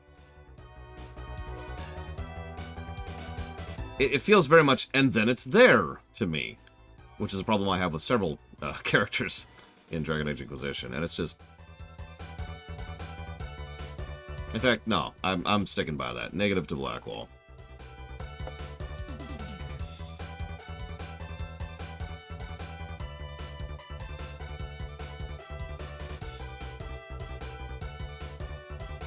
There's this thing called YouTube Sub-Zero. You've probably never heard of it. It's this brand new invention, and it sucks!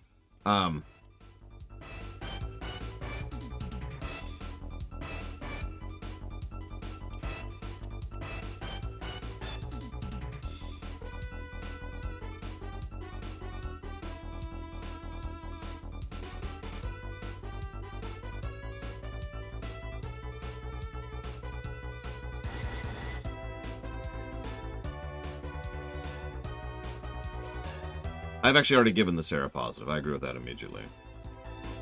You know, I was thinking that too, Lord Harrimont, but I can't quite swing it, I don't think. As funny as that scene is, we gave that scene by itself its own positive. I don't think we need to swing another positive there. So, yeah, I think we actually did it. Oh my gosh, okay. So, other than Tor and Stardew Valley, which I keep forgetting even exists, we are now caught up on that. We have finished going down the rabbit hole. Let's update the HUD a little bit here.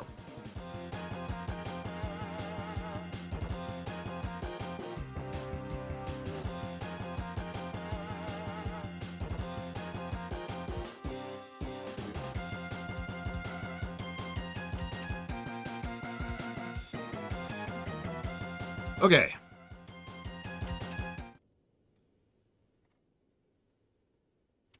We're not doing Tor right now. Let's go talk to people. You can hear the collective gasps. Sorry. A mage as divine. It's like home, but with less blood magic. Yep. It will be difficult to return to Devinter after all this. Yep. Didn't actually mean to talk to you. You don't find those just lying about. Yep. Such is my lot. Yep. Not what I meant to say. Okay, cool. Let's move on. Here is the request Harry made. Please have a note that specifically... A divine mage. The people of Thedas will welcome her with open arms, I have no doubt. Despite what's happened, my loyalty to the Inquisition has not wavered. My place is and always will be here.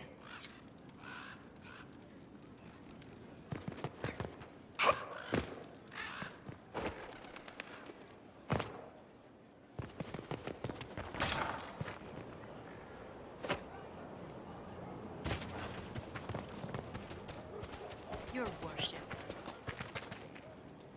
Ah, there you are. I heard about the new divine. I didn't think it was even possible for a mage to be chosen. This'll anger plenty. But if I know Vivienne, she'll be crushing all naysayers under that well-shod heel. I'm sure there's still much to do. I'll be here to help. Until the wardens send for me, at least.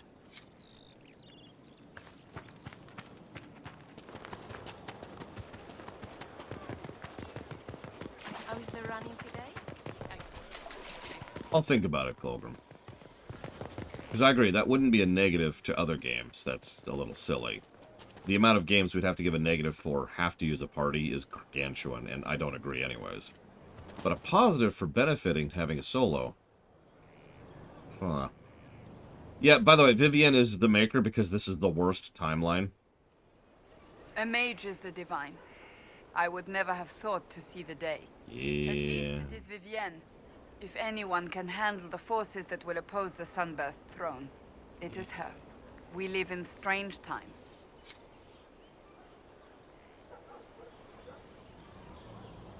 Yeah, no, we're in the worst timeline here. Well, apparently, what is it? So I sided with the Templars to see their side of things. And I didn't exile the Grey Wardens, I think was the other one. But we made two major choices, which gave her like plus 10 votes, which is just bonkers. Our heroes wise and wondrous. I hear a lot of the Templars are trying to get off the Lyrium. Oh yeah, we're also a mage. Maybe not so good for us the next time the mages start shitting everything up. What's more important is there are still rifts out there spawning demons. I'm ready to kick some ass whenever you are. I am glancing at Tor in the background, by the way, just kind of thinking about that.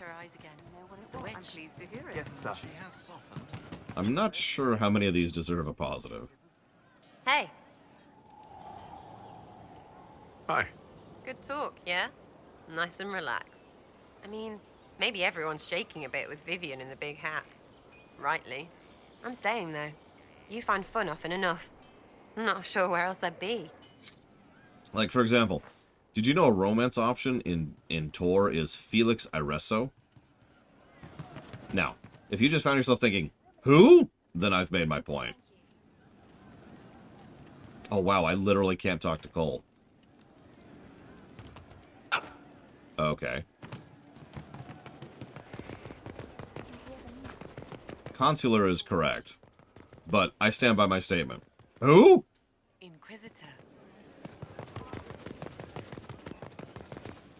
My, something's missing. I'm not sure what.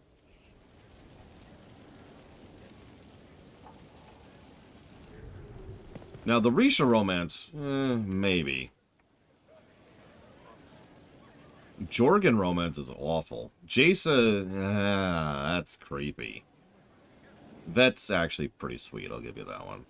Ashara's dumb, Andronicus is awful, Mako's, Torian's, Callio is diseased. Well written, though.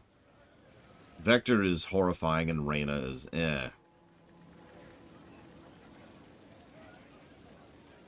then, yeah, then we get to Lana, Theron, and, you know, that's the list at that point.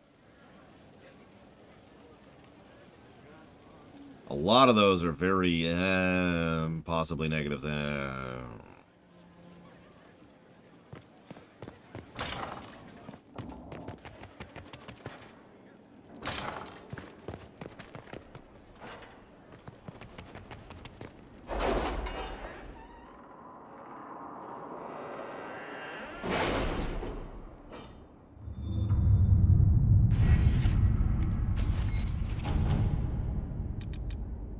We need to attend the Exalted Council. Oh, that's Trespasser.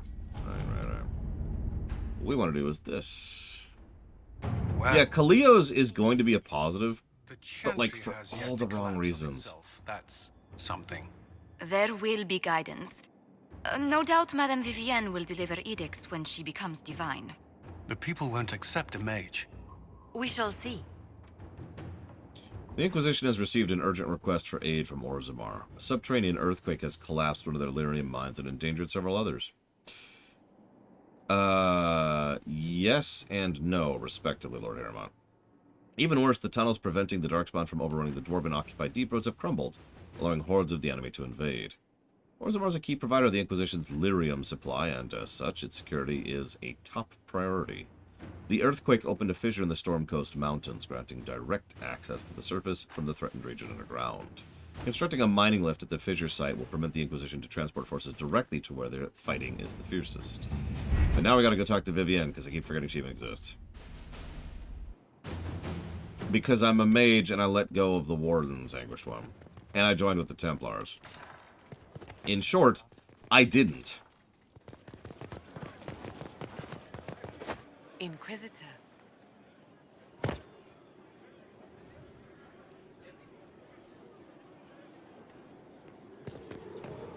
So, the other thing I was going to talk about, now that we're done talking about romance, is, do we give a negative to this? I'm dead serious, by the way. I'm not, like, fishing for negatives or whatever. These kind of... I don't like these kind of things. Just put very bluntly. I know some people do. There's actually another game where this will be relevant in. Witcher 3. Sitting around here, tempers get shorn and fighting. Just gonna... Hey, there we go. Let's go to our favorite zone. There we go. Let's do it. Let's do it. We'll go alone, of course. Because there are some games... Yeah, the Hidden Tally. There is player input, but you have no idea which choices are going to do what and where. And unless you have a guide, unless you have a walkthrough. If there was some kind of indicator in game, this wouldn't bother me as much. Like, you know how we get that little thing that says approval on the left? Imagine if we got a little thing that says +1 to Vivienne. And there you go, you have that little option to see what your choices are actually doing. So if you feel like rewinding your choice or doing something else, you can decide to, and if you decide not to go with it, you can go with it. But yeah, there's zero feedback until the ending. At which point, hey, congrats, this person is the divine. And I agree, it's a bit of a spoiler, but the problem is, I don't see a way to do this without it sucking, is the simple way to put this. The whole situation... probably shouldn't have been a gameplay choice at all, to be very blunt. The game shop probably just decided, you're the new divine, probably Liliana, and just gone with that, and removed this choice from the player. I don't think there's a good way to implement this without making it, frankly, too video gamey. And you know me, I'm all in favor of things being video gamey.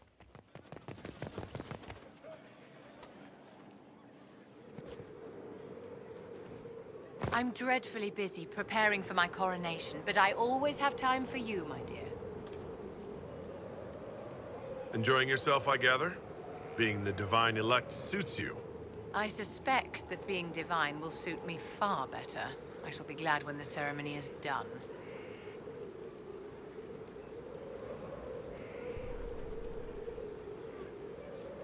I'll leave you to your preparations.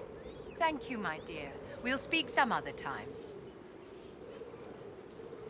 Yeah, what'd you do to my chair, Vivienne?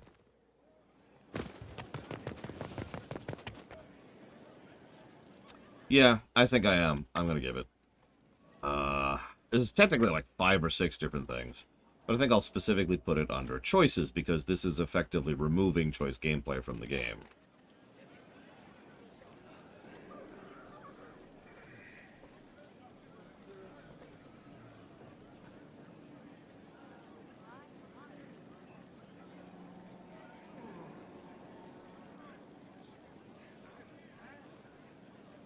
Yeah, she is the divine now. She gets that.